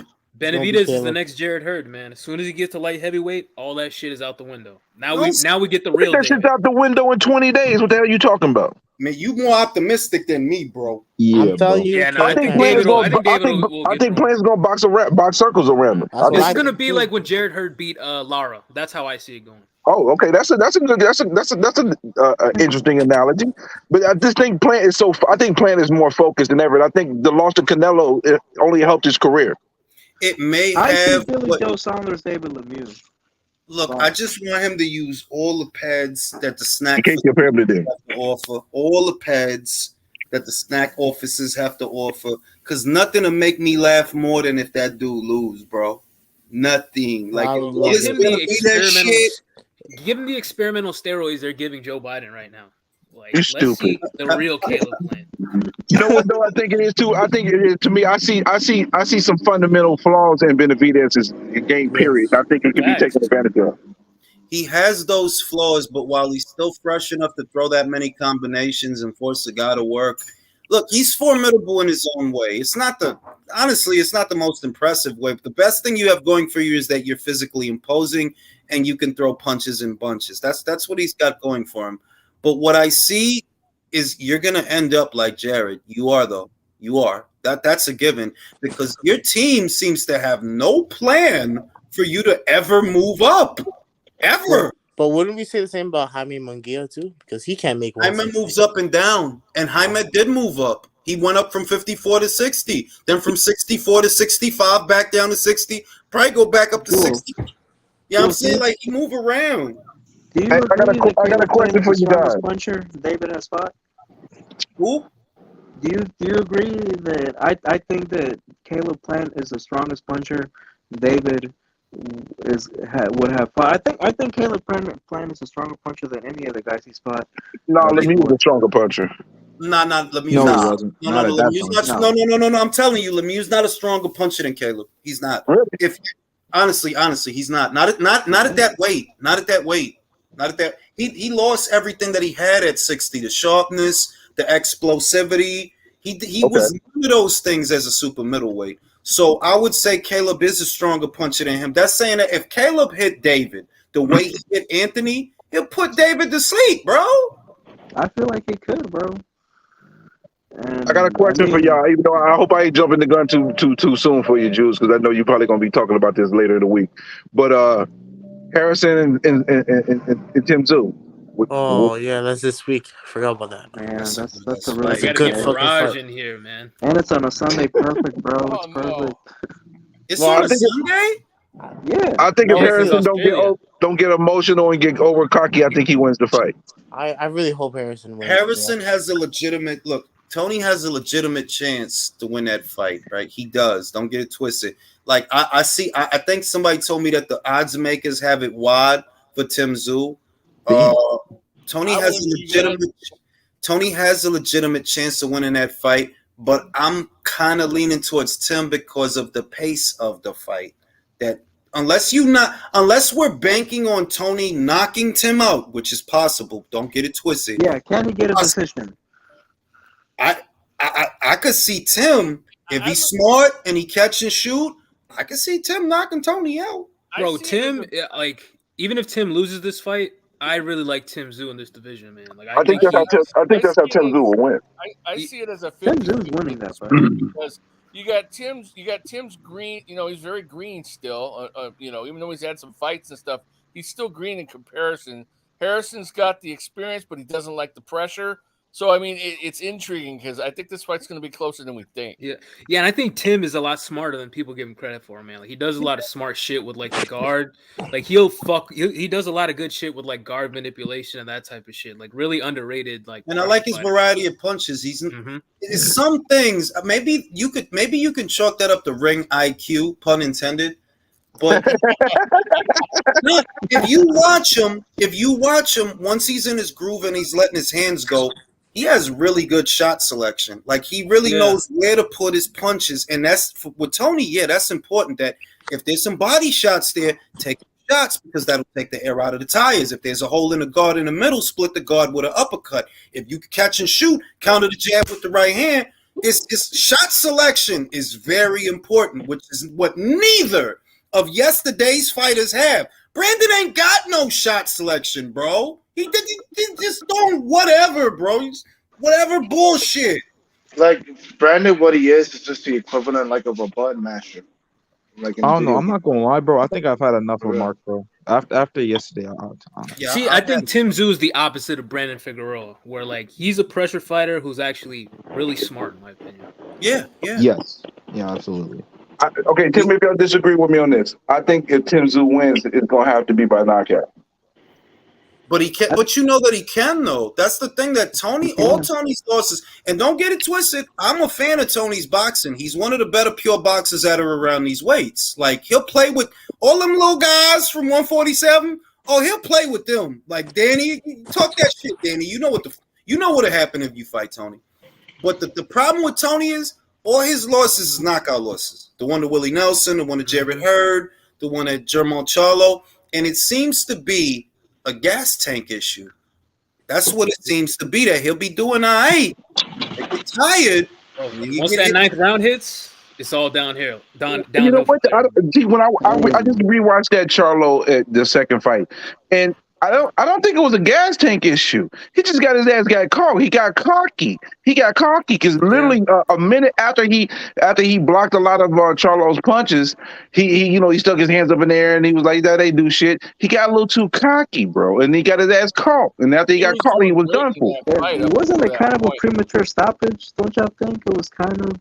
You know, He got knocked down twice, bro. He had already got in the second. They could have stopped the fight after that second. On that second knockdown, they could have stopped the fight then because he looked defenseless. That uppercut, when his head went up in the air, it looked like he was in danger zone. But because of the Gachet fight, and Tony's smart. That's why I'm not like writing him off completely. I could see some crazy shit happening. Don't get it twisted. Some crazy shit could happen. He got to watch that Gachet fight to set him up. If he could set up Tim, because Tim gonna come in, that's what he do. You're pressure fighter. He got to get in. Tony's taller. If you've seen the pictures, Tony's noticeably taller. Yeah, than he's him. big. He's a lot bigger than him. So if he could just time his little ass coming in, Tony hit hard. 28 wins, 21 of them shits. And then Tim Tszyu comes in with that high guard. So like Tony is like a specialist at breaking that shit apart and like feigning and doing all that shit to disrupt it. So he's a live dog for real. It's a good fight, man. Like it's a really good fight. Like I'm really glad he decided to do it. I'm glad. Why is Mr. Mirage thinking that Benavidez done fought all this good competition? Like, come on, man. Benavidez ain't hardly fought no fucking body. I can't believe that somebody as smart as Mirage is that big a fan of that dude. That's just the weirdest. Because he's a smart fucking guy. But I just don't understand what the fuck Benavidez did, bro. Like, what? He's not that smart. Oh, he's in the chat arguing with Edwin right now about shit about Benavidez. Actually? Whoa. Because he laughing and like he said comparing Hurd to Benavidez is like laughable. But the thing is, Hurd beat people. Hurd beat Harrison, and Benavidez ain't fought nobody on that level. Exactly. And Lara. You say he's a smart guy. You think he's just trolling us? He does think this is. I don't know. You know what I really think? This is who I really believe Mirage is. Mirage is a member of Benavidez's team. I'm not even kidding. Australian outfit? I believe. No, he might be Australian, but who the fuck says he's in Australia? He might be over there with Benavidez and shit. They pay him. They pay him. Hey, Mirage, you over there with Two-Tone interviewing Benavidez, bro? Hey, tell him he fucking sucks. Yeah, I really think, because I'm like, yo, dog, this dude knows his boxing. Like, he do know his boxing. It got to be a reason that he like Benavidez. I'm like, you know what? He probably a member of his fucking team, bro. Hey, bro, if you're getting paid for it, I don't blame you no more, bro. But what member? You Like, get a is he member. like? Is he David Taylor? Might be Is his he the strength and driver? condition. Let's see, he might be a strength and conditioning coach, man. Like, He hired Memo for this camp, so he got fired. oh shit. He probably knows what's his playlist. Benavidez found out he was on your show, like you. He fired his ass. And I got a special guest. I still got a special guest coming in Tuesday. It's gonna be 2 p.m. here in the East Coast.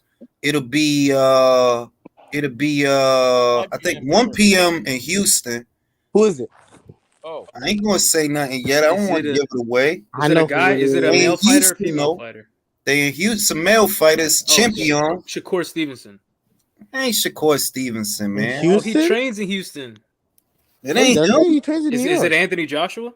oh, just Or is it find out when No, it's one of the Charlos. You know I love the Cholos. Well, I love Mel. I ain't gonna fuck with Mel.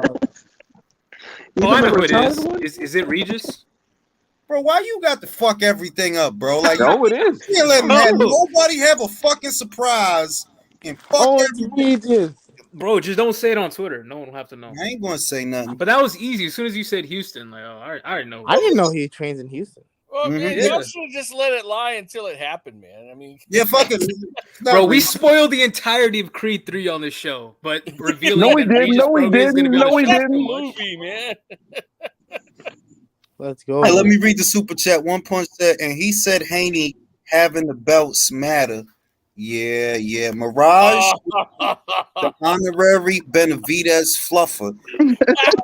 Zion said, "Oh, Al Heyman's gonna be the guest." Mirage, what's David's Starbucks order? He knows. I just don't understand. I can't rationalize Bro, somebody being Mirage that. But then filled again, David underwear, bro. listen, bro. Then again, it's guys that are hot on Arrow, and he's fought once in 2 years, bro. So anything. Bro, I just seen a post that said Arrow beats everybody at 147 and 154. Of course. I don't know if you've seen that. Not to this day, bro. Couldn't beat his meat. The Bro, most delusional he can't Arrow even fan beat of his all time. alcohol addiction. How he's gonna be anybody? Bro, Arrow beats Sugar Ray Leonard, Sugar Ray Robinson, Sugar Shane Mosley. Wow. In the Arrow, same night, bro. Arrow can't beat a breathalyzer.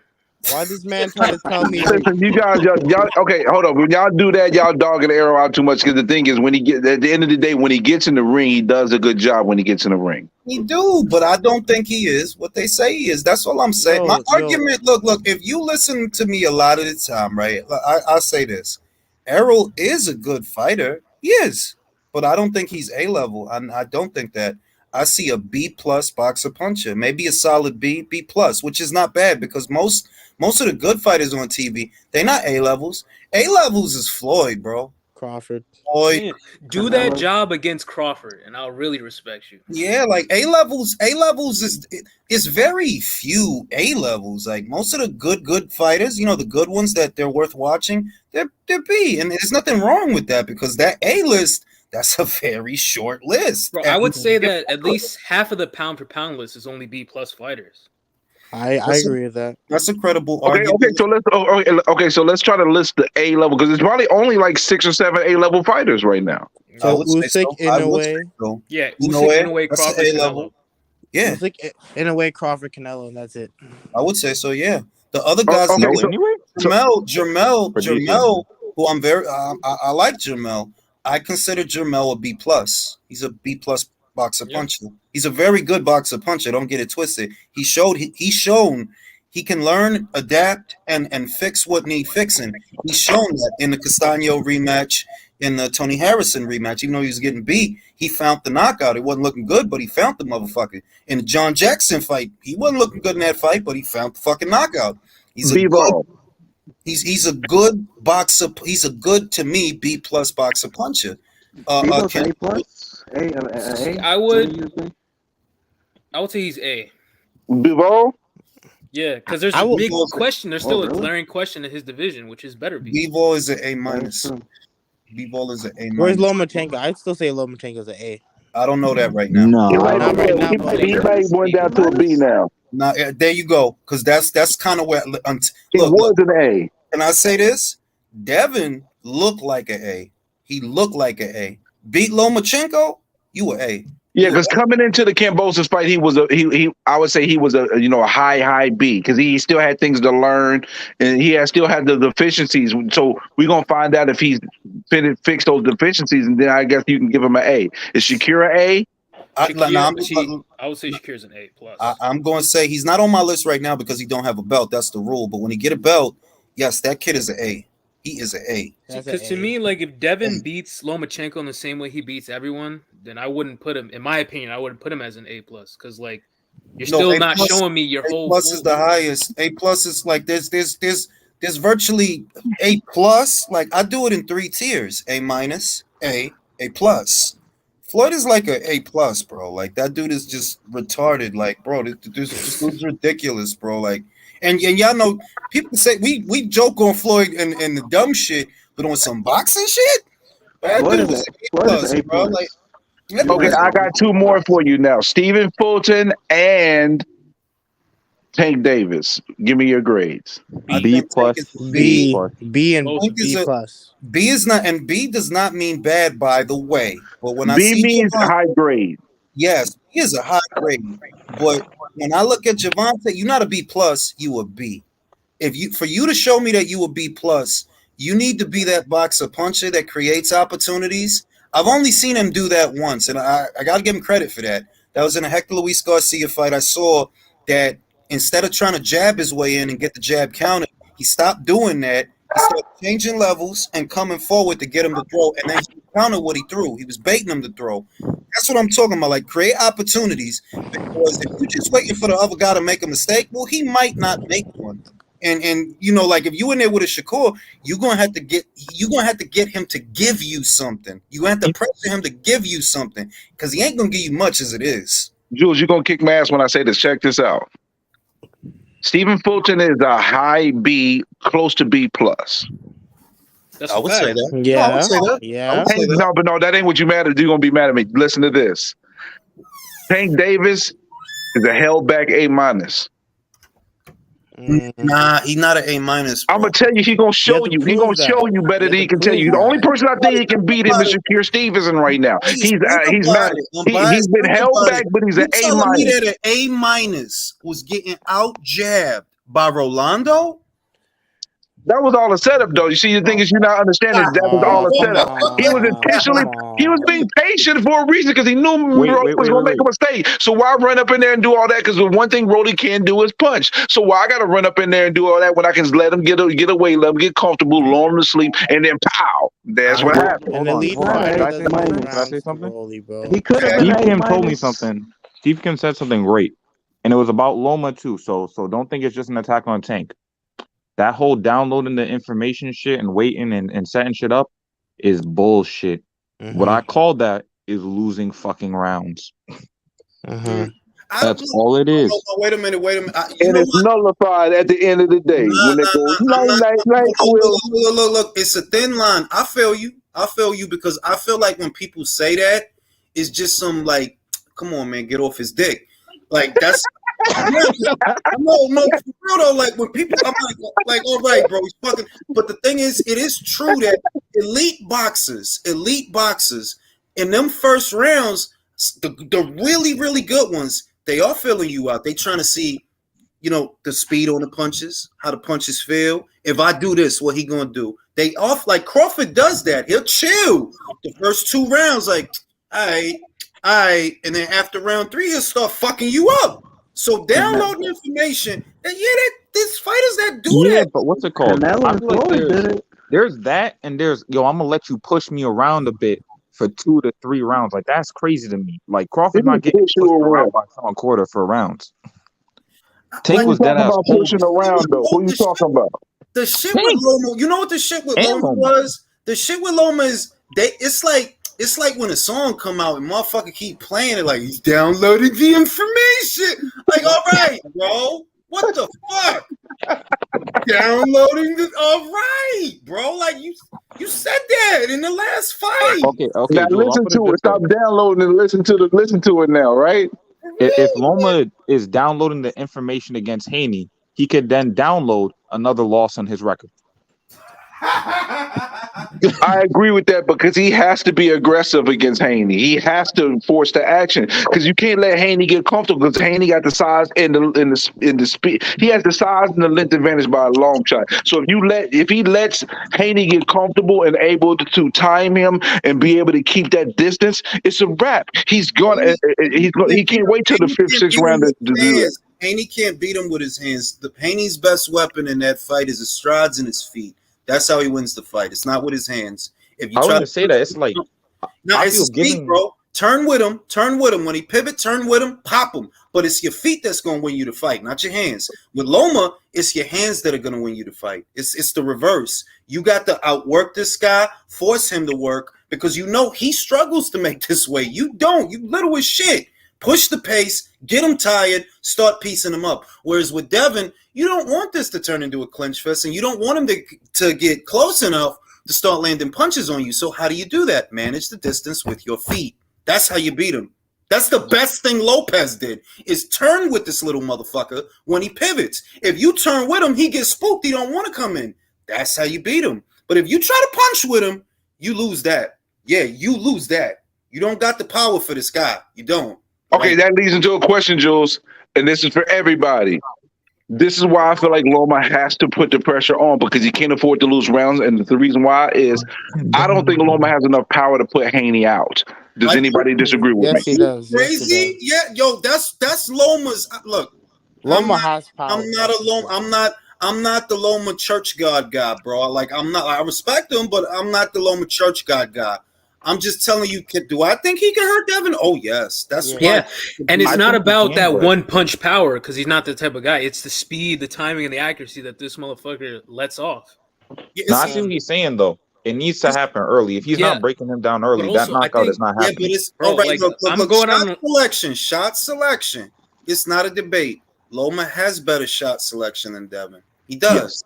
He has better. Like he throws the right punches at the right time, the right shots, and in the right place. What Devin has is longer strides, longer reach, and he should. I don't. This is the caveat. I don't know if he's going to be sharp because it's hard to make this weight. But his out is his feet. Win this fight with your feet. All right. If you can manage the distance, he don't get in to land nothing. Devin's I gonna think, win. And on the inside, I think Loma has a huge advantage. Like, no disrespect to Devin Haney, but I think that he makes mistakes against southpaws that he doesn't make against orthodox fighters. And I know y'all gonna say, "Well, Kambosos was a southpaw," but I think with Loma's angles and the way he approaches getting on the inside, I think you're gonna see him get hit a lot. It's like Devin don't even let his hands go in situations where he can let his hands go. You see what I mean? In fights where he's bossing it, he don't put cover. You know what I mean? Like Where if you he- watch the Jojo Diaz fight, like Devin was getting like his defense was breached quite a bit in that fight. Yes, it was. who is that? Bro, who's Yo, hunting whose turkeys dog right is now? that, No, bro? somebody got Snoop Dogg with him. Somebody's hunting a dog in the turkey. background barking. I just figured it out. Mr. Mirage is actually David Benavidez. A la verga. Don't fuck around. But yeah, to me, the out that Devin has is the counter punching and the feet. The out that Loma has is the volume and the shot selection. That I think Loma still has the ability to pull it off. He's got the motivation because he's been after this undisputed thing his entire career. yeah, but does boxing really end in fairy tales where everybody gets what they want?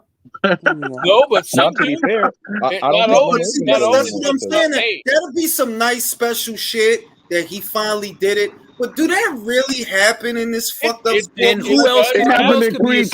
spoiler? Like who else can be a spoiler than Lomachenko? It does happen though. In Creed 3 it happened. But it does Fucking happen. rarely. Very rarely, bro. Fucking Bernard But wanted it to go still out happens.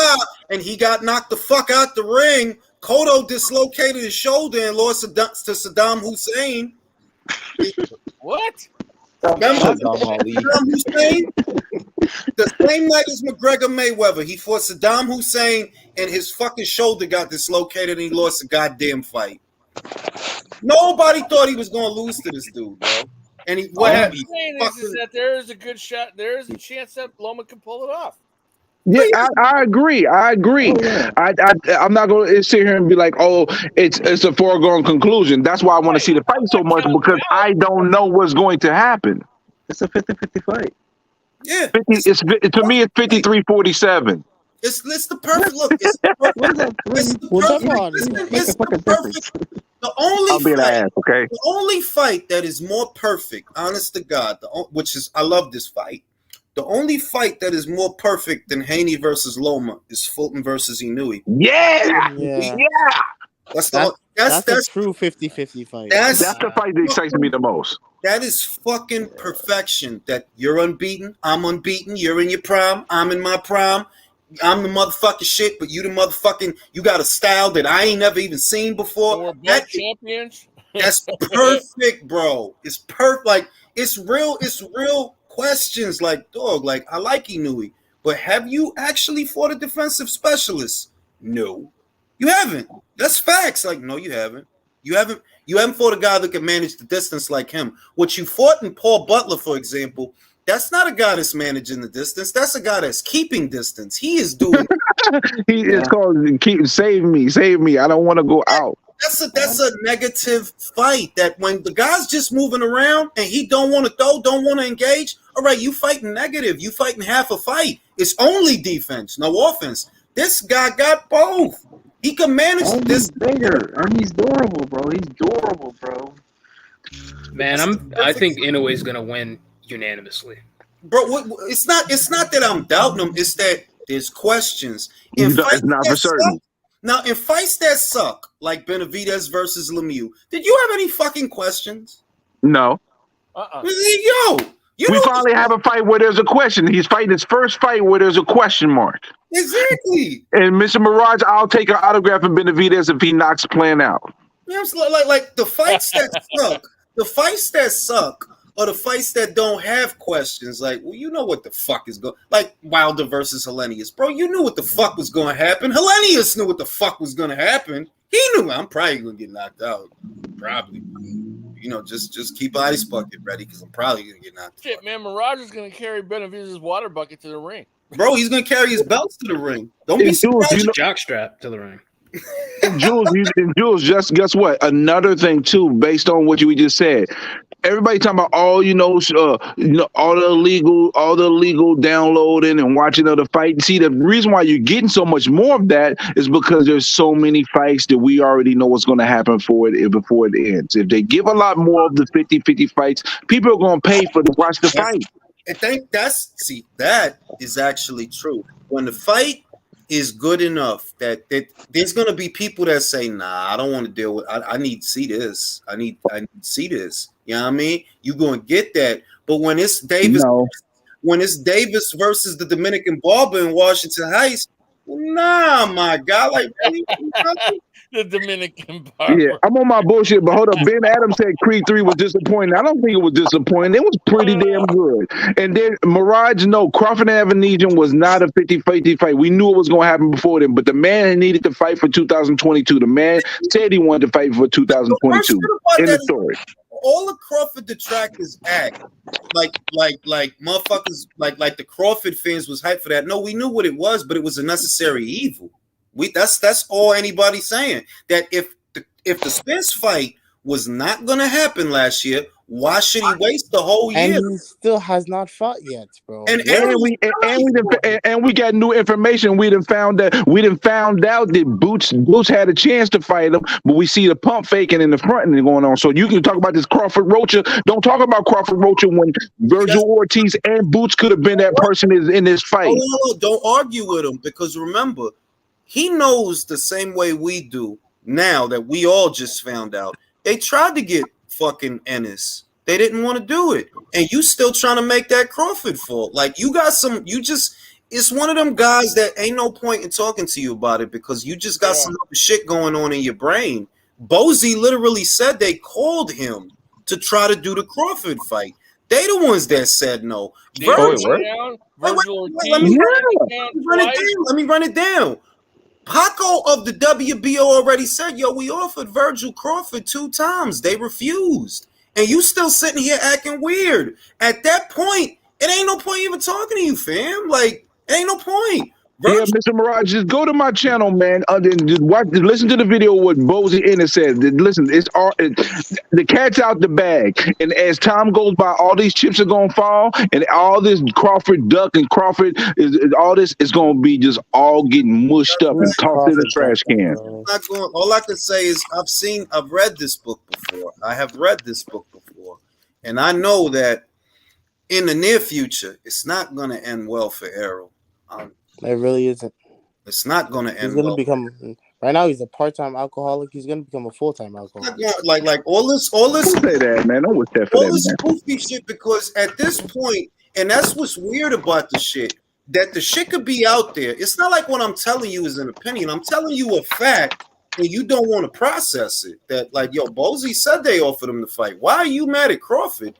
If Bozy said they offered him to fight, they the ones turned it down. Mirage, that would be you defending Benavidez if he fought a school janitor. Bro, you defending fucking Benavidez fighting Lemieux, and you mad that Crawford's fighting a mandatory.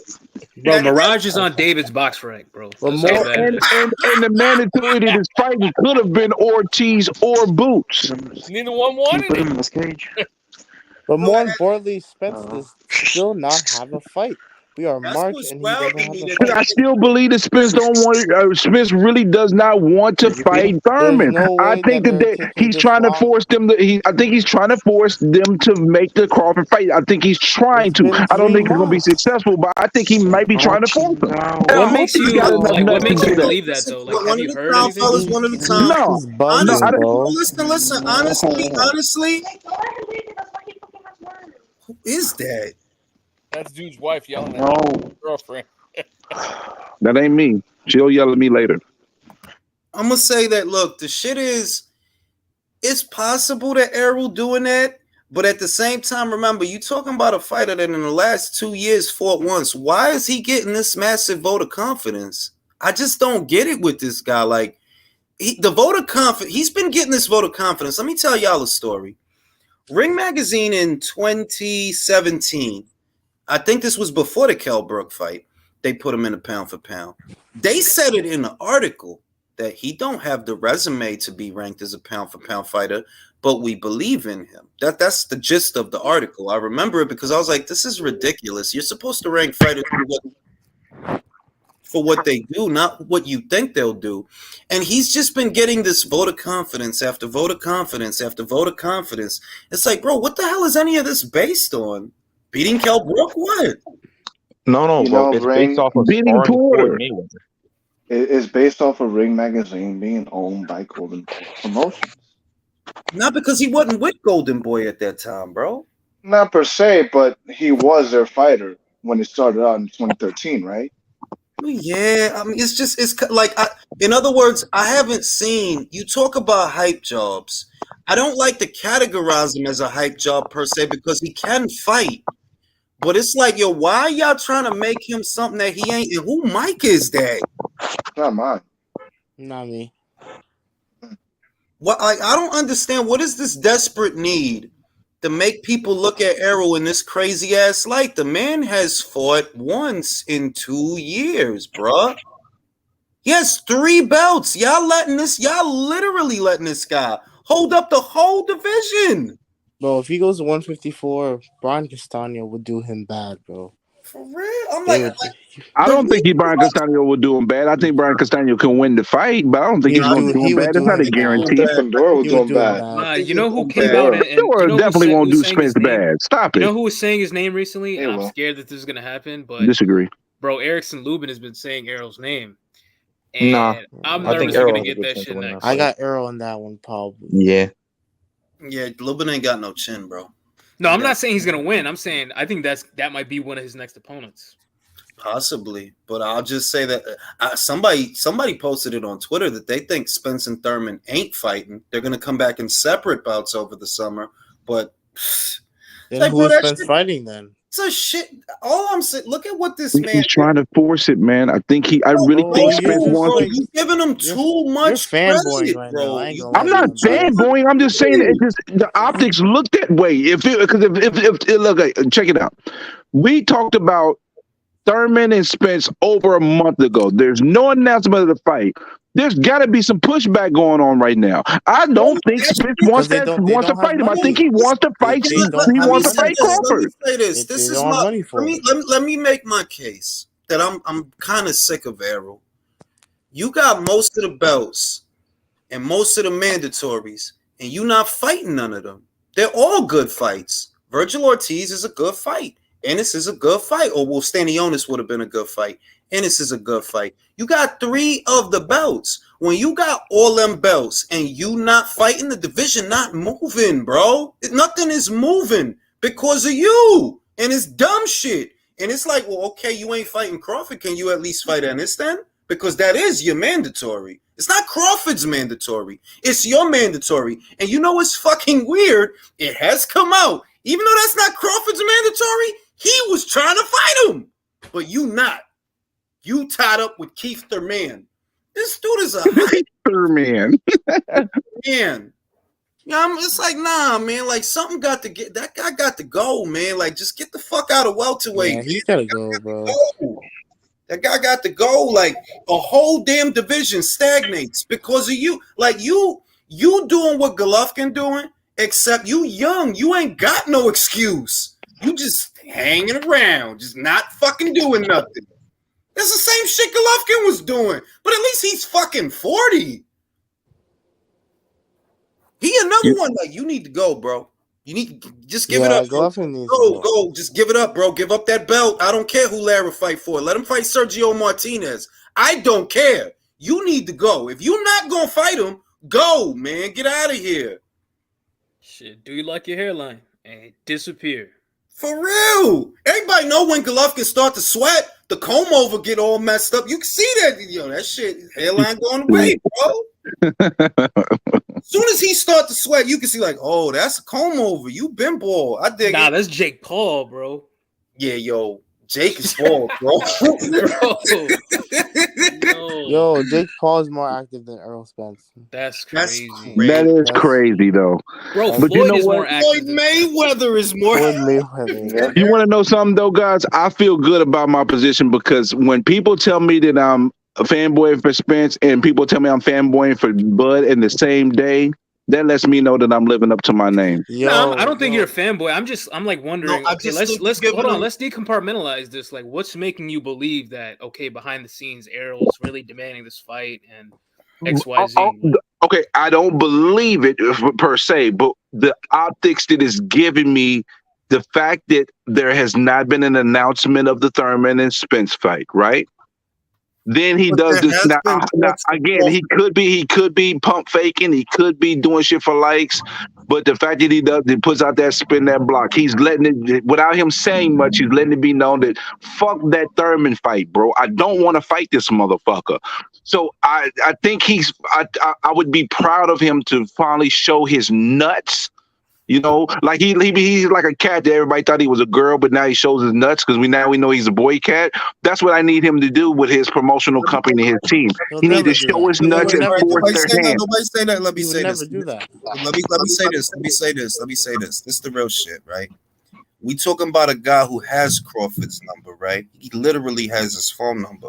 So where you see that GIF as an indication that something is going on, I see the opposite. You don't need to put GIFs out there for nothing. That's for people to think you doing something. Because you putting it on social media. If you want to talk to Crawford, fuck a GIF, motherfucker. All you got to do is call him and don't say shit.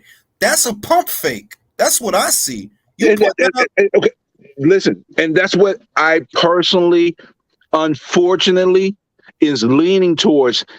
This might be just a fucking pump fake. But what I'm hoping, as a fight fan who wants to see the best fucking fights, I'm hoping that he's not pumping faking and he actually picked up the fucking phone and called the man and forced his team's hand. I'm hoping that's what happens. You gotta let that dream go, and bias. You gotta let that dream go, man. Yeah, fuck you. I'm not letting it go. Even though, listen, I don't have hope that the fight is going to happen, but I have hope that somebody grows enough nuts and makes it and does what he got to do. If somebody says something, I'm watching some showbiz. Get the fuck out of here. I'm basing this based on my own shit and what I see. Now off of somebody else's fucking words. I'm telling you, look. This is the other thing, and it was said in the comments, which is actually true. It slipped my mind. He didn't post that until after the order for the WBO already came down. And when the order came down, I think what's missing in a lot of people is they said they've been started talking already. They said that they already in that. They already doing that. So I'm like, bro, if you put that out, it was just so that shit look a certain way. Like you just ran to the audience that you have. You're not really trying to do nothing. Like, be real, bro. Just be real. Unfortunately, I believe you're correct. I'm just hoping that you're not, but I do. But that's why, because I responded to him. I said, listen, are you going to actually hold your team to the fire and make them make this fight? Or are you just doing this for fucking likes? I asked him that directly. Are you doing this shit just for likes, for optics, for the people who are fanboys of your shit? Or are you trying to really do something? Bro. It's for likes, like on some real shit. This is the thing. He not retired yet, right? So he gonna try to like keep fighting. He not retired yet, but he's still gonna try to have fights and sell them shits. So a lot of shit is just for appearances' sake. Like, bro, you know you're not trying to do that. Like, all the signs is there. Like, you not trying to do that. You was never trying to do that. It's over, bro. It is over. I hope that you fucking wrong, but unfortunately I feel like you're probably right. But I hope that you're fucking wrong, bro. That's what it comes down to. He don't want to let go of his delusion. It's not delusion. It's not delusion. That's not delusion. I'm just messing with you, bro. I'm just kidding. No, but I understand why you're saying this because you're used to dealing with people who are actually really fucking delusional about this shit. To me, it's time the fans need to demand that the welterweight division be reset, like for real. Like, and look, we was given Ennis shit earlier, but the truth is, look, the kid is talented. Y'all need to work harder to get him some fights. That's for Showtime. They're like, yo, y'all in the business of this guy, bro. And y'all need to do something for real. Like, y'all do need to do something because what I see, that kid ain't nothing gonna happen with him. Who gonna like him? The guys on Twitter? He ain't gonna get the fights that he need. That's the truth, bro. Like, you should have stayed on the BO route. Why? Because Virgil was ahead of you. If you would have stayed there, number 1 versus number 2 for the WBO interim. And if he skate, all right, that's good for you because then you could say, yo, this cat ducked me, bro. I was waiting for him. I was trying to do that. And then if you get elevated, Crawford is right there. Then it could have been about you and Crawford. But we know, and irrespective of the silly things that people do on the internet, the audio is out there, bro. The audio is out there. We didn't know that they called you until you told us they called you. It ain't Mike Copinger via sources. It's not Manuka Kopian. It's not no pundit. It's your father letting it be known They called you, bro. What the fuck else you want them to do? They fucking called you. Jules, don't you think that the welterweight is already getting a reset? It's in the beginning phases. Yeah, it's on its way. It's on its way because think about it. Porter is gone. Danny moved up. Spencer's about to join him. Thurman don't matter. Who does that leave? Bud ain't gonna be around forever. Yeah, like Ennis gonna get the IBF. What's his name? Virgil's gonna get the WBA. But all we need is two more guys like Ortiz or Boots or some up and comers. Surprised if Ben gets the PC. Don't be surprised. Nah, man. Don't be surprised. Y'all tripping. Y'all missing out on the next welterweight champion, Blair the Flair Cobbs, guys. Bro. Oh man. Blair he got more heart than most people. Bob. Hey, did you guys see that video where he blamed, I think it was Golden Boy or somebody, for not making it, not helping him be elite? Well, I want to give y'all some news though. You know when he lost to Rocha, right? Yeah. He kind of got fucked in that situation a little bit. How so? He really didn't know he was fighting till really close to the fight time. Nah, bro, really? Yeah, because they didn't have the money at first. It was a lot of shit going on. So he had a shorter training camp. He had a change of people within his training camp. It was a lot of things against him that fucked him up in that fight. So that's why I count that loss. But when I look at him, the way he talks and all that, he still has a chance to do something. He doesn't have a large window, but he still has a chance to actually do something. And he actually is a pretty respectable fighter. Let me say this. He got hurt pretty bad. No, let me say this. I don't see in Boots, I see a fighter with a ceiling. In Virgil, I see a fighter with a ceiling. I don't see a ceiling on Blair, bro. Like, nah. It's guys that'll beat if I look at Blair versus Stanionis, who wins? Stanionis. Oh yeah. Blair versus Butaev, who wins? Butaev, bro. He's a good fighter. He don't hit that hard, but he throw a lot and he switches, and he's a dirty fighter, which I love. I love dirty boxing. I like the ground. Blair versus homie that beat Rashidi Ellis, bro. I forgot his Bro, name. that dude will fuck him up. That Roman Villa guy, he'll fuck him up. See, and that's why I want us to find out. I want us to find this shit out. This is why the welterweight need to be reset, because we want to find all these things out. There's so many little questions amongst every fighter that we just talked about. It's time for us to find out about it. I want to find out if Blair Cobbs is for real, if he really does have it. Nah, he don't have that shit, bro. See, I think he actually might. I'll give him an A for ambition. At least he's willing. Yeah, his ambition game is cold. Look, bro. I don't know. Maybe Blair. The only fight that I think he stands a chance is Keith Thurman. It's not calling him Thurman. I'm gonna start calling him like what's the name? Terrence Howard. Thurman. Hey, he could always fight Rolly. Rolly did. He is going to fucking 140, right? At some point, he's gonna go to 147. Yeah, man. Come on, man. Don't mention Rolly. See, now y'all okay. So, see, this is where I feel like it's disrespectful. If you put Rolly in the same breath as everybody we just talked about, it's kind of disrespectful. No, look, Rolly, how, bro? Rolly about to fight for a title. You know what that is. You know what that is. Just for Cobb, dude. I'm not talking about. I'm just talking about for Cobb. Y'all disrespecting Cobbs a little bit though right now. I think y'all disrespecting him a little bit. Not a lot of bit, a little bit. Rolly versus Cobbs is a 50-50 fight. Fuck out of here. You lying. No, it's not. Yes, it is, bro. No, it's not, man. Nah, I disagree with you, Jules. There's no way I think Rolly can beat Cobbs, bro. A 50-50, come on, you disrespectful right now. Cobbs is not it, bro. He is not it. Hey, I didn't say he's not that, though. With Rolly's judo techniques, with his judo techniques, he can win that fight. Can you imagine them talking you just say judo technique?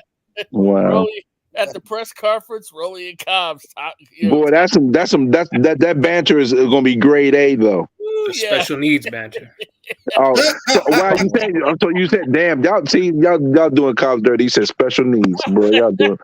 He Rolly didn't already kind of prove he a little off, but y'all saying Cobb special needs too? Y'all ain't right. He's only gonna come out in his fur coat. Wait. Listen. You gotta understand that Cobbs is a 34, going on 35-year-old man that thinks he Ric Flair. Yes, he's special needs, bro. You kidding me? 35? He think he's like, yo, that dude is. I thought he was 33. I thought he was 33. Yeah, I thought he was like 32 or something. He's 33. No, he was 33 last year. He's like 34. What's the difference? I mean, You sure? Bro, I'm about to look it up right now. I'm looking it up. He's 33. What's his birthday? I thought I was going crazy, bro. I was like 35. And he don't. And his birthday is the next to last day of the year, so he don't turn 34 until the end of the year. Oh, he's a Capricorn. Oh no! Put some respect on your own fellow Capricorn, motherfucker. Oh yeah, Jules. Embrace your fellow Capricorn, motherfucker. Cobb is Chris Congo level. I think Chris Congo is fair, bro. I'm sorry, bro. Hey, Jules, it could have been worse. You could have inherited Rolly. I would have preferred Rolly. Oh damn! He's at least oh no! Yeah. Oh yeah. Nah. Yeah. Ain't no nice. Yeah. Embrace your brethren. Nah, B. I really that messed up my night, bro. I don't want to be a snake. Embrace your brother. Jules, look at me. Let me see your face, bro. Nah, B. Show your face. I'm showing my face. Show your face. I'm showing my face. Show your face, Jules. Show your face, Jules. Listen. Embrace your brother. Now, all bullshit aside, look. Embrace your zodiac brother. Bullshit aside. I don't really think Blair beats nobody good at welterweight, bro.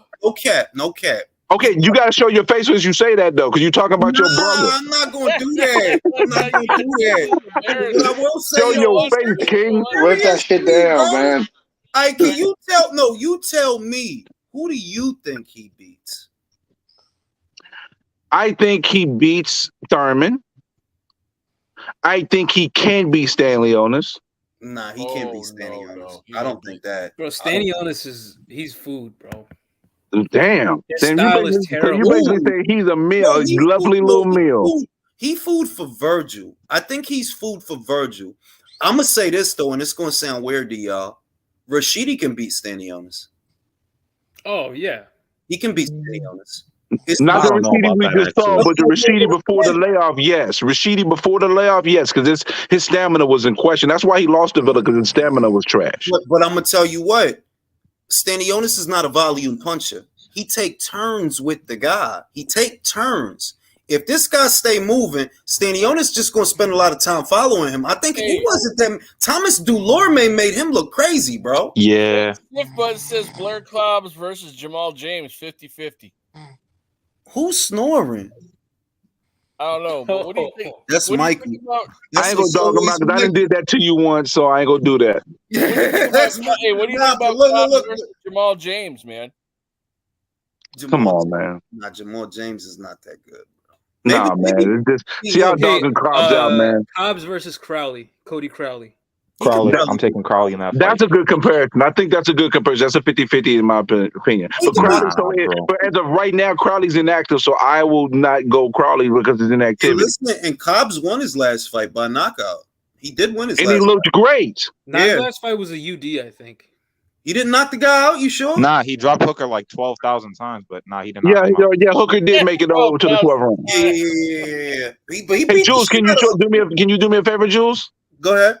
Can you show me your face as you talk about your fellow brother, your fellow Zodiac brother? Can you show your face as you talk about your fellow Zodiac brother? I'm showing my face. Show me yours. That shit really affected me though. That's why I want to see your face. Yo, that shit really hurt me though. Go grab a Corona, just one though, not 6 or 7, just one. Nah, I can't do it. But on some real shit, look, Black Cop sucks. I'm sleepy. It's time for bed. I'll see y'all on the next one. And Don't call your pillow, man. Love you, Jules. Dunking at your Zodiac brother. I didn't go live this weekend for no cards, but I will be going live for Tim Tszyu versus Tony Harrison. Look out for Chanel Dargan. You'll like what you see. She'll be on the undercard. I'll catch y'all on the next one. Blessings, everybody. Night, I can't Jules. Thanks believe for having me on,